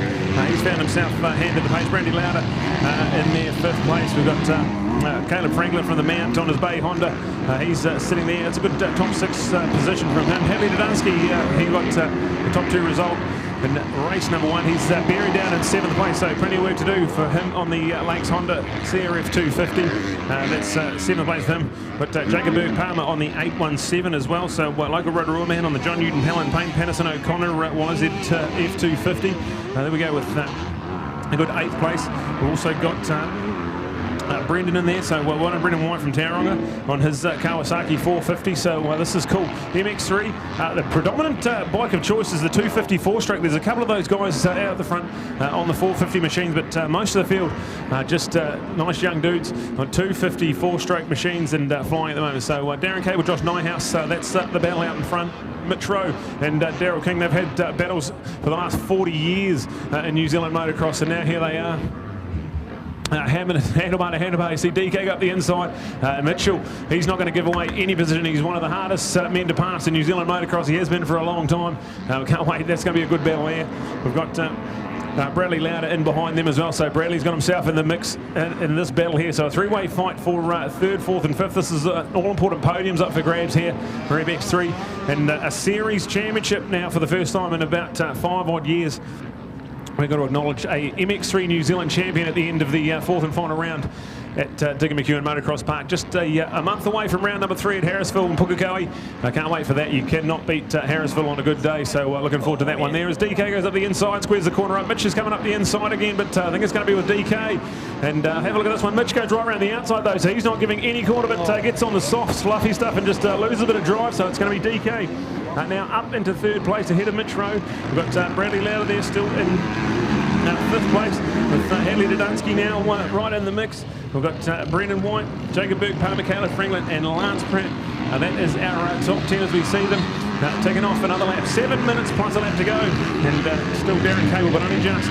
Brad, we've taken an opportunity, Brad, sorry to butt in, but we've just knocked into another legend over here on the track. Remembering the famous one at 1999, and all 3 King brothers finished on a podium at a World Motocross, a feat that's never been achieved by a 3-brother family in the history of motocross. Yes, 2 brothers had done it in the past, as had the Kings, but in 1999, Damien joined his brothers Shane and Daryl, and here's Damien watching a trackside of your big brother, mate. He was your big brother of DK. And what do you think of him right here and now, Damien? Oh, he's looking as good as ever out there, Neil. His technique is on point and got good line selection, and he's got a good bike out there. An old Suzuki 450 from about 2005, so he's having a lot of fun. He's loving every second of it, doing some big jumps and battling with riders that he's battled with for years, so yeah, he's enjoying it. What about exactly that battle we watched, inside to outside? Somebody like Mitch Rowe, that must put a massive smile on the 2 of their faces. Yeah, I'm sure they were both smiling, Neil. Same sort of pass I would do. Daryl probably taught me that one. But yeah, him and Mitch were having a bit of a go then, so it was cool. All right, hey, here you were, the youngest of the family, and looking back at those times at home, you shared rooms with the boys, man. You were sharing BO with them because you were that tight in the back of the old CF Bedford van as Mum and Dad took you to all the motocrosses around the country, and for that matter, sowed the seeds for you to get overseas. They'll be special times you'd never forget, wouldn't they? Yeah, some good memories, all right. Think about it quite often, you know, the racing through the 90s and the early 2000s overseas, and it's pretty hard to do that now, and just so lucky my brothers could help me out to get over there, and without my brothers like that, yeah, I had some awesome times, so loved it. Right, indeed. Hey, first of all, DK, sorry for watching DK out there. Damien, Rotorua, re-engineered, redesigned and reversed. What do you think of the track from a spectator point of view? Yeah, it's always a good track here for spectators. I always enjoy coming here to watch, and had a ride here about 3 weeks ago myself in this direction, and it was a bit weird to start with, but then got into it and really enjoyed it. It was good fun. All right, hey, motocross in the family, young son Jaden stepping it up. I thought he really stepped it up well for Tauranga a couple of weeks ago for Junior Nationals. Must feel pretty awesome when you got your boy at the sharp end of the field as well. Yeah, he rides good. He just he's got to do a bit more riding at certain parts of the year, and yeah, we're going to work on some things for next year, and hopefully on the 125, and he can, and maybe the 250F, and he can improve a lot more. So yeah. Right, Damien, hey, it's never been out of your blood too much. Here you are now running Ultra Honda over there in the Ultra Honda region. You still love motorcycles every bit from the days you've been racing? Oh, definitely. I got so many vintage bikes in my garage, and my little old CR80 from 1985 that Dad gave me, and yeah, I got a lot of, I just don't have much time these days to work on them, so I'm just trying to find a bit more time so I can go racing and riding and work on bikes, and it's definitely something I've grown up with. Yeah, so we'll see what happens. Well done. Thank you, Damien. So Damien, the youngest of the King brothers, Daryl, Shane, Jason and Damien, never to be forgotten in our family, our massive family. So cool to have you. Thank you, Damien. Awesome. I just almost tripped over as I was just going over. So sorry, Brad, to cut in on that, but couldn't let an opportunity go. But there's the baby brother standing at trackside watching his big brother out there. Do you hear that? He's still riding with the correct technique. See, his brother's a judge of that because his brother taught him everything he knows. Cool story. Love you, King family. Thank you, Brad. Back to you. All right, here it is, update time. MX3 racing, 3.5 minutes plus a lap, and Josh Niehaus is now in the lead of this one here. So Josh has got the lead ahead of DC Darren Cable. So that's still your top 2. DC's done a great job this weekend. Did a lot of the heavy lifting, led a lot of this race, but now has to settle for Second place, so Josh is in the lead, DC in second. We've got still DK there, Daryl King, that's still third place, Bradley Lauder and Hadley Dudunsky with Mitch Rowe in the mix as well. So look at that, that's a great little battle in. So we see Josh, he crosses the Fox feature finish line, ticks off another lap ahead of DC, Darren Capel. We've got that little freight train in behind him. It starts off with DK. Then we go to Bradley Lauder there in fourth place, Hadley Dudunsky and Mitch Rowe. A good little battle there, so that's looking, shaping up nicely at fifth and sixth place, sixth and seventh place as well. As our Craig Stevens Motorcycles MX3 is in the final 3 minutes plus a lap, so about 3 odd laps to go. And Josh, the fastest man on the track with a 2:08.1, so he's loving that at the moment. And he now finds himself with a 1.2 second lead over Darren Capel. As we still see 25 entries and all still out there doing it, so well done to MX3. No attrition rate, so at the moment, well done to these guys. Josh Niehaus, Darren Capel, Daryl King, Bradley Lauder. We go to Hadley Dudunsky, Mitch Rowe, Brendan White still there in seventh place, Jed Bixley. Then go back to Jacob Burke-Palmer. What a good job he's doing there. And then we also ran out of top 10 with awesome stuff from the Horn MX Racing team, and Arthur there in the top 10. Carter Franklin and Josh Fitch at 11th and 12th. Shane Robinson in 13th. Roma Edwards, go Roma. Girl Power on the YZF 250 in there in 14th place. And then we go back to Ben in a good 15th. So this one here, just under 2 minutes plus a lap to go. Still plenty to play for, as we now have not only a MX3 overall for the weekend to contend with, they've got the series in line. So this one here is round number 1 of the MX3 Championship for 2021. So I reckon it's a cool idea. We're going to acknowledge an MX3 New Zealand champion with 3 rounds of racing. We go to Harrisville in a month's time, and then a week after that we go to Digger McEwen Motocross Park for the feature finale, just to make sure we get to 4 of the best tracks in New Zealand. We started at the Woodville New Zealand Motocross Grand Prix, one of the toughest motocross tracks in New Zealand. We've come to Rotorua, an iconic part of New Zealand motocross. We go to Harrisville, which is hard-packed clay, really not for the faint-hearted, an awesome track. We get some great racing there. And then Digger McEwen Motocross Park, New Zealand's home of motocross, for the 4th and final round. We've got 4 of the best tracks. I haven't seen a series quite like it in some time. We've got 4 of the best tracks on offer. We're going to find New Zealand's best motocross riders, and at the moment we've got MX3 in the final minute. They just crossed the line to start another lap, so 2 laps to go here in the Craig Stevens Motorcycles MX3 at round number 2 here at Rotorua Motocross Park for the 2021 New Zealand Senior Motocross Championships. It's a pleasure to be alongside Neil here, bringing us the action. About 12 months ago we didn't know what was going to happen to the world. So to be racing New Zealand Motocross in February is an absolute pleasure. And thank you to our major sponsors, Aon Insurance, Kawasaki New Zealand, Fox and Pirelli, along with Mac Media and MNZ, bringing us this New Zealand Senior Motocross Championships for 2021. Right now we're in the MX3. This is their second race of 3 for the weekend, and time about to expire on the clock. It's Josh Niehaus out in front of this one here, so he's about ready to take the white flag and start the final race here. And this track is certainly shaping up quite rough and tough, and the sun is still beaming down. It's a slip slap and wrap day here in Rotorua. Beautiful conditions here for sunbathing. Not so beautiful for motocross, but they're doing a good job out there at the moment. So clock has expired. We're now into the bonus territory, where the white flag will come out and we'll start the final lap. These guys get 15 minutes plus a lap. It's phenomenal stuff to see these guys out there. Still 25 of them out on track. And we've got this one here in the books. Craig Stevens Motorcycles MX3 Race 2, about to start the final lap. Can you get Sam Middleton?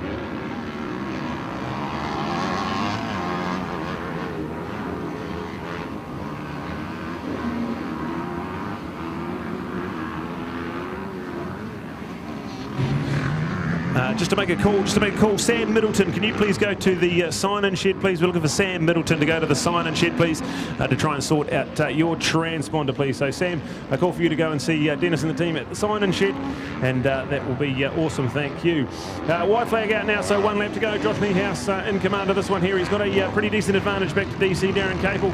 He won race 1 here, and certainly did it a while way. He had a couple of big moments and an off. still managed to charge through the pack and take a race win. This one here, he's hadn't have it his own way at the start, but he's reeled in DC, he's got the pass done, and just gone out and stretched that advantage. So we've got a race lead at the moment. Josh Niehaus, he is out in front and on the final lap, so white flag is out. But Darren Cable still there in second place. Daryl King, Bradley Lauder, Hadley Dudunsky and Mitch Rowe still your top 6. And Jed Bixley on a bit of a late race charge. He's quicker than anyone else around him and up in the 7th place. So well done to Jed there. Got Brendan White there, Jacob Burke-Palmer. This is great top 8 racing at the moment from these guys. As Josh, he's out and gone. He has a 3.9 second advantage, so almost 4 seconds back to Darren Capel, who's got a comfy 2.5 second lead over Daryl King. Great to see DK on RMZ 250, so that means all 4 of the major Japanese brands, and including Husqvarna and KTM, he's had a ride on every single brand in his illustrious career, and cool to see him out there, top 3. MX3 Racing. So Josh, Darren and Daryl, that's our top 3. Bradley Lauder, Hadley Dudunsky, Mitch Rowe, top 6. Jed Bixley, Brendan White, Caleb Franklin. Then go back to Jacob Burke-Palmer. Classy top 8 racing here. MX3, phenomenal stuff, and we're right down to the business end of race number 2. These guys are going to be absolutely hanging out after this. Massive 15-minute motors for these guys, but Josh has done a pretty good job. Got a pretty good start, handy to the pace, and now gets to run this one home. Got the 4-second advantage, so certainly can afford to just get this one home. Done a great job nursing his way through the lappers, and good job. So he's our fastest qualifier, winner of race 1, so all odds in his favour, and he's come out here. Has a bit of a moment there coming down the short chute on the way to the finish line, but gets it collected out of there nicely. He's 1 corner away from checkered flag, and it's going to be checkered flag. And another race win for Josh. Well done to Josh. 2 from 2 so far, and that's going to feel mighty, mighty good. So well done to Josh. We go to Daryl King. DK's got up for 2nd place. He's got it done. So what a performance. DK just logged the fastest lap of the race, a 2:05.9. Right on that last lap, and took DC at the line. So look at that one there, DK. Top 2 result. Well done to Daryl King. He just gets home ahead of DC Darren Capel. Well done to those 2. Bradley Lauder finishes home in 4th place. And then we go to Hadley Dudunsky home in 5th. So a brilliant top 5 result for those guys. As we see Daryl King, the fastest lap of the race out of anyone on that final lap, and narrowly gets 0.4 of a second between 2nd and 3rd, so absolutely fantastic. Jed Bixley, Mitch Rowe, Brendan White, Caleb Franklin, and Jacob Burke-Palmer. Round at your top 10. MX3, so hopefully we'll get Josh back on the podium, and 2 from 2 so far. So well done to Josh Niehaus. He has won that one in style. The man from Tauranga on the Max Gear KTM with N-Spec and Keith Ward Engineering Performance. It is another one. 2 from 2 so far. Daryl King, Darren Capel. That's your top 3. Your podium finishes for the Craig Stevens Motorcycles. MX3 went across to Neil, who will have hopefully our podium, our race 2 winner, Josh Niehaus. Well, here comes Josh. We interviewed him before. He's not even sure whether he can make it to Pukekohe for the next round in 4 weeks or at Taupo the week later. He's just taken every event one at a time. He's only from Tauranga, approximately 1 hour up the road, so not a long way to come here, but he's turned up. And look at the way he's starting to walk to the line. And you see, you get the idea. See, this is our weekend warrior. This is Josh, but he's got a smile on his face. That's the most important thing. Josh, mate, that was a battle. That was awesome. Yeah, no, it was really good. The track's way rougher than the first race, but it was just a case of riding smart and clicking off the laps and trying to monitor what was behind me as best as I could. So we got there. All right, those guys behind you added together make 110 years when their ages are added together, mate. Those old fellas are pushing you. Yeah, they are, and it's wicked to see, you know, the likes of Capes and Daryl King and Mitch Rowe. You know, they were like the pioneers of New Zealand motocross back in the day. So to see them out there pushing the young fellas is really cool. Right, hey, is it as much fun to ride when the track's rougher like that, or are you thinking, oh, this is going to be the worst race ever? It is good to ride rough. To be honest, it's way more brutal than what we sort of had to practice on. But it's all about, you know, learning and getting better. So you're not going to get a chance to ride a track like this anywhere else. Yeah, indeed. Hey, we were 2 weeks ago at Tauranga, your home club, a venue for our New Zealand juniors. How privileged are we? Within 2 hours drive for you, you're going to places like Taupo or here at Rotorua or your home track at Tech Park. That's pretty cool. Yeah, no, we're really lucky, and the Tauranga committee's done an awesome job. I think it showed at the Junior Nationals the other week, and I think the track's really on the map now. So watch out for future years. There might be a Senior Nationals there. Yeah, good words, Josh. All right, what are you going to do right now to go back and recover for the last moto? Yeah, I'm going to go and sink a nice cold drink, I think, and put my feet up and yeah, just relax. Well done. There he is, Josh Niehaus, standing right there with us at the moment. Great to see. So have him back with us. Here we are with Sky Sport Next and cool coverage for MX3 class brought to us by Craig Stevens Motorcycles. Josh the man making it happen in motocross right here, right now. We've got another warm-up on our cards. We're now into our final round. MX2 and our under-19s coming at you next.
All right, countdown clock starting to count down here. So this is going to be the MX2 third and final race of the day. We're going to go to zero and the gate's going to drop and we are ready to crown some overall champions here. We've got one more whole shot to give away as well. MX2 race 3 on the program. Let's have a look and see how this one unfolds. We've got the awesome right-hander. We've got Maximus Purvis is going to take the whole shot. Maximus is going to get it. Josiah Netsky right there in second place. So we'll start from Josiah this time around as we go racing with MX2. Phenomenal looking whole shot corner now at Rotorua Motocross Park. It's a right-hander, then a beautiful sweeping triple apex left-hander, and then we come flying over the container bridge. Everyone gets away nice and clean. This is going to be an awesome race. We've got Maximus. He's won everything so far in MX2, but the man in second place, he was second in the championship last year, Josiah Netsky. He is right there, hasn't had a good start all day. This is going to be brilliant. So check it out, MX2. Thank you to our man from Bike Force here was sponsoring this one here, bringing us our local sponsorship for the weekenders, along with all our other sponsors, bringing us New Zealand Championship Motocross for 2021. And Maximus Purvis on the number 44 machine. He is flying at the moment. Number 2, Josiah Netsky on the Bridgestone Kawasaki, right there in second place. These guys had some of the best battles I've ever seen at New Zealand motocross tracks last year in the championship, and this one's shaping up to be a good one as well. James Scott looks like he's got a good start as well. He can see him right up the very top end of the track, as well as Hayden Smith on the gas 250. So check this one out. Awesome reverse direction Rotorua Motocross Park. It's so cool to see them plunge down that hill, breaking hard into that right-hander. And then start this little technical infield section, a mixture of left and right hand turns. There's some big gnarly braking bumps, awesome ruts forming up. The track's been watered and prepped absolutely perfectly. I can't speak enough about Mikey P and the rest of the Rotorua Motorcycle Club and how much work they've done and how cool this place looks at the moment. We are right in the thick of it here. Race number 3 for MX2, the third and final race. We've got overall presentations after this one to give away, and plenty more championship points to give away. But at the moment, no one has had an answer so far for the number 44. The Altherm Window Systems, JCR Yamaha. Maximus Purvis comes around our Fox feature finish line, ticks off lap number 1. He is flying. We'll keep an eye on these split times here. We've got a massive 35 entries in MX2 racing. It's 2.2 seconds already, so already Maximus Purvis making a bit of a statement. Josiah Netsky, James Scott, Hayden Smith, and Adam Moss, the Moss man. What another good start. He's running top 5 at the moment. We've got action all over the track, but some good starts as well for Logan Blackburn, Jack Trelaw, Reese Lister as well. That's 6th, 7th and 8th place when they cross the line. So checking out this awesome Rotorua Motocross Park for round number 2 of the New Zealand Senior Motocross Championships. And we are right in the midst of a 20-minute plus a lap finale for MX2. 3 races per round from here on in. We had 2 races count for points at the New Zealand Motocross Grand Prix at Woodville, and now Maximus Purvis has won everything, 4 from 4 so far. And the man in second place, Josiah Netsky, he'll be feeling pretty good. He hasn't had a good start all year pretty much, and now finds himself right there. James Scott and Hayden Smith 3rd and 4th place. Adam Moss, Logan Blackburn, that's 5th and 6th with Jack Trelaw, Reese Lister. And we've got the awesome performance there from all our MX2 competitors. 35 in all here at Rotorua Motocross Park, and we're at round number 2 of the Senior Motocross Nationals. Here we go with this one here.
keen to see the stuff fly. Unfortunately, no James Roundtree, Curtis King, Brodie Connolly or Luca Fremantle. That is sad to use the right word, but some of our top riders already finding they're going pretty tough here today.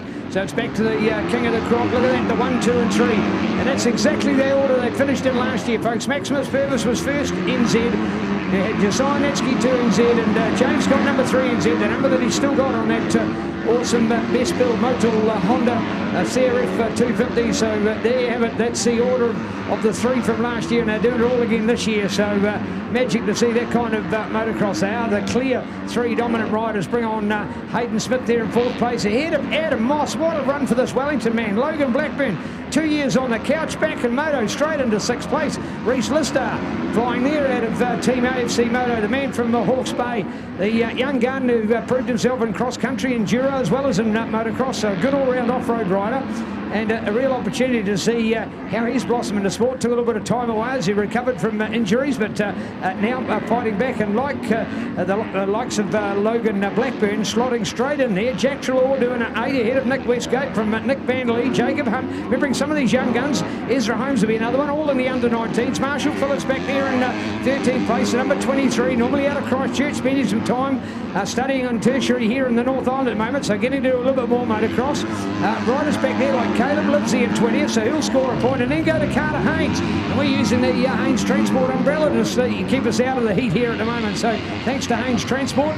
And that's young Carter there running in 21st place. One more, Carter, one more, and we'll have him in 20th place, scoring points at national level. What about 972, Carlin Headley? 972, his number's normally 279, but because the Rotorua track's gone in a reverse direction, he's reversed his number, 972. I love it. What a novel way. If the track's going the other way, so too will the 3-digit numbers on his bike. So well done. Hey, Jaden McAlone up there as well. He's just sitting back in the field at the moment, not scoring too many points, and might have only just done that first lap. But hey, let's look out for it. Maximus, Josiah, James, Hayden, Adam Reese, Jack, Logan, Luke and Nick. That's your update at the moment. Then go to Tyler Brown here in 16th, head of Tyler Wirramu. Tyler's not related with Hunter Scott, cousin of 3rd place man James Scott at the moment. Good effort from Hunter. He too on the Honda supported CRF 250 out there. I saw Nana at trackside earlier today. Man, what a nervous lady. You'd think, and she agrees, would have got used to it by now, but when you love your family so much, of course, you're always going to feel that way. Jack Dunlop in there in a 14th place ahead of Ezra Holmes. Looking out to Tyler Brown. And our update still at 19th, I'll talk about Logan Keris. The 20th of Caleb Livesey, the man out of Taupo. And then go to Hamilton's Carter Haynes in that 21st place. We always want to see a 21st do better so they can get up to be number 20th. Our point scoring system gives points to the top 20 riders, scores 25, 22, 20, 18, 16 for the top 5. And then the next 15 riders from 6th place to 20th score from 15 to 1 with a 1-point difference. So that's our point scoring method as we're looking out. Brad's been looking out on our CTAS live update as well as to how we're looking on the screen. We're doing this dual commentary that we cover both the people here at the event and those watching on our CTAS live Sky Sport Next internet update. And Brad, when you think of the phenomena that we've got and the people that I've talked to that are now finding, no, you don't need a TV, you don't need a subscription, you can do it on the palm of your hand, you can do it on a laptop, and people are getting their computers, of course, putting the cable into their TV and converting it. On Sunday afternoon, there's moto fans that are watching us in the cool comfort of their air conditioning. They're at 18 degrees and not at the 28 that we're sizzling in the sun here in Rotorua today. So there's so many cool ways of keeping up with mighty motocross in New Zealand. Yeah, massive big welcome to everyone tuning in here at Sky Sport Next.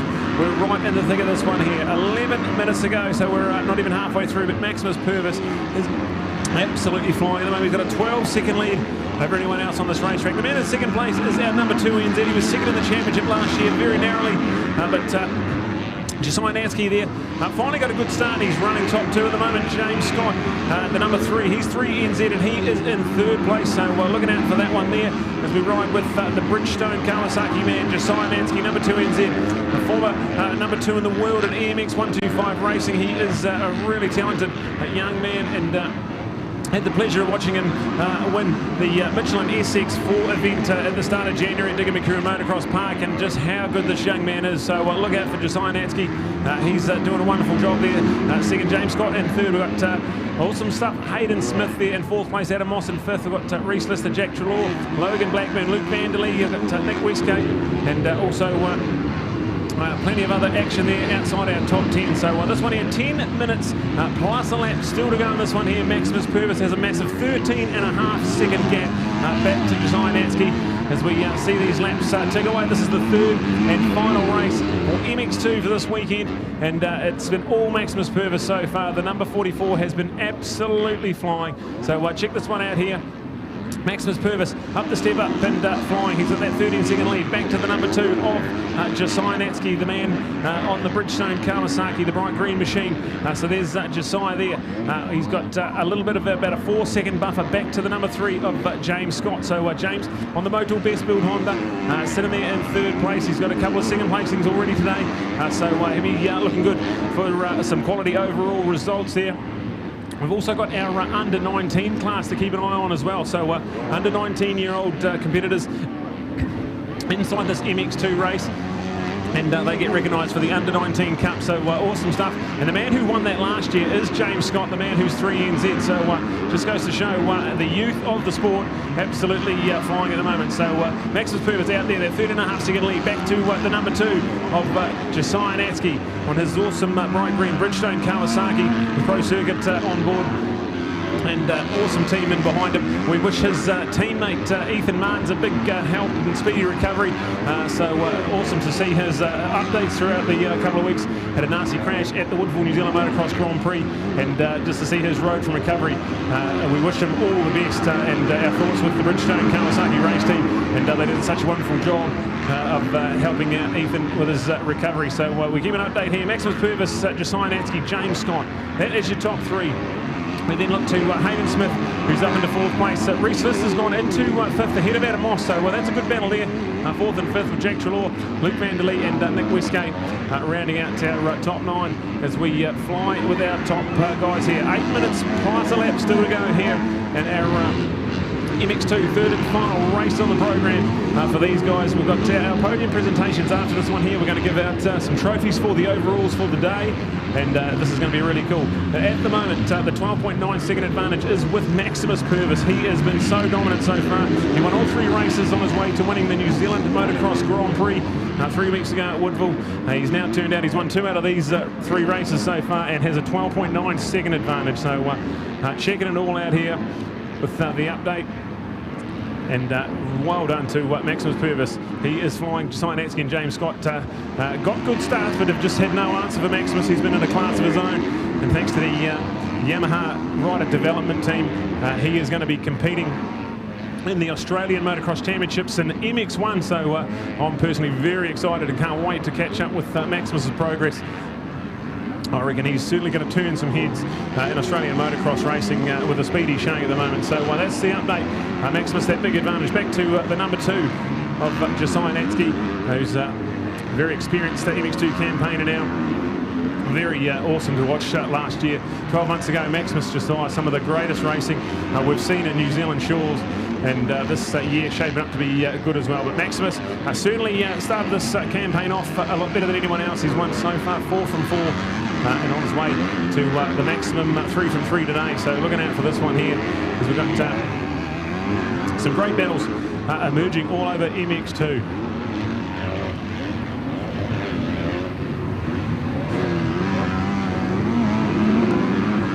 So 6.5 minutes plus a lap still remaining in this one here. Maximus Purvis still leads ahead of Josiah Natsky, and then go back to James Scott. So that's first, second and third. As you can see, Josiah ticking off yet another lap on the Bridgestone Kawasaki. He's got a massive 6 minutes still to contain. This one here, this track is starting to rough up. The conditions are very hot, very brutal out there. And these guys are going to be absolutely shattered after this one here. A big day at the office, 3 races per class. And this is certainly the middle of February weather, absolute blistering heat of summer, nearly on 30 degrees Celsius here at Rotorua Motocross Park. So can't speak highly enough of how good these guys are riding at the moment. So Maximus Purvis, Josiah Natsky, James Scott. We've got Hayden Smith, Reese Lister, Adam Moss, Jack Trelaw, Luke Vanderlee. We've got Nick Westgate, Jacob Hunt, awesome top 10 from Jacob Hunt there as well. And then we go back to Carlin Headley and Marshall Phillips, rounding out our top 12 with 5.5 minutes left in race 3 for MX2. Here in our Bike Force supported MX2 at round 2 of the New Zealand Senior Motocross Championships. We're at Rotorua Motocross Park on a beautiful hot sunny day, and these guys are having to work for it well and truly. We've got all action aplenty, and at the moment, third and final race for MX2. We're going to have our podium presentation where we're going to give our top 5 under 19, our top 5 MX2 overall. So the under 19s, the MX2 competitors that are under 19 years of age, we don't have separate race for them. They are just a separate point scored race inside of this one. And we acknowledge our under 19, the youth of tomorrow. Also in our MX1 racing, we've got the 2-stroke cup as well, where we acknowledge the 2-stroke competitors competing inside MX1, so phenomenal stuff. As we've got the number 44 well in command of this one here. He had 12.5 second lead when we crossed the line last time. He's going to cross the Fox feature finish line for another time, and with 4.5 minutes plus a lap, it is firmly in the grips of the number 44, the Altherm Window Systems JCR Yamaha. This man here had a pretty casual warm-up to the season. We saw him at Summercross, can only manage second behind Josiah there. And then he saw him just opt out of the SX4 event, citing just a bit more preparation on the bike needed. And then coming through Woodville and just flicked the switch and actually turned it on. Maximus Purvis, absolutely flying. And like we touched on earlier, can't wait to see Max. He's competing in MX1 and Australian Motocross Championships this year. So that's something I'm certainly going to be keeping a close eye on, because really excited to see just how far Maximus can go. He's a very talented young man, and now a MX2 New Zealand champion. He's entitled to have the number 1 on his bike, but he says he loves the number 44. It's his favourite number. It's worked for him in the past, so he's going to keep the number 44 on. He got the overall at Woodville, so he's got the red plate on board. He's won 2 from 2 so far, and he's got a massive 11-12 second lead over Josiah Natsky, so absolutely dominant so far. 3.5 odd minutes plus a lap still to go, but Josiah, the only man who can stop him at this stage. He's got a comfy margin back to James Scott, so this is a lot better performance from Josiah.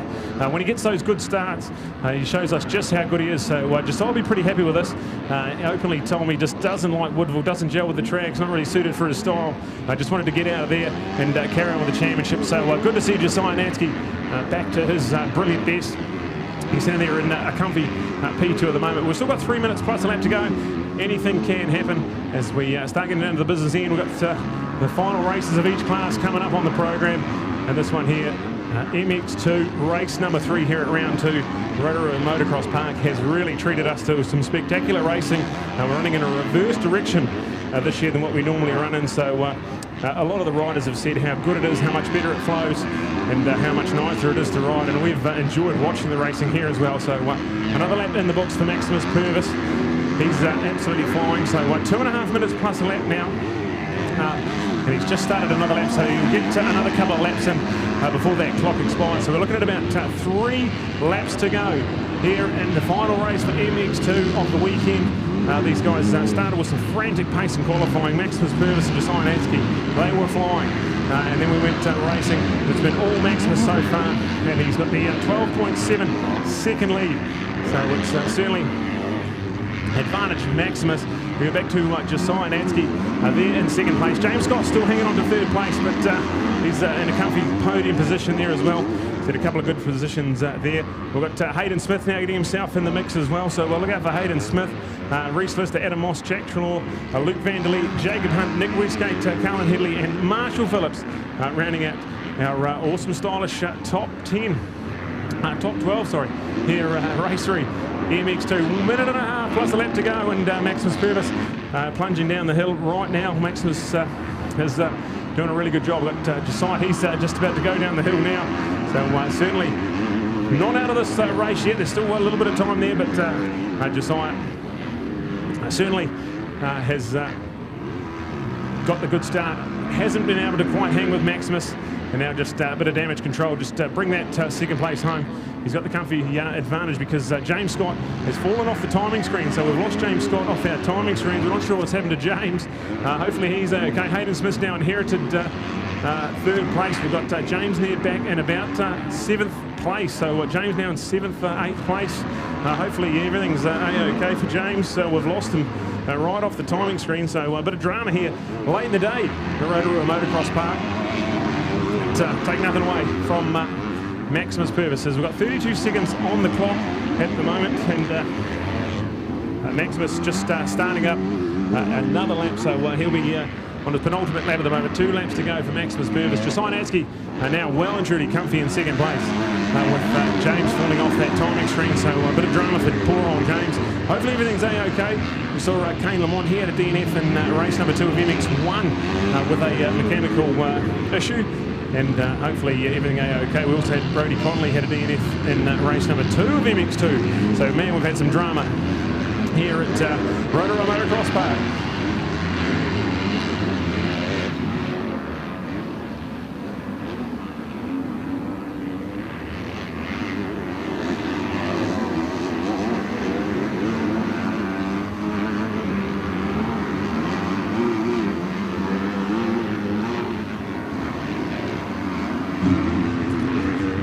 Time has expired on the clock, so Maximus Purvis, the number 44 with the red plate on the bike, is looking at the final couple of laps here. The white flag will be ready and waiting for him.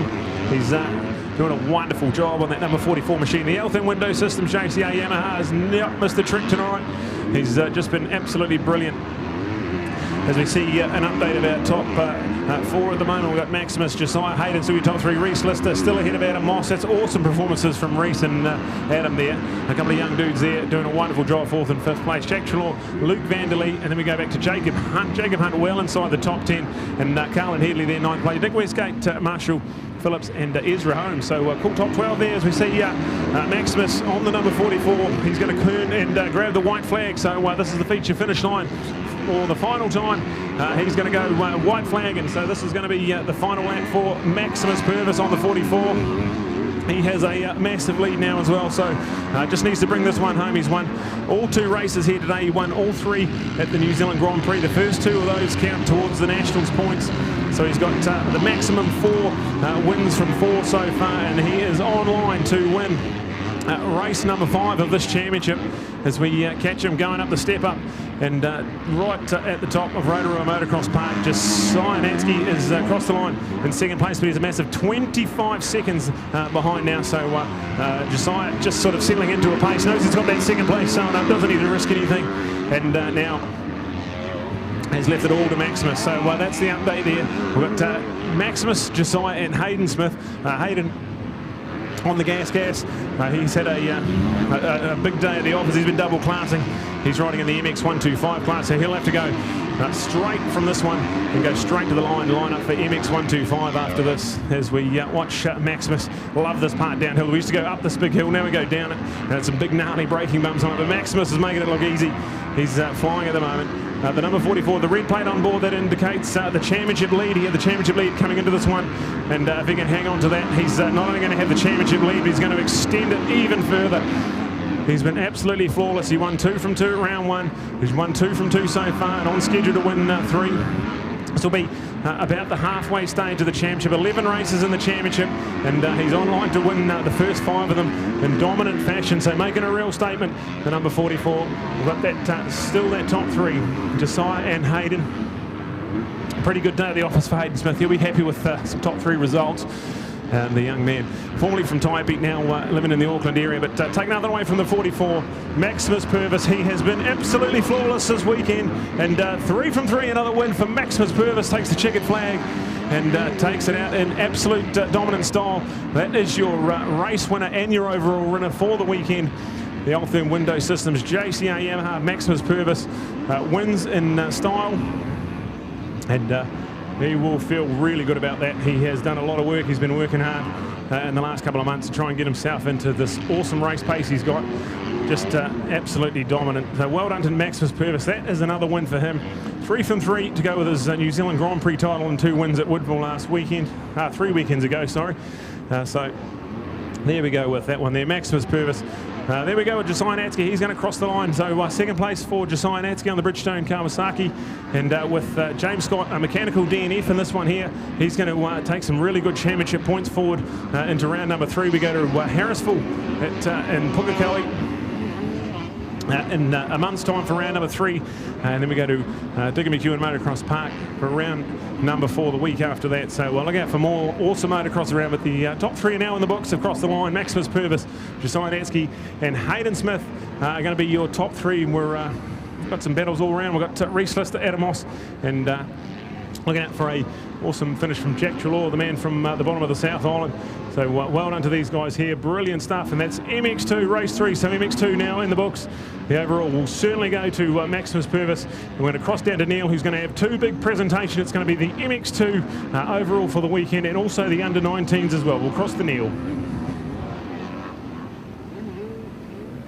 Yeah, we'll here quickly to work out our points. Remembering this is our first major podium of the day. We're doing our top 5 for each of our classes. This is MX2 and the under-19, so 2 incorporated within the same here. So we've got our under-19s. This will be where we effectively go back to probably anything like a 17th or an 18th place overall, but they're our under-19, our subclass within the class as well. So we're keen to get all of those guys and gals up here that will get their effective position that they'll thoroughly deserve. So here we are, ready to go with our podiums. Remembering, of course, the class within the class of the under-19s. Parents of those kids, make sure you've got them organised and are up here as well, because you're missing out on your opportunity to be here. We want to have you here as well, and you deserve to be here with your placing. So there it is, our top in the under-19 and the overall as well. So here we are. This is always important to say, is always only provisional as anything that happens, because we're certainly we're not waiting the 30 minutes till after the race before we do our rest. So an opportunity to do our top 5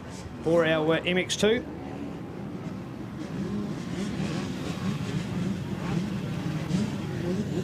All right, our first podium up, 5th place MX2, James Scott.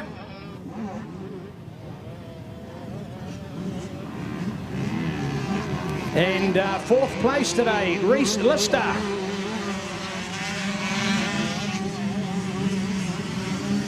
And 3rd place today, Hayden Smith.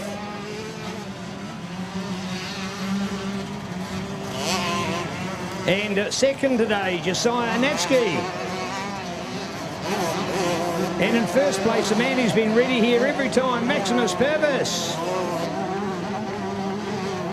Here, the most professional of them all, and an absolute honour to have you with us. First of all, Maximus, there'll be your trophy, but that's the envelope, mate. That's what counts in this day and age. We'll help you up for the photo shot afterwards. 3 wins today. How's that feeling? Oh, it was primo.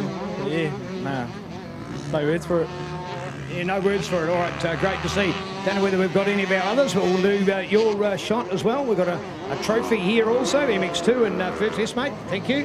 Hopping up there. Don't know whether any of those other guys, I don't think they seem to be too interested, unfortunately, for their deserved placing up there. We'll get out of that shot as we do the others. But yeah, just make that call again. Final call for Josiah Natsky, Hayden Smith, to Reese Lister and James Scott. Because next we're going to do our under-19s as well. So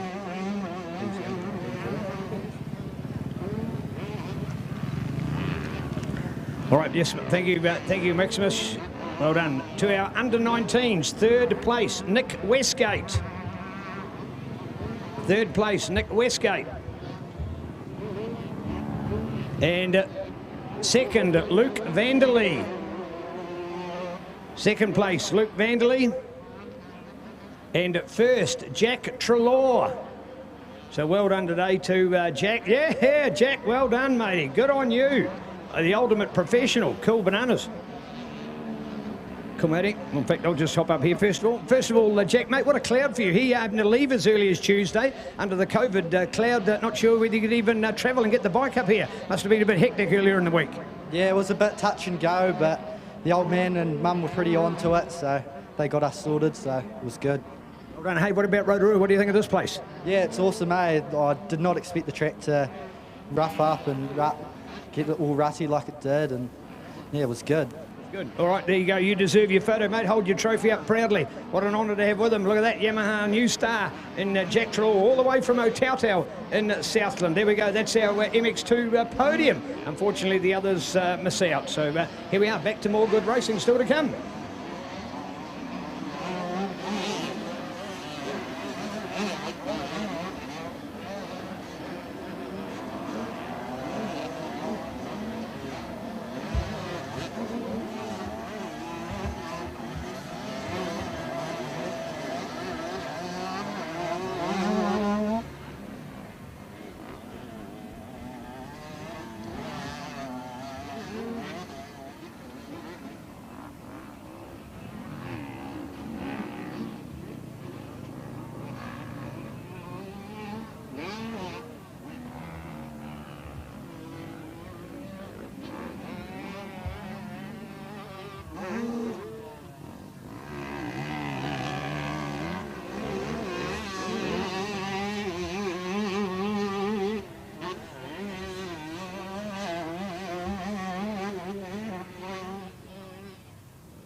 Here, Josiah, we can come over because the other class hasn't quite yet started. Josiah, tough day at the office, mate? Yeah, not that good today. I'm not very happy, so yeah, it was a tough day at the office. Tough day, mate. Let you get on with it. Certainly understand your feelings, frustrations. So there we are. As they politely say, back to the drawing board. Got a lot of more moto in that, man. Don't worry about that, folks. Just a bad luck day. I'm sure he'll get to work his way through that. What I'm looking forward to is we're going back to the clay at Harrisville at Pukekohe. What an awesome venue, man. The memories of that place, we go back to the 80s with Harrisville, and such a neat venue. And I'm thinking we're going to see a different podium. We're going to see different riders perform. It's a completely different dirt surface to what we normally race on. Really, there's only sort of Waipu and Paddy Tonga is the only real solid clay bases. A little bit of North King Country in there, but that's not used for championship motocross anymore. So we get less of that kind of riding going on. So Harrisville will be certainly a point of difference.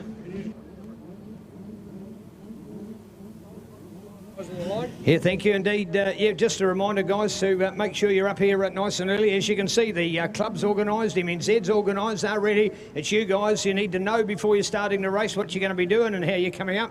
And to have somebody here in your team that's already ready to hold your bike, got the drink bottle in their hand for you and got a cap ready for you to put on. So everybody, you know the drill, nothing different from round to round. So keep it up. Thank you.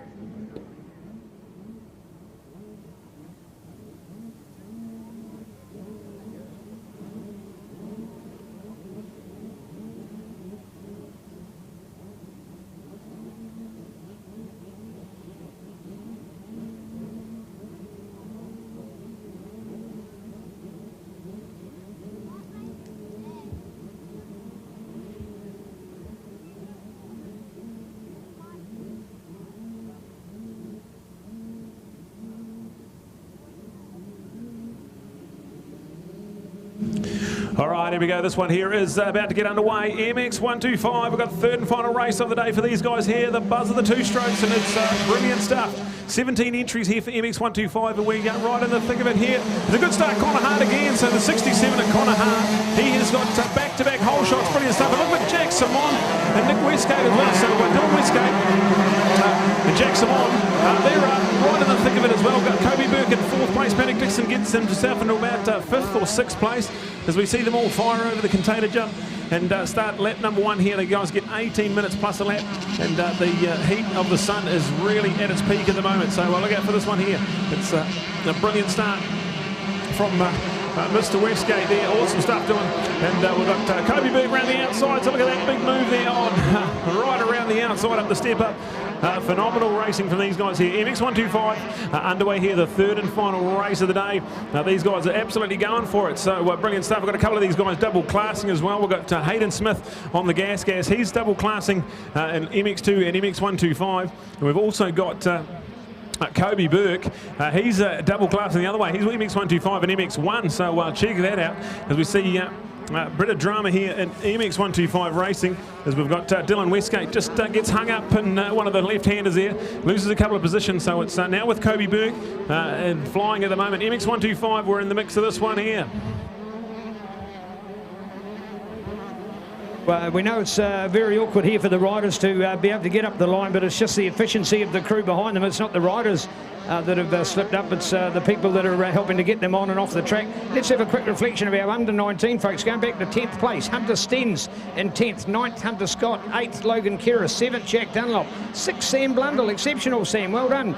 Jacob Hunt in 5th, ahead of Marshall Phillips got the 4, the 3 for the podium, Nick Westgate, Luke Vanderlee, and the one who made the podium then was Jack Trelaw all the way from Otautau. So cool result there for our under-19s, remembering the race within the race. For the overall for the race, we have our 10th and Nick Westgate. So there's Nick, of course, getting 3rd in our under-19s, but 10th overall. Logan Blackburn 9th overall. Luke Vanderlee 8th overall, but 2nd in the under-19s. Jack Trelaw then 7th overall and 1st in the under-19s. So the top 6, Adam Moss 6, James Scott 5, Reese Lister 4, Hayden Smith 3, Josiah Natsky 2, and Maximum Purvis.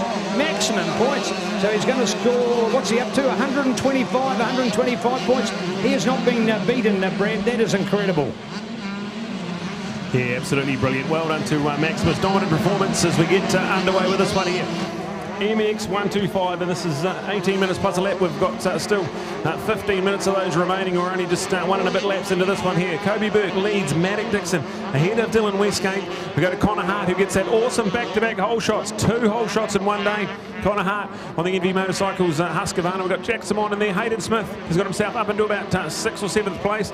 Nick Darcy with Logan Denise in there. Ryan King is there in about 9th or 10th place with Jared Hannon in there, Reese McBride, and we've got plenty of action with Marcus Hildesheim rounding out our top 12. But look at this battle for the lead. It's heating up at the moment. It's the 3 of Kobe Burke on the CML KTM, and in behind him we've got the 318 of Matic Dixon. These guys will be tied on points, I believe, heading into this one here.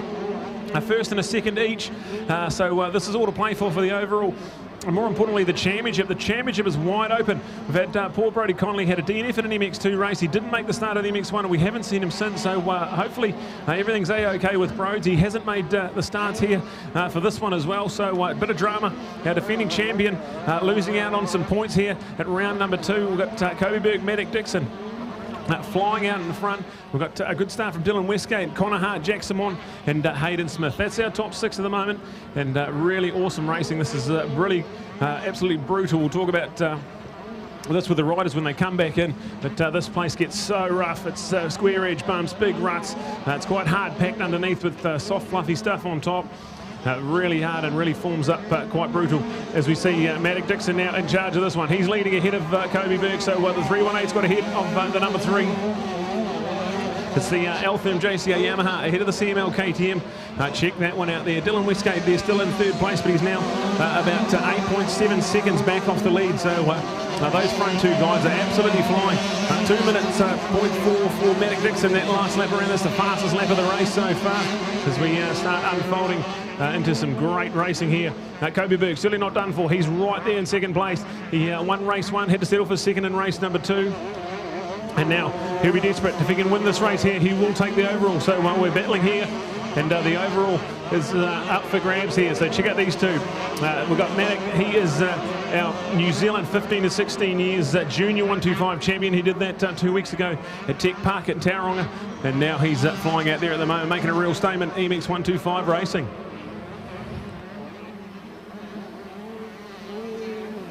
Yeah, certainly keen to be excited about this MX 125. Why? Because, of course, it's our proving ground, it's our battling ground, it's where our juniors come to. Probably got an average age out there of about 18. That's all the average age would be riders. A lot of them 15, 16, 17, and you just get the odd 20-plus-year-old. Certainly, you know, sort of a pocket rocket. Generally, a lot of guys with their racing prefer to get up onto the bigger, more powerful 250s, but there's some guys wait for age. It really is a cool thing to see when you can ride a little bike like that. It's what I call when you dominate the bike rather than when the bike dominates you. When you are absolutely throwing a 125 around, cannot get any more out of it in this world, then you've got time to move up. My all-time hero of 125 racing in the world has been now, in fact, US commentator, and Jeff Emmerich. Had the privilege of watching him in 1992 at the Motocross of Nations at a place called Manjimup in Australia.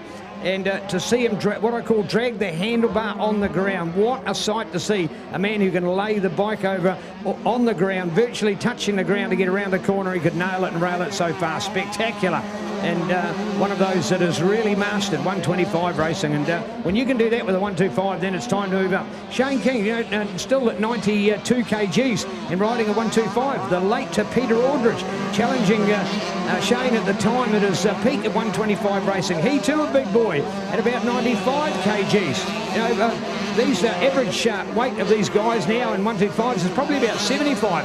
Adding another 17 kilos to that is a huge weight when you then take into consideration the tiny size of a little 125. Your average lawnmower is at 150cc, and these bikes are a pint-sized rocket. They're all 2 strokes, of course, the most simple form of engine configuration in the world, and you can just get out there and get almost 40 horsepower, 40 horsepower out of a tiny little 125. In fact, dyno freaks and tuning experts love to get a good 125 to percolate. There's only so much power they can reach. Where do you want the power? Is it mid? Is it top?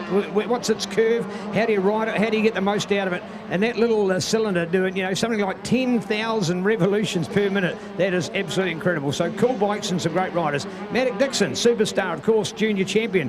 Kobe Burke, ex-junior champion. Hayden Smith, ex-junior champion, tied for the result about 5 years ago in New Zealand Junior Motocross. So cool stories to tell about these 125 pilots. Still loving the little bikes. And we go to Dylan Westgate, Jack Simon, ahead of Nick Darcy, Ryan King out there in the 7th place from Logan Denise, ahead of Reese McBride.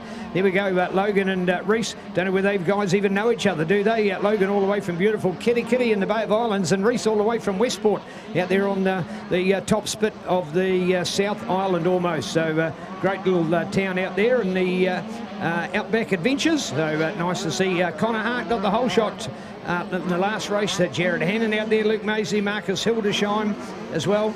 And Christian Crane, unfortunately, a bit of bad luck today for Brodie Connolly. Had an off in this race earlier today, and he's not come back to any more racing, so really has put a serious setback. And as Brad has picked out to this point, we've had 4 races and 4 different winners in our 125. This is wide open. It's as wide as the Waikato.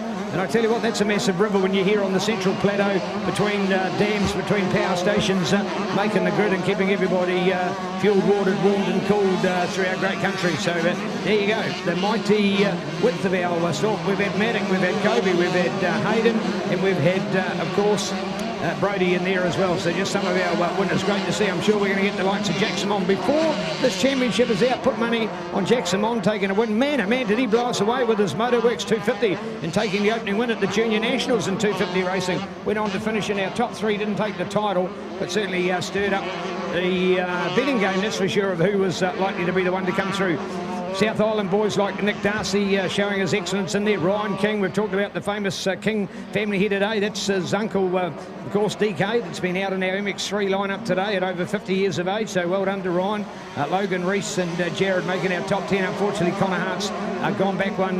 Marcus, Luke, Nico, Cormac, then round out our top 15. So pretty awesome class that we're watching. Brad's been watching the action on our Sky Sport Next coverage, and he'll be back to give our internet viewers an opportunity to view our mighty sport of motocross. Bring it on. This is now our final round of racing within the round today. So this is the third race for each of our classes from this point onwards. That's why we're doing the podiums. So right now we have just 3 races to go.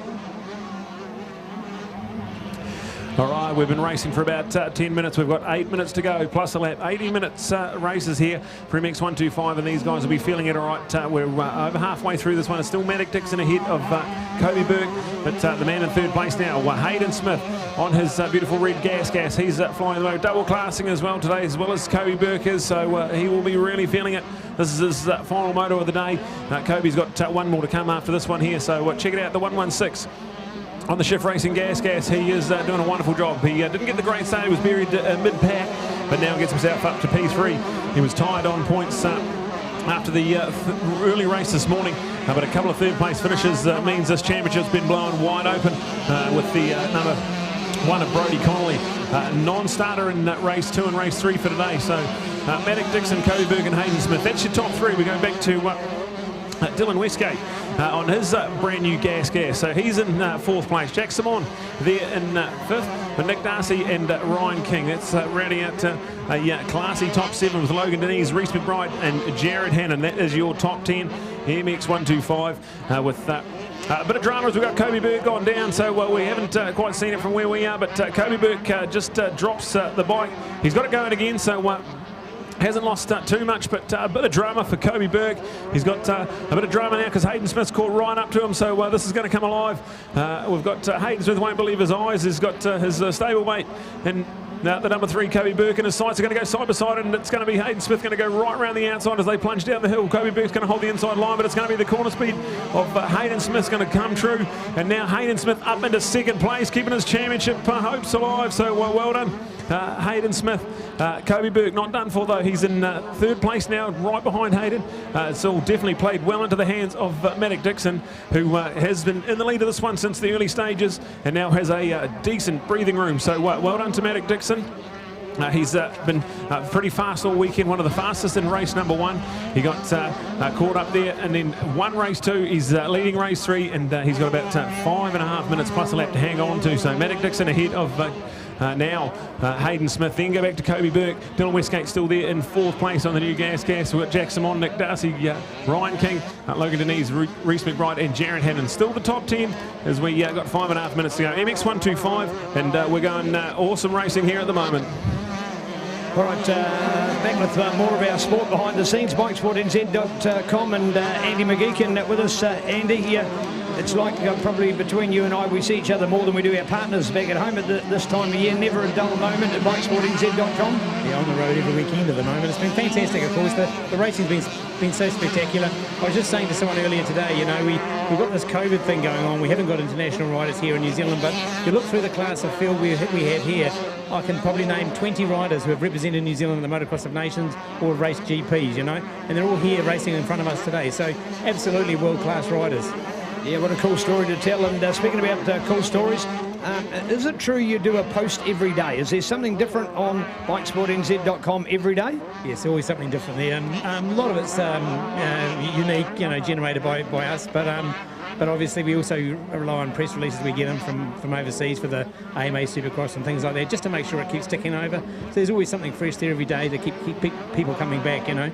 Hey, well, next weekend, let's change the whole scene completely. First round of New Zealand cross country at the great Cam Smith farm in the mighty Rangatike, just around our old home turf, in fact, to be honest. But, you know, that's something else to watch. But I tell you what, that brings out some more riders and some of our good riders. Right? Let's take you know, GNCC, for example, and take Rachel Archer and take Paul Wibley, people like that have specialised in those cross-country events. They've become household names around the globe. Absolutely. There's some examples, some more world-class Kiwis.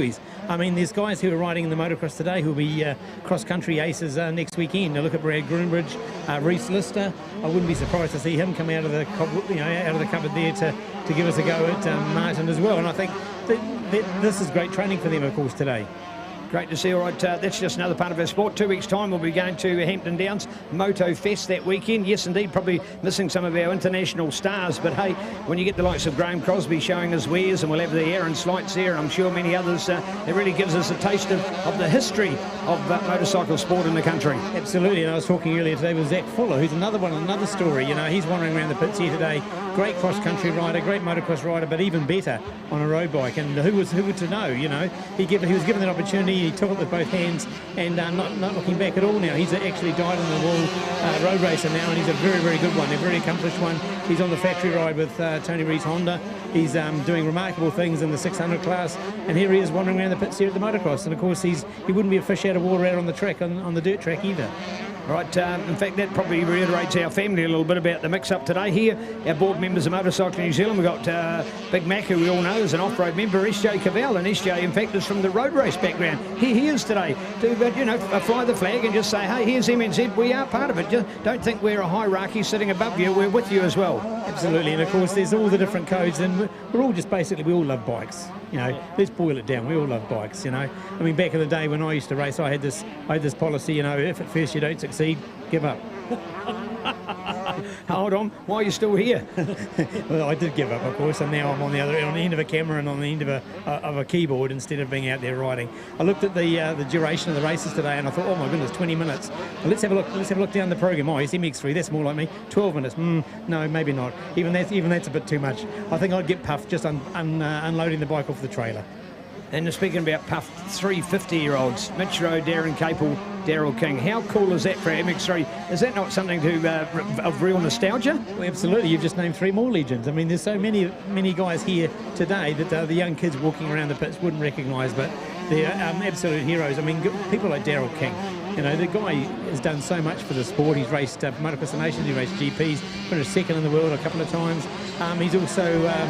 you know, he was New Zealand's oldest MX2 winner. I think he was 45 years old when he won the MX2 title. And that wasn't that long ago. I mean, people tell me, I think it was 2002, but, you know, that seems like only yesterday to me. Oh, good. I'm pleased about that. Right, Andy, the story's half written. What are we going to find in bikesportnz.com tomorrow? I have no idea. Oh, okay, so it's only the one half, not the other half. But actually, there is a story that will be popping up tomorrow that I've got already scheduled to run, because I won't be putting the motocross story up tomorrow. I'll be doing that, writing that up tonight, and then driving back. I've got a 4-hour drive ahead of me, so there won't be anything about the motocross today until possibly Monday night or Tuesday morning. All right, indeed, never a dull day. You going to Martin next weekend, by the way? Absolutely. Oh, right, okay. You try and keep me away. Yeah, here indeed. Got any predictions on cross country? Probably Paul Whibley. Yeah, wouldn't be a safe bet, wouldn't it? It's only paying $1.02 at the TAB, though, isn't he? Well, there's a few guys, you know. I mean, Charles Alabaster's going quite quick. He likes the Kawasaki. Brad Groomage now on the Honda. Who knows what he might pull out of the bag. There's a few riders there. Seth Reardon, of course, he's on his home turf and on the 450 now, I believe. So anything could happen. Anything could happen, and we'll find out about it. And then, of course, the Motofest, and then for the Taupo the following week, and road racing final, and then we'll be at Pukekohe. Excited about going to Harrisville? Absolutely. Always get excited about going to Harrisville. It's a great track, isn't it? And then, of course, the other thing, you got the Enduro Nationals. They've got a slot in there somewhere as well. Did you mention them? Oh, sorry, we didn't get a chance, but we better get back to Brad to do more racing. BikeSportNZ.com. Thanks, Andy, for your great work. Catch you in a few weeks. Thank you, Neil. Well done. Thank you, Brad. All right, time has expired on the clock, so Matic Dixon got a couple of corners to go. The white flag will be ready and waiting for him. He has done a phenomenal job. He's got a 15.5 second gap. Back to Hayden Smith in second place. So here it is, the 318 is going to go over the Fox feature finish line and get the white flag. So we've got one lap to go. The third and final race here for Matic Dixon. Well done here. The Eltham JCR Yamaha. We saw Maximus Purvis win all three of his races. We've got Matic Dixon. He's took race 2, Honours in 125 Racing. He's eyes on to take this one out. It looks like only a disaster from here could cost him. And he is flying. So well done to the JCR Yamaha team. On schedule here for a couple of overall performances here. Hayden Smith still there in second place. Kobe Burke locked into third place as well after that little crash. So Kobe will be absolutely gutted. He was right there in second place, challenging for the lead. Went down at mid-moto. Now he's back there in third place. Dylan Westgate, Jack Simon and Ryan King still 4th, 5th and 6th place. So that's the update there with Logan Denise, Jared Hannon, Connor Hart and Nick Darcy rounding out our top 10. But at the moment we ride on Sky Sport with Matic Dixon, the number 318. He is recently crowned 2 weeks ago, two-time defending 15 to 16 years New Zealand Junior Motocross champion. And he's kicked on here and taken his dominance there to another level. What a wonderful performance. He was very, very fast in race number 1, but could only manage to get a top 2 result. He come out firing in race number 2, won that nicely, and now he has just got out himself in front early on in the moto, and he has just cleared out of this one here. A massive 15.7 second advantage when they cross the line, and now he's only about half a lap away from taking out this one here, and potentially taking out overall honours for MX125. So he is loving this at the moment. The 318, we go back to the gas of Hayden Smith, the number 116 machine. He has had a big day at the office, double classing as well.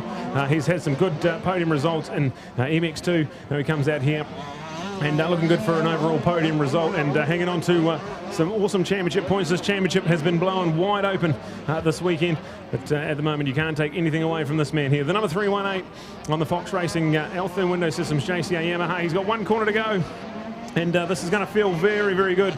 The young man from Tauranga, the New Zealand Junior Motocross champion, takes it out here, checkered flag and a race 3 victory. And that should be good enough to lock away the overall for Matic Dixon. He is ecstatic and really good. He's a real good confidence rider, so that will do him a world of good heading into round 3 and 4. So an overall performance to die for Matic Dixon. Wonderful stuff. We've got a massive advantage. Back to the number 116 Shift Racing Gas and Hayden Smith. Well done to Hayden. That's kept him right in this championship hunt. He had just a 2-point deficit heading into this round. He then got himself on level with Brodie Connolly heading into race 2 and 3 today. He's had a couple of a third and a second placing position finishes, so he'll be right there in the hunt. This 125 championship is absolutely all up for grabs here. Kobe Burke's going to finish in third place. Well done to Kobe. He's been double classing as well. He's got one more race to go. He'll be lining up in MX1, the next race on the line, so he'll be really feeling this one. And we've got Dylan Westgate finishes in 4th place ahead of Jack Simon. Then we go back to Ryan King, Logan Denise and Jared Hannon running out our top 8. So phenomenal stuff. We've got the 125 podium presentation. We give presentations down to 5th place, but race 3 in the books. Matic Dixon wins on the Yamaha ahead of Hayden Smith, Kobe Burke, Dylan Westgate, Jack Simon finishes 5th with Ryan King, Logan Denise. Then we go to Jared Hannon, Connor Hart, Nick Darcy, Reese McBride and Nico Vorend on the KTM, rounding out our awesome top 12. We're going to cross down to Neil, who will have our MX125 top 5 podium presentations. Yeah, thank you, Brad. An opportunity now as we update for our podium. 125 is pretty, well, I wouldn't say pretty simple. That's an understatement. But thank you. Look at the 125 riders. See, they're straight up here and ready to go. Hey, that's much better, and Danielle's been rustling them down here as well, so cool to see them. We've got our top names and numbers here, and she's been on working, getting the messages from Nicole at our finish line, so darn cool to see. So here we are to our top 5, to our 5th place, Dylan Westgate. Well done to Dylan today. What a cool day at the office for the Westgate family. Nick cracking our top 10 in MX2, plus getting the under-19s. Here's brother Dylan. He's cracked into our top 5. 4th place for Jack Simon. Well done to Jack, making big league motocross. I said this man's going to have a win before the racing is finished today, so great to get him up here and acknowledging his place. And yep, just there, Dylan, that'd be cool. In fact, we're still waiting on the others, so let's get you. First of all, how's the track? Oh, the track's super gnarly today, massive holes and that. Pretty hard work, eh? Cool stuff, and looking out here for Jack, and just going to get him here. For a day at the office, Jack? Oh, it was pretty good today. I don't really like this track, but I found some momentum today and kept it consistent with the track being so rough. Yeah, well done. All right, here we go. 3rd place now to Hayden Smith.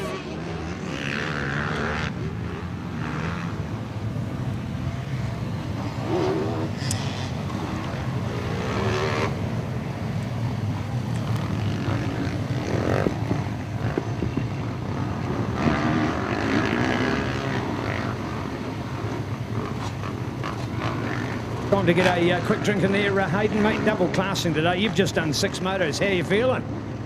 Yeah, definitely got the better of me today. I think it was easier at Woodville because there was 1 or 2 in between. Yeah, no, it's hard yakka, that's for sure. Hard yakka, certainly it is indeed. And to our runner-up today, Kobe Burke. Well done to Cobes. Look at these 125 guns. Well done. Thank you from Danielle and Kobe. And you got your money and all that. Cobes, you two double class, and how are you feeling? Oh, I'm pretty tired, but I've still got one more moto to do, which is right now, so get this over and done with. Well, matey, here we'd certainly want to acknowledge that. And to our first place today, let's shout out Maddox Dixon. 2 things there for you, Maddox. Cool, mate. It was tough to be consistent earlier on, but you got there. How are you feeling? You know, I feel good. The track's mint. It's a bit rough now, but yeah, no, I feel good. All right, we've got Kobe's going to do that extra class. Give him a round of applause. What an awesome top 5. Let's get those envelopes up there and get the camera shots going. Well done for somebody. I think there were still a few others. Thank you, guys. Yeah, just for the camera shots to finish and conclude. That's an awesome podium. John Newton panel and paid in our MX1 today. Brought to us by Sky Sport Next. John Newton panel and paid, established back in '97. Proud to be here in Rotorua, the motocross capital, and a fantastic finale for our 125. Still 2 races to go, MX1. And of course, for Kobe, hopefully back on the podium for the T2 Cup coming next.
right, we're getting ready for this one there. This is the big one, the third and final race for MX1 for the day. And can anyone stop Hamish Harwood? This is going to be the answer.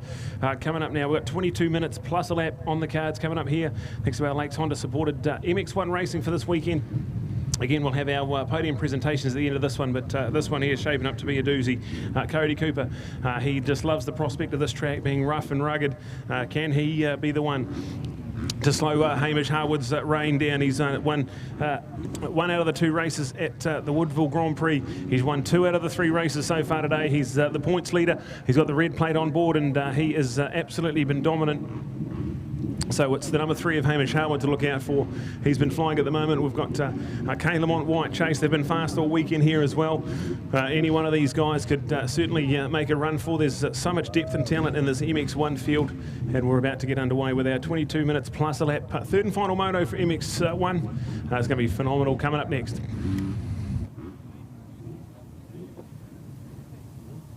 I tell you what, folks, as well at Taupo for the final, we're going to do 5 more races. We're going to do 5 more races. We're going to do 3 women's and 2 YZ65 Cups. Got 5 more races to fit on our program. You thought today was hot and fast. You ain't seen nothing yet. 28th of March, bring it on, Taupo. And we have got one wicked wild kind of a day to get through there. 5 more races than we've had here today. So, man, oh man, we're going to have to bang them out, that's for sure. All right, ready to roll. Brad will take it. It'll be the whole shot going all the way. All right, here it is, MX1. This is flying start at the moment. The all-new whole shot here at Rotorua Motocross Park, and it looks to be a great start from Happy Knight and Kane Lamont. So it's either one of those two. It's going to be a photo finish with a whole shot on us. But a bit of drama. We've got to couple down whole shot corner. So this is drama in MX1 racing. Absolute epic racing here as we see them all plunge over the container shop job. It looks like Hamish Harwood's got a great start to this one as well. We've got flying action as they head up the new important step up. It looks to be awesome stuff here. So brilliant stuff. MX1, it's hectic racing. It's handlebar to handlebar. The track's looking pretty gnarly at the moment, and these guys are about to get down to 22 minutes plus a lap. So look out for this one here. But a wonderful start. Kane Lamont, the number 4, had a mechanical DNF in race 2. He'll be certainly desperate to try and maximise the points. He was his fastest qualifier out there. He's seen his 2 teammates, Maximus Purvis and Maddock Dixon, take overalls in MX2 and MX125. He'll be desperate to try and put his hand up and say, hey, I'm just as good a teammate as you guys. I'm ready to go here as well. So the number 4, Kane Lamont, leads this one as he fires it down the hill. Already looking like he's stretching out a decent little advantage. So a wonderful start from the toughie. The number 4 on the machine. We've got Hamish Harwood, a good start from Hamish. We've got all sorts of racing going on. There's plenty of battles out here. MX1, there's so many guys that can win this race. Absolutely frantic pace at the moment. We've got some great starts from our usual campaigners as we go flying with MX1, 22 minutes plus a lap. And where is Cody Cooper? We've got to keep an update on where our top senior performers are. We know it's Kane Lamont out in front as they come down through the infield and come back into our side. We'll see just how cool this is. Kane Lamont leads, he flies on the short street. Look at the advantage he's already sneaking out at the moment. This is awesome from the number 4. Tuffy is flying. What an awesome start from Campbell King as well. So well done to Campbell King. He's flying up the business end of this one here. But crossing the line, Kane Lamont leads this one here.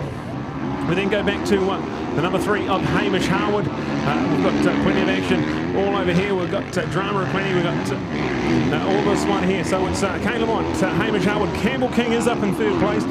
Royden White in 5th. Happy Nice the one in 4th place. He was neck and neck with Tuffy for the whole shot. So it's a much better start from the Pro Moto Apex Windows man from Taupo. So awesome stuff. Like Royden White and Tom Steiner, they got good starts as well. Cody Cooper down there, he's buried in about 7th place. So look out for Coops. He'll be desperate to try and charge through the pack as quick as he can. We've got Kane Lamont and Hamish Harwood there, 1 and 2 in the race. So Coops is desperate to try and get on the back of them.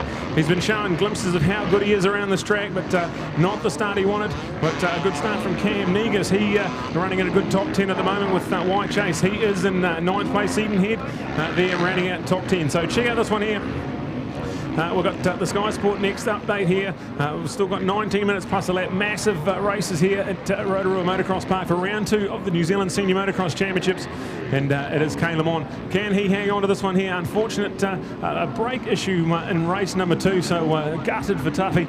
He was riding so good up in the top 2 and 3 there, but now he's got the bit between the teeth. He's flying at the moment, so he leads ahead of Hamish Harwood. We'll go back to Campbell King and Hadley Knight, so check this battle out as we see them all over the racetrack. There's some frantic passing going on. It's all on. We ride with the number 139, Campbell King, the man from Dunedin, on the MacGyver and Veach KTM machine.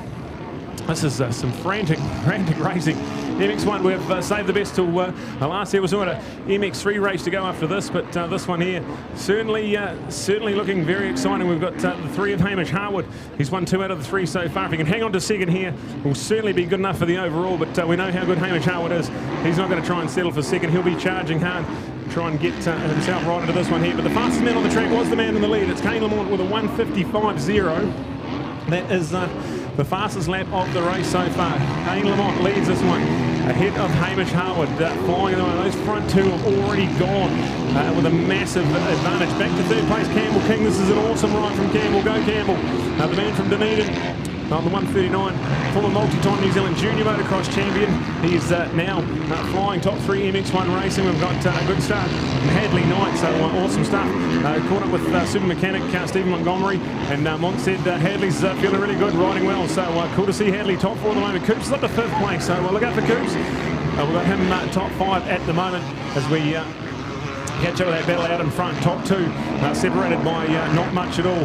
We've got the 4 of Kane Lamont in front, and then go back to the number 3, CML KTM of Hamish Harwood. Man, he's been on fire so far this year. We didn't see him at the Summer Cross, so we were never quite sure just how good he was, but then caught up with him at Woodville, the New Zealand Grand Prix, and he said, yep, I'm feeling really good. I'm as fit and as strong and as healthy as I've ever been heading into a New Zealand Senior Motocross campaign, and I'm ready to go. I've got the CML KTM 450 on board this year, and I am ready to go. So awesome stuff to see Hamish Harwood, how good he is. He won the first 2. We got a second and a first in the first 2 races at Woodville. He didn't quite take out the overall. That was with White Chase. So White Chase on the number 32 machine. He was the one that won the New Zealand Grand Prix, but it was Hamish Harwood. He took the first 2 race points honours, and that was the championship points lead heading into round number 2. We've got some epic carnage going on out there. We see, unfortunately, a drop for Tyler Steiner on the number 11, the Botany Honda. That's given the position to White Chase. So after a great early start from Tyler, he's had to give that place back to White. So a bit of drama here as we catch a bit of the Sky Sport Next replay. Thank you to Grant and the team from CTAS. A wonderful job bringing us this awesome pictures and taking our sport of New Zealand motocross right around the world. As we start heating it up, we've got Kane Lamont and Hamish Harwood 1 and 2, but the battle for 3rd is absolutely electric. Campbell King under a lot of pressure now from a 9-time motocross champion in Cody Cooper. There's nothing in that battle, and Coops will be desperate to try and get himself right in the mix. That is the battle for 3rd as you see it at the moment.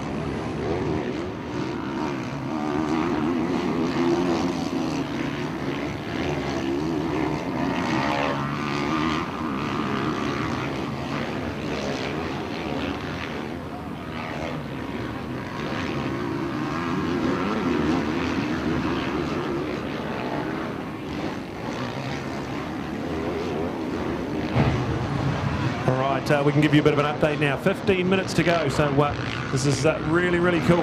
We've had 7 minutes gone, 15 minutes to go, so we're not even nearly halfway through this one, but Kane Lamont still leads ahead of Hamish Harwood. Is 4.8 seconds, so this is emphatic so far from Tuffy on the L-Therm JCA Yamaha. This is brilliant to see. He's put so much work in. He works really, really hard. He's done a lot of work in the off-season, and this is some good reward at the moment. Hopefully he can bring this one home. He's got nearly 15 minutes plus a lap to hang on to, and right in behind him, 4.8 seconds back in 2nd place. That is the number 3 of Hamish Harwood. And then we go back to in 3rd place now, the 121, the 9-time champion. We've got Cody Cooper on the Motul Best Build Honda. So brilliant stuff from Coops. Finds himself in 3rd place. Campbell King still holding on to 4th place. Wonderful ride from Campbell King. Got an awesome start and hanging right up the front with these big boys. We've got Hadley Knight, White Chase. and Tommy Watts. That's a three-way fight in behind them. So 4th, 5th and 6th. They're having a great little tussle as we see Royd and White still there in 8th place. Tyler Steiner and Seatonhead rounding out our top 10.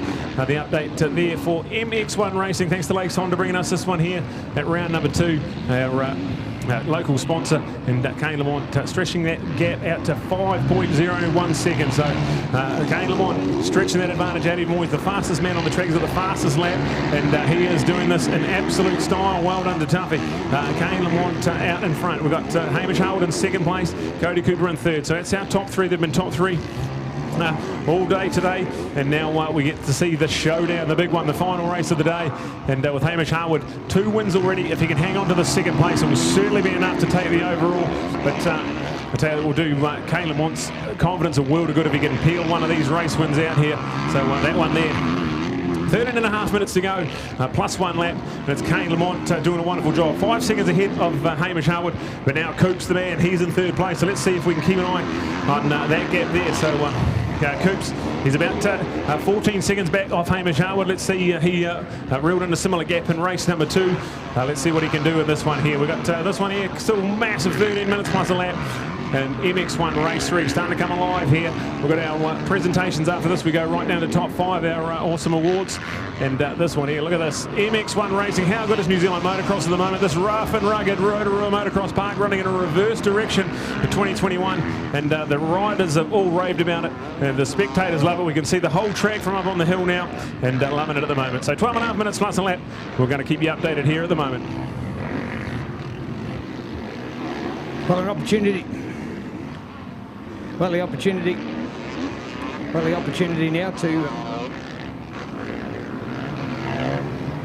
oh, sorry, have we come back? Let's just want to see that. Here we go. Oh, yes, indeed. Thank you. The opportunity to come back and look out for our racing. The places to take. Kobe Burke remembering T2 Cup. We've got our 2 straights. Whole lot of interest about that, and then all of a sudden it comes the championship and we haven't got anywhere near as many competitors, so quite different here. Kane Lamont, of course, we had the problem with Kane last time. The bike came home, we thought it was a rider problem. No, the rider seems to be A-OK, and he's out there for the lead at the moment. Great to see the man they call Tuffy 94. That's his number plate. And there he goes. He's dropped the 90 off the bike. He's just running the number 4 at the moment. He was, after all, 4NZ from 2020, and out to show that he can be better. Completely re-engineered his own riding, changed his style, had some great coaching from Ben Townley, and looking to address some of his issues that he thought in his mind had held him back. So coming back even stronger and better, and looking good out there at the moment. 4.9 seconds, that's a good buffer to hold on to. Close to 5 seconds on that one. So Kane Lamont, Hamish Howard, Cody Cooper. Kane Lamont, exactly the kind of race result he needs. Needs to get back there, needs to get back to the winner's circle. Needs to put himself right in contention amongst those big guys. Hamish Harwood just starting to stamp his authority through the class as well. If he can win this one, he'll have such a confidence booster. Hey, we're going to his home turf in Auckland for Harrisville and the Clay in 4 weeks' time on Saturday, the 20th of March. So, man, we have got some motocross training for a lot of these guys to do between now and then. Unfortunately, we see no finish by the looks to Brad Groomage. Brad well out of the way, so a bit of bad luck there. But all right, there we go. To our top 4, we're rocking to Wide Chase. 15 to Campbell King, 6 Hadley Knight from Tommy Watson, 7th. Wow. Here we go. Remembering, of course, we're scoring in 20th places. People like Tim Coleman. Tim Coleman, former New Zealand junior champion, back again. The man from Martin out of Coleman Marine. As we look to our top group again, and Tommy Watts, Tyler Steiner on the 8th, the 9th of Royd and White, and the 10th then of Seatonhead, the Kawasaki man on the Action Moto supported a bike, getting a great run in there for our top 10. And we talked about Andy Todd. What about Isaiah McGoldrick, Kobe Burke, now running 1870. More important for Kobe Burke on that 252 straight. He is running on the next update to give there, which unfortunately just dropping the drink that we were using to cool off at the time, so that's a little bit of bad luck, but there you go. And back for our moto. Here we go, looking out for it, man. Tuffy's on fire. Here's the example coming out of the corner. Look at that. Then we go to Hamish looking on the gas. Where are we going to go to? And Kane looking to Hamish. Cody, there's Yamaha, 1, 2, 3. So it's Yamaha from KTM ahead of Honda. Brad, this could be a change coming up here. because we've not seen Tuffy with a performance like this through the championship, just starting to make a crucial, serious challenge on our field right at the time when he needs to. Yeah, absolutely. This is another class we talk about, and we've had White Chase win a race. We've had Hamish Harwood win races. We're now looking at potentially a third different race winner in MX1. And if you'd have told me at the end of race number 2 that Cody Cooper has not won a race yet, I would have told you were crazy. But that's how it's shaping up at the moment. We're talking a massive 9 minutes plus a lap to go. But at the moment, it is Kane Lamont a massive 5 seconds ahead of Hamish Harwood in second place. Then go back to the 121, a 9-time Open Motocross champion, the legendary Cody Cooper on the Motul Best Build Honda. He's certainly coming alive when these tracks start getting rough. He is such a phenomenal rider of rough motocross, one of the best riders I've ever seen in ruts. He's just the man, and he's fine at the moment. We've got Wyatt Chase still trying to get into 4th place. Campbell King there, so they're 4th place for Wyatt Chase, Campbell King for 5th. We go back to Hadley Knight there. Great job from Hands. He's still hanging in there with Tommy Watts right behind Tyler Steiner. What a good weekend Tyler Steiner's had. Unfortunately, he had the crash earlier on in this moto, but his starts have been phenomenal, and his pace has been right up there as well. The man on the Botany Honda doing a wonderful job. We're at Royden White Seaton here. That's running at your top 10, but Jacob Steele and Quade Young on the Carter Tyres machine. That's top 12 racing here at MX1 race 3 on the program, the third and final race for the weekend. We've still got a massive 7.5 minutes plus a lap. But there we go. Clip the tyre down the hill. Brad, sorry to come in, clip the tyre. Here's the inside rut and just clips the tyre on the inside. And man, oh man, he has gone down. The tyre actually has moved down a little bit, and no, I don't think anybody's purposely put it there, but that hole on the inside's got bigger and bigger, and the tyre's literally slipped down into it. The rider clipped that time. Man, the bike stopped in a hurry. The back wheel dives in the air. The rider rides over the handlebars face first, bites the dirt, quickly gets up when you've got all that good safety gear on to make a quick recovery. I think the engine was still running, back on the bike and away once again. So there we go. Kane Lamont still holding on to that lead. There was a quality recovery made by a fellow Yamaha rider who we just missed down there, but man, exciting to see, especially for the fact that they had a safe return back on their bike, and that's really what you're looking for all the time if anybody does have a departure. But Kane Lamont showing, and as Brad's rightfully saying, remembering at this point Cody Cooper has not had a race victory, so wow, what are we talking about here? This is just amazing in our sport. Talk about upsets more than you've got at your average night at the Greyhounds, Brad. Oh, absolutely. This is brilliant racing. 6.5 minutes still left in this one here. This is race 3 of the weekend for MX1. And so far, Kane Lamont, that gap down to about 3.9 seconds though, so don't rest on your laurels, Tuffy, as Hamish Harwood is absolutely on fire, and he's riding behind you there. So check this one out. Hamish Harwood and Kane Lamont 1 and 2. Now we've got Cody Cooper. He's got that gap down to 15 seconds, but still plenty of work to do, so keep an eye on these times as we go racing with the 9-time champ, Cody Cooper, on his Motul Best Build Honda. We've got Wyatt Chase still there in 4th place. Wonderful job from Wyatt. And also Tommy Watts. Tommy Watts getting better and better. He just logged his fastest lap of the race at 1:58.8, so he's same time as our race leader. So Tommy Watts is on the exact same pace as Kane Lamont and Hamish Harwood. So what a wonderful day at the office for the young man from Wairoa. He is out there, top 5 racing at MX1, getting better and better as the weekend goes on, as the battle for the lead really starting to heat up. Hamish Harwood has caught right up to Kane Lamont, so look out for Tuffy and Hamish. We've still got a massive 5.5 minutes plus a lap to go, so still plenty of time in this one, but lap traffic to contend with. We've got a rough and rugged Rotorua Motocross Park, brutal as you like, and ready to pounce on these riders if they get anything wrong. So check this one out. Tuffy and Harwood, they've been separated by about 5 seconds a couple of laps ago. Then it got down to 4, now down to on track about 1 second by the looks of it.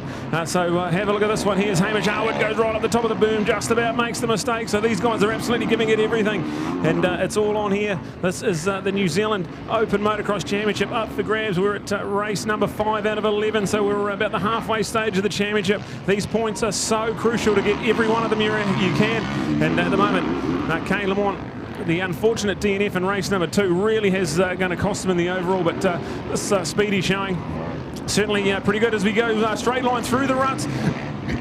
Has to take evasive action to try and keep that one upright, and has brought Hamish Harwood right in the mix. So round the Fox feature finish line. Taking up another lap, but have a look at how close Hamish Harwood is. He's going to dive up the inside. I think he's got the job done.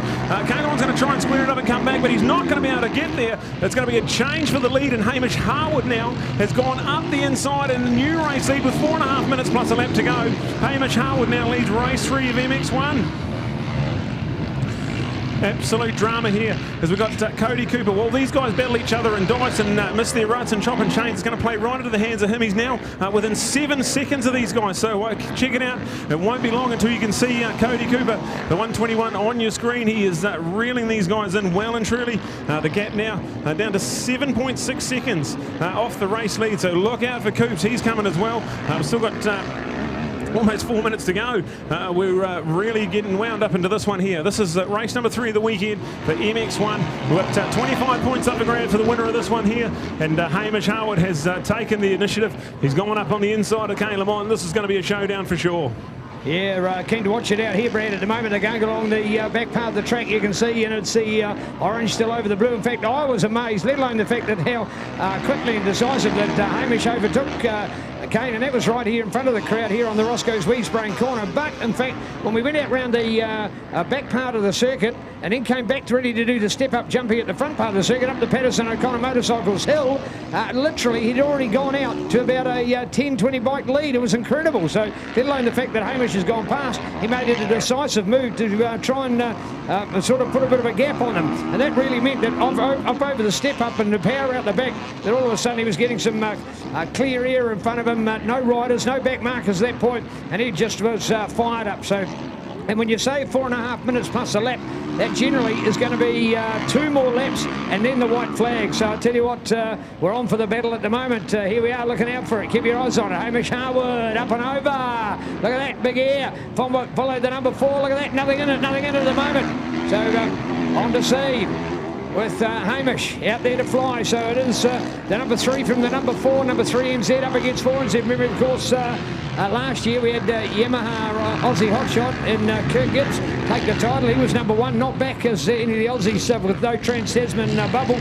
So, of course, left back in Oz to just, I suppose you'd say, shall we say, dwell on the fact that he has been a 2 times New Zealand champion. He was the champion in 2018, again in 2020 on 2 different bike brands here in New Zealand, all round nice guy. And of course the number 2 went to Cody, the number 3 to Hamish, and the number 4 to Kane.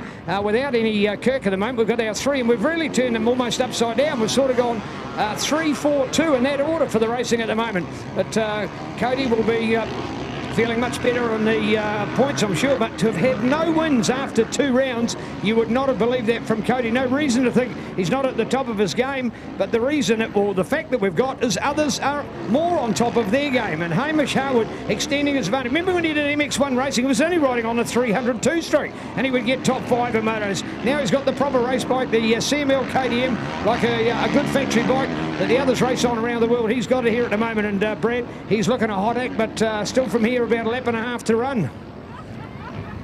Yeah, we've still got 1 minute plus a lap still on the race clock, and the boys are flying at the moment, so check them out. We've got this gap here now down. Keep an eye on the man in 3rd place, the 121. He's down to 5 seconds, within 5 seconds of the lead, so this one's going to shape up really nicely at the moment.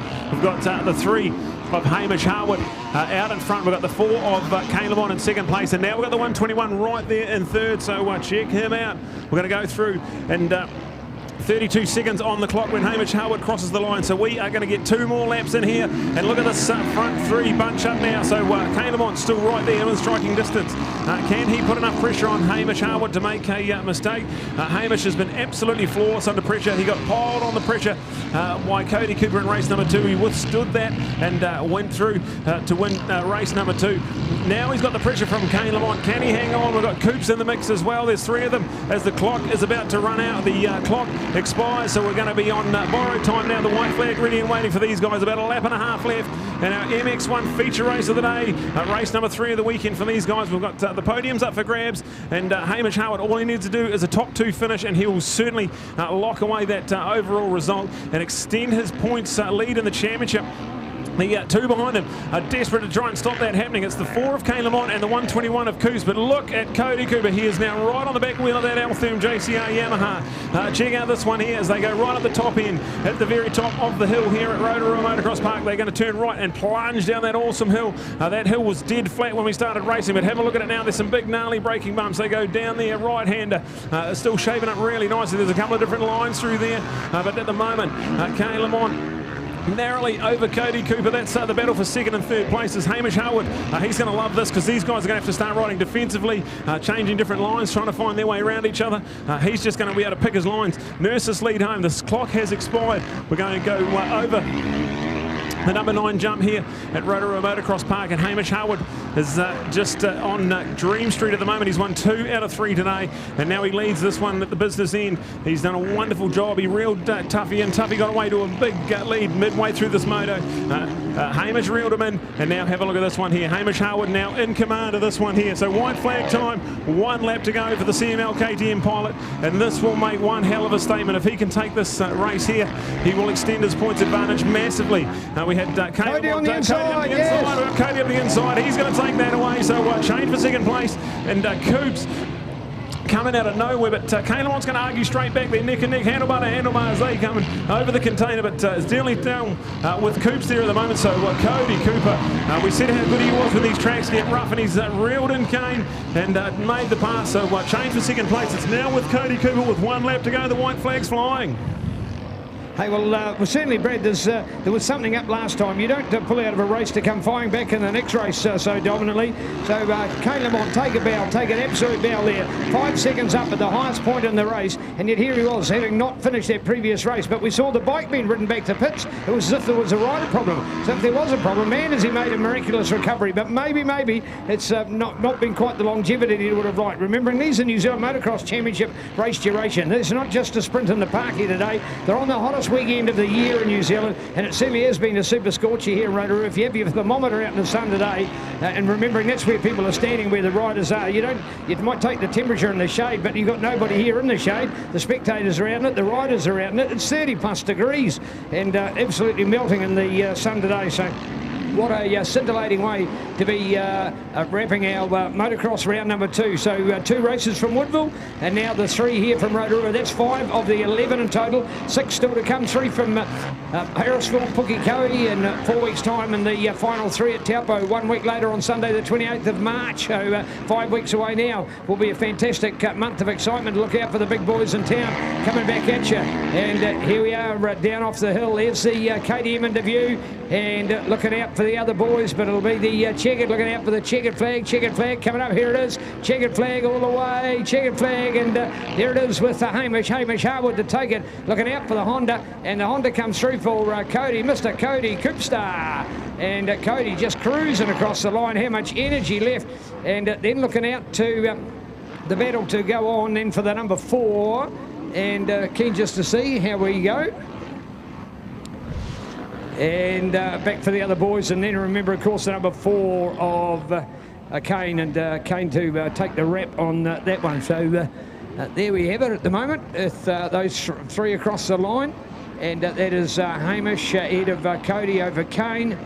So, wow, what a turn up for the books, an absolute turn up out there. Kobe Burke looks like he's running about 17th place, more importantly, first at our T2 Cup today. Looking out for the other boys out there. Tommy Watts, what a shout out. Come on, where's Tommy? Tommy in front of Wyatt Chase. Yamaha in 3rd place, and in 4th place, and in 5th place. How good's that today from young Tommy Watts when you're finishing in front of Wyatt Chase? He's the Grand Prix winner after all. He's the hottest act in New Zealand Motocross from just 3 weeks ago. Wow, wow, wow, that is awesome. Tommy Watts turning heads in New Zealand Moto. The man on the Motoland supported Yamaha. And in fact, I did hear the story about Tommy. He was after a 250. There wasn't one available. So they got him a 450 right on. He started off in the championship so well, they've said, hell, let's not make a change to the 250, keep him on the 450. When you got 4th place in New Zealand, and it's your first ever season of MX1 racing, hey, the kid was only on a 125 2 years ago. Remembering Howard Lilly, of course, HLR Racing. Howard saw his potential and gave him a ride on the Husqvarna only 3 years ago as well. So what a cool story to tell, Brad. What a kid that's come from the underdog status and has risen to the top. That is world class. All right, it's in the books there. Hamish Harwood gets the win over Cody Cooper ahead of Kane Lamont. That's your top three, and Hamish Harwood 3 from 3 today, and a dominant overall win for him. He extends his point advantage in the championship, and a wonderful performance. So well done to Hamish Harwood and the CML KTM team. They'll be loving it. Coops finishes second, so he'll be happy with that. Kane Lamont, after doing a lot of the leading in that race there, comes back in third place. Tommy Watts, White Chase, that's fourth and fifth place. We go back to Hadley Knight, Campbell King, Tyler Steiner, Royden White, and Jacob Steele running out our top 10, with Seaton Head and Quade Young our top 12. So awesome performance for MX1, and we'll go to Neil, who will do our top 5 overall presentation.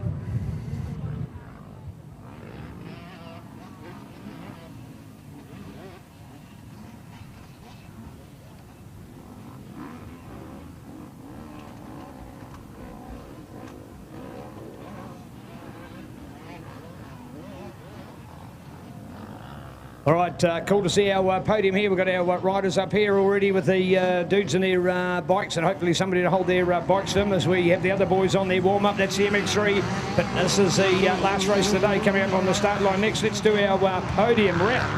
And to fifth place, let's hear it, Hadley Knight.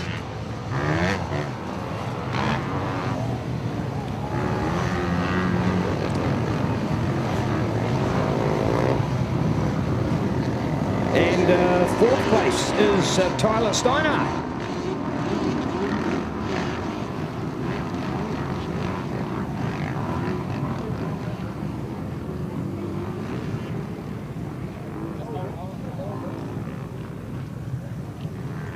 At the other end, mate. Well done today, Hadley. Tough day at the office. Yeah, first 2 races were terrible starts, made it hard for myself. It was nice to get a good start in that last one and just cruise it in. Makes life a lot easier. Here it does indeed. And fourth place for Tyler. Well done today, Tyler. How was the moto? Moto was good. Kind of on struggle streak with fitness. Too much work, not enough riding. Pretty happy where I am, and hopefully just use this as a building ground, and hopefully next year come out a bit better. Well done. Beautiful speech. Nice to see as we go to our top 3. And in third place, White Chase.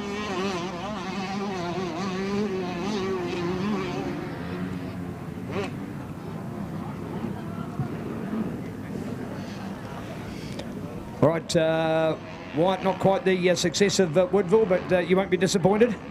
Oh, I'm a little bit disappointed. I just really didn't gel with the track today. I was just having an off day, but we did our best. Everyone in the team worked awesome. It's awesome having a team behind you that I know I can trust 110%. But yeah, we'll regroup and train hard for this month and come back out at Pukekohe. Well done here, great speech indeed. And to our second place today, and our runner-up is Cody Cooper. Yeah, this is I'll take the first. Yeah. Oh, nice compliment there, Coops. All right, Cody, hey, not a win yet, matey, not quite the perfect year. No, I feel like I'm doing more work than usual when I'm whole shouldering every race and then winning, and then I'm not winning now and I'm working harder.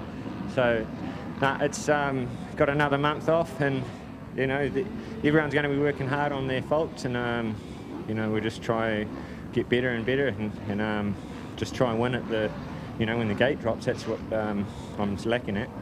All right, well done, very honest speech. But who's our winner today, folks? Let's hear it, Hamish Harwood.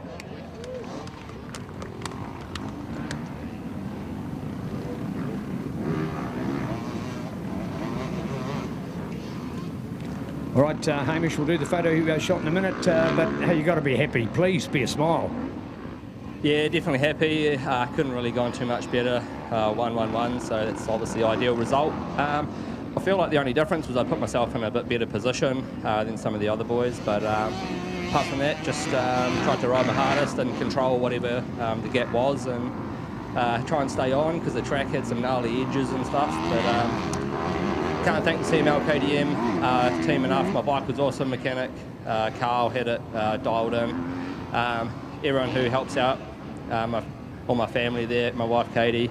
The club really did an awesome job with the track. It's yeah, really, really good considering it's been so dry. All the boys for good racing, and yourself, Neil, for the good commentary. Thank you.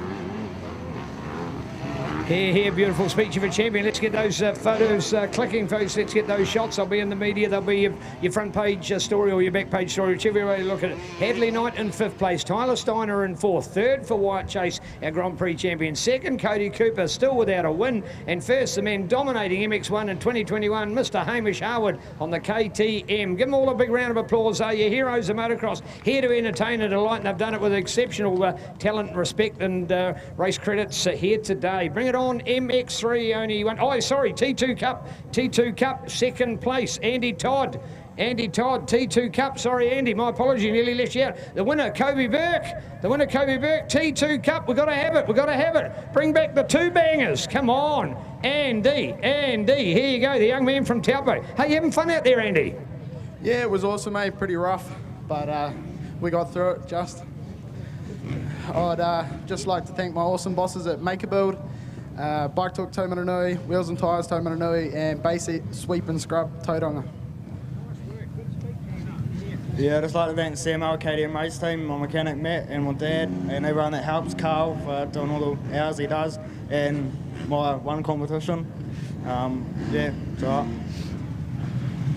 And I'm going to look the camera right in the eye. If you've got a 2-stroke and you ride well out there, come and ride the T-Stroke Cup, because there's nobody in 3rd place. It could be you. Come on next. All right, here we are getting underway with our 3rd and final race of the day for MX3, and we are flying through there. It looks to be another great start from DC. Darren Cable used every inch of Rotorua Motocross Park and some. Absolutely fine. So the 33 DC, he's going to take the whole shot. But look at Daryl King, DK right in behind him, and Mitch Rowe as well, the team veteran. Took 3 at the moment. So these guys here have been racing forever.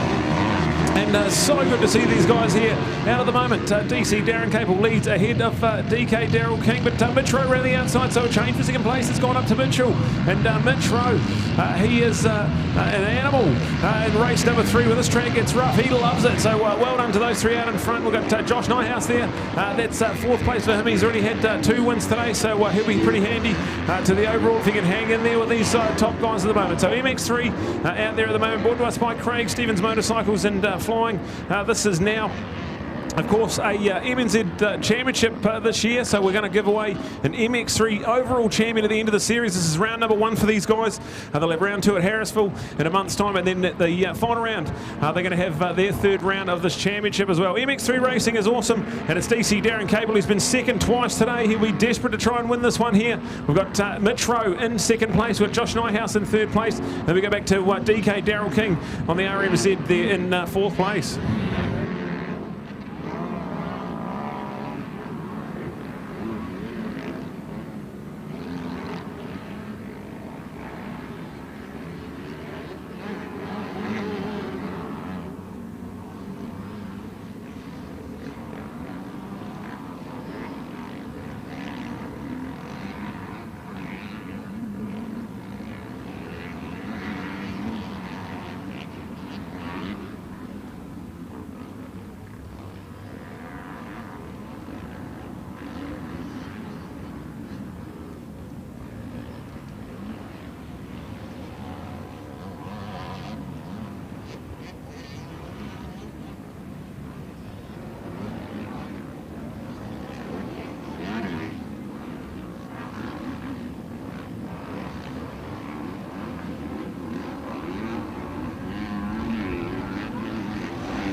Yeah, right, you mate. Yeah, we'll do that next year.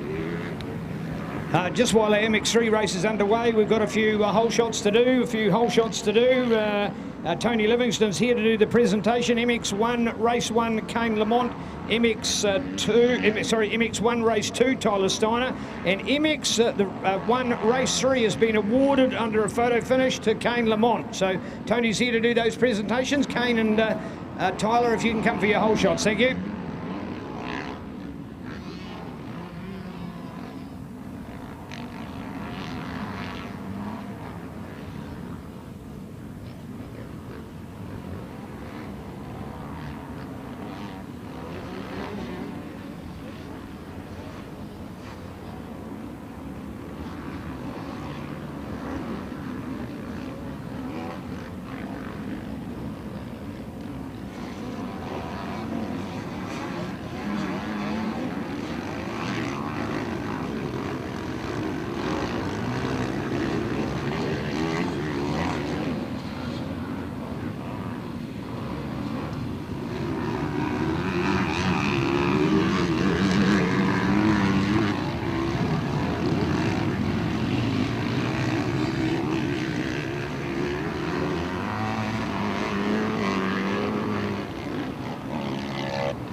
And our MX2 and our hole shots, MX2 hole shots, race 1 Hayden Smith, race 2 Hayden Smith, race 3 Maximus Purvis, courtesy of SDM Mechanical.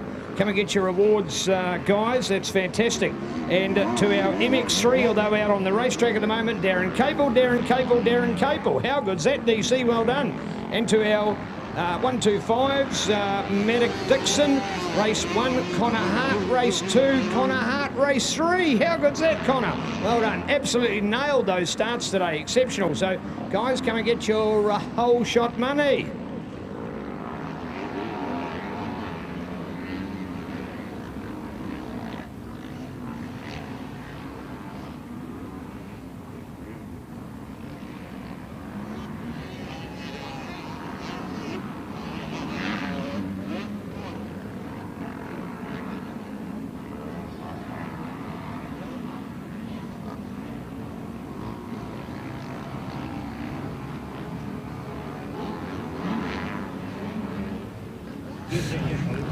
All right, we're in here, this one here, MX3, we've got 5.5 minutes to go, and Josh Nyhouse still firmly in charge of this one here, so doing a wonderful job. We've got action plenty, we've still got 19 out on track, but it's Josh Nyhouse, Darren Capel, Daryl King, that's your top 3.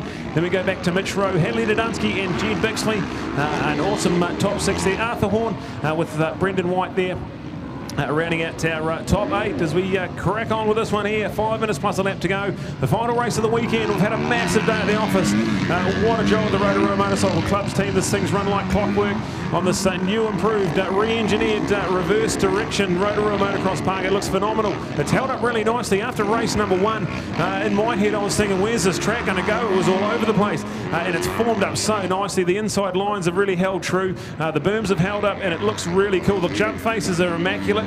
Just to think that it was only a couple of months ago they made the decision to go in reverse direction, so a lot of work's been going on since then, and a phenomenal job. So this has been awesome. MX3, thanks to Craig Stevens Motorcycles bringing us this action here, but Josh Nyhouse, he's won the first 2 races. He's in line to win all 3 of them, and this is now a series. We'll talk about it on and off throughout the day, but now MX3 recognised as an overall series, so these points will carry through to round 2 and round 3, and so I'd say Josh is going to have to get himself to Harrisville and Taupo, see if he can be an MX3 New Zealand champion. We haven't recognised MX3 as a championship for about 5 years, and now here we are, round number 2, their first round of the championship. So this is going to be cool. We've got some legends of yesteryear mixed with some youth of tomorrow, and it all comes together. And open bike format, so you can pick your weapon and get out there and do it. The predominant bike out there is actually the 250 two-stroke. So these young guys on the 250s don't want to go MX2 riding,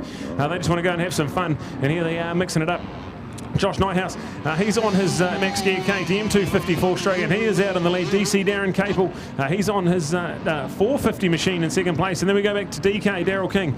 He is sitting there in third. He's on a 450 as well. Mitch Rowe, he's actually on the 350 back in fourth place. We've got 3 different bike capacities inside the top 4. And then we go back to Jed Bixley on another 250 4-stroke. So absolutely fantastic. 3 minutes plus a lap still to go.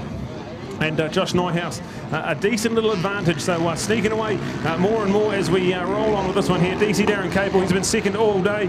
Just hasn't been able to try and get out there in front. He's got a 4.6 second deficit, and he's running out of time to try and get himself into this one. But he does have a decent 2-second advantage back to DK Daryl King. So look out for that one there. We did see DK pull off an awesome last lap last time around to steal race number 2 from DC and pick up that second place. But this is going to be a good last lap as we see DK and Darren Capel. They're having a great little battle. They're up the step, up and down, out the back of the track at the moment. We're starting to run out of time in this one. 2 minutes 27 plus 1 lap. Josh Nighthouse in command. He's got that decent gap. But then the battle for second is red hot. DC Darren Capel and DK Daryl King. These two are legends of New Zealand motocross and coming out here having some fun and still right up the sharp end. Second and third in MX3. Absolutely phenomenal performance. Politely over age 50, both of these guys. And flying at the moment. So this is MX3. We've got 2 minutes plus a lap to go. Our Craig Stevens Motorcycles presented MX3. The final race of the day here at round 2 at Rotorua Motocross Park, and it's still looking absolutely brilliant. Thank you to the crowd who's hung around and stayed with us. This has been an absolute treat. Yeah, here, Brad, and nice to have Tony Livingston and as well as a legend in these parts doing here with our presentation for our whole shot money. So just making those shout outs again with our MX3 class and Darren Capel. We know DC's out in the race, but to our 125s, and just making a call for Connor Hart and Connor to get his 125 whole shot. Need to come over and get those. Thank you, Connor. And also with our MX1, we've got 2 for Kane and 1 for Tyler Steiner as well. So shout out to those guys to come over and get their whole shot glory. MX3, what a cool class. I knew MX3 was made. In fact, it was made in heaven. Why? Because we had 3 very heavenly riders that have been the saints of motocross over many, many years. 5 decades of racing. Remembering at Woodville 3 weeks ago, celebrating the 60th anniversary. Mitch Rowe's been there 35 times. 35 times. The most by any one rider in the history of the event. 35 times, incredible. He's riding MX3 today. So too is his long-time race rival in DC, Darren Capel. I tell you what, those guys were rivals too. They were old-fashioned rivals. Those guys, you know, they just wanted to beat each other week in and week out. Mate, there was skin lost on the track. There was blood lost on the track. It was really, really tough. And their moto excellence, of course. And DK, while all that they were going on, DK was going around the world getting number 2 twice in World Motocross. So, but then DK would come back and ride the summertime events and generally have a bit of a head start on those other boys. But I tell you what, today has proved that he has given absolutely nothing away. Darren Capel and particularly out there, the great Daryl King have really given their all. Both over 50, and I'm being polite, in fact, about it. You've got 3 riders with a combined age of around 160 plus. So, man and man, talk about the men of New Zealand motocross. It's fantastic. And they're still riding real motocross racing. MX3, this is not for the faint-hearted. These are real motocross riders. These are guys that would be winning their club championships, you know, back in their clubs at home, whether it be in the North Island or the South Island. These guys are very, very good riders. And it's sort of a pyramid scale. You've got your top 1%. These are in the sort of in that next realm. They're in your top 2% of riders around the country. So great to have him with us. Josh Niehaus, he's been the standout here today, and certainly wishing him all the best. I really want to encourage him to come and do those next rounds and try and get some credit. It'll be so cool as we go back to Brad, and we'll be ready for a race place update. Shorter race, Brad. We must be too far away from a finish. No, time is up. Time has expired on the clock. So Josh Nighthouse, he's going to fly over the Rotorua Quarries jump and come around. He's about to tick off another lap. So there he is in the bright red riding gear, flying around the final right-hander. He's got one more corner to go, and the white flag will be ready and waiting. The clock has expired, and he's done a wonderful job. So have a look at this one here. The 741 machine on the Max Gear KTM takes the white flag. So 1 lap to go for Josh. And look at DK. DK's got into second place, and he's stretching it out. So the fastest man on track, DK, he's not out of a sniff here to have a win. DK on the number 21. He's the legend of New Zealand motocross. We've got DC Darren Capel They reckon it's about a 2005 model RMZ 450. So that just shows you the class of the man. He's had one ride since September last year, so he is super awesome. This track is absolutely brutal. This is Rotorua Motocross Park right at the very end of the day at round 2 of the Senior Motocross Championship. So to put that into perspective, motocross does not get much tougher than that track out there right now. So we're checking it out. Josh ahead of DK and Darren Cable. Mitro still there in 4th place, so awesome to see those guys there. Jed Bixley right there in 5th place. We go to Arthur Horn, good job from Arthur there. That's top 6 result. We've got action all over the track. We've got still 19 MX3 riders out there, so good numbers as well. And this is now a championship class, so these guys can take these points and head to round 2 of their series, which is round 3 of our series at Harrisville and Pukekohe in a month's time. That is the Saturday too, so if you're thinking about coming to Harrisville for round number 3, make sure you get it right. It is the Saturday, with the Sunday being the Auckland Motocross Champs 2-day event at Harrisville, and the Saturday event being the one, the Senior Motocross Championship. So check that out as we carry on racing. We've got about half a lap to go.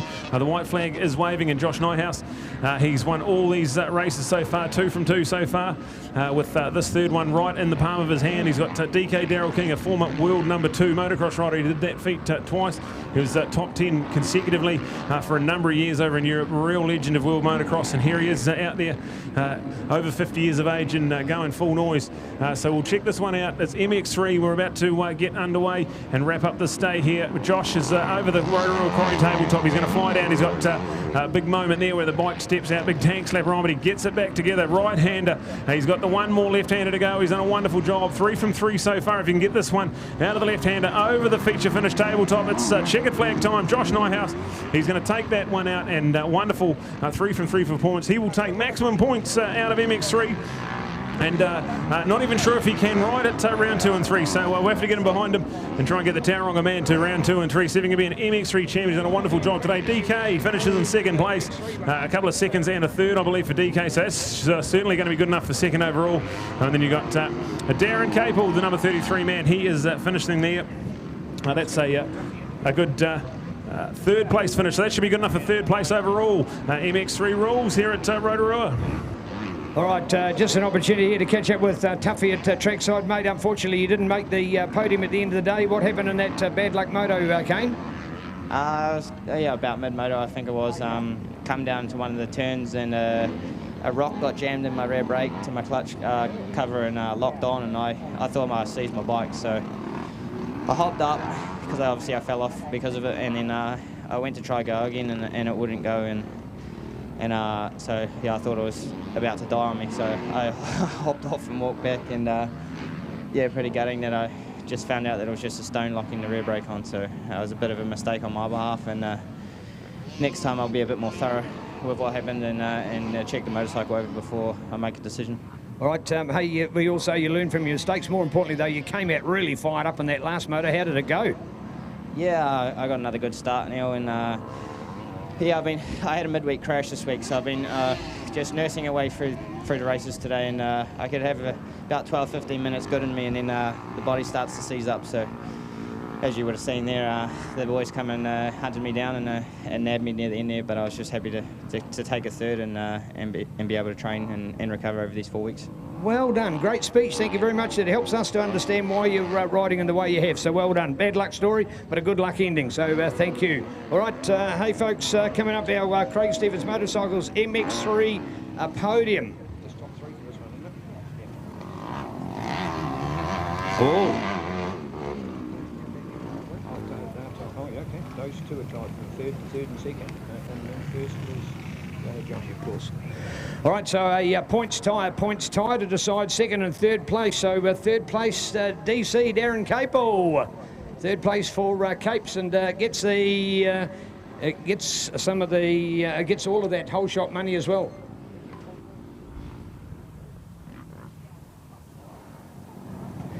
All right, Capes, let's have you over here. Oh, Capes, bloody legend, mate. Absolutely incredible. Why do you still keep doing it? I just enjoy, you know, like I know the Motocross Nationals are the best prep tracks that we see in the country, and you have the best riders here, so you know you don't get much better than that. I'm not saying it's easy; it gets bloody harder every year. But hey, if I didn't enjoy it, I wouldn't be here. So it's great still turning up and battling with the likes of DK and Mitch, and congrats to Josh. He was flawless today, so no, awesome. Great words, mate. There's your $300 and new trophy as well. Cool story. 3 hole shots for DC. He's winning more money than some of the guys in the top placing. Second place tied on points, Mr. Daryl King today. DK is back. DC to take it, and oh, look at him. He's walking up here. He's walking up here. Oh, look at it. I tell you what, his gears, his bike's about 2005. His gear as well, mate. It's a big step. Sorry, you've got, well, see that? Nearly didn't make it. Nearly didn't make it. Oh, DK, you're just sensational, mate. Did you have fun? Is that what it's still about? Yeah, I had so much fun. Battling with this guy and just the challenges trying to win that last race. I thought I'd have a shot at winning it, just with a few, a bit of experience maybe with a rough track. But yeah, what a wicked day. So cool just to ride a national event again. I haven't done it for years. I'm talking 6 years, so it's cool to be back. Well done, and great to have him back. Indeed, our winner today, Josh Nyhus. Well done to Josh. Well done. Where's the supporters? Come on. Yeah, that's better. That's better. Josh, I tell you what, you're a very lucky man, mate. You are just absolutely locked in between two legends there. An absolute honour. MX3 class, really honour today. How did it feel to be up with these men of motocross? Yeah, no, it was awesome. They rode really well, and you can definitely see the many years of race experience I've had. You had to think and use your mind a bit, but no, awesome day. Club did a wicked job, and thanks heaps to all the sponsors that, all the small businesses that put in for it. I'd just like to thank Keith Ward Engine Performance, Max Gear and M-Spec Racing, and all my friends and family that have come out and supported today. What a speech. How good is this MX3? Isn't this one of the highlight podiums? We're only left with a few spectators here at the end. Come on, big round of applause, please. All 3 of these guys. How good's this for our sport here today? Absolutely marvellous. DK, DC and Josh right in there at the moment.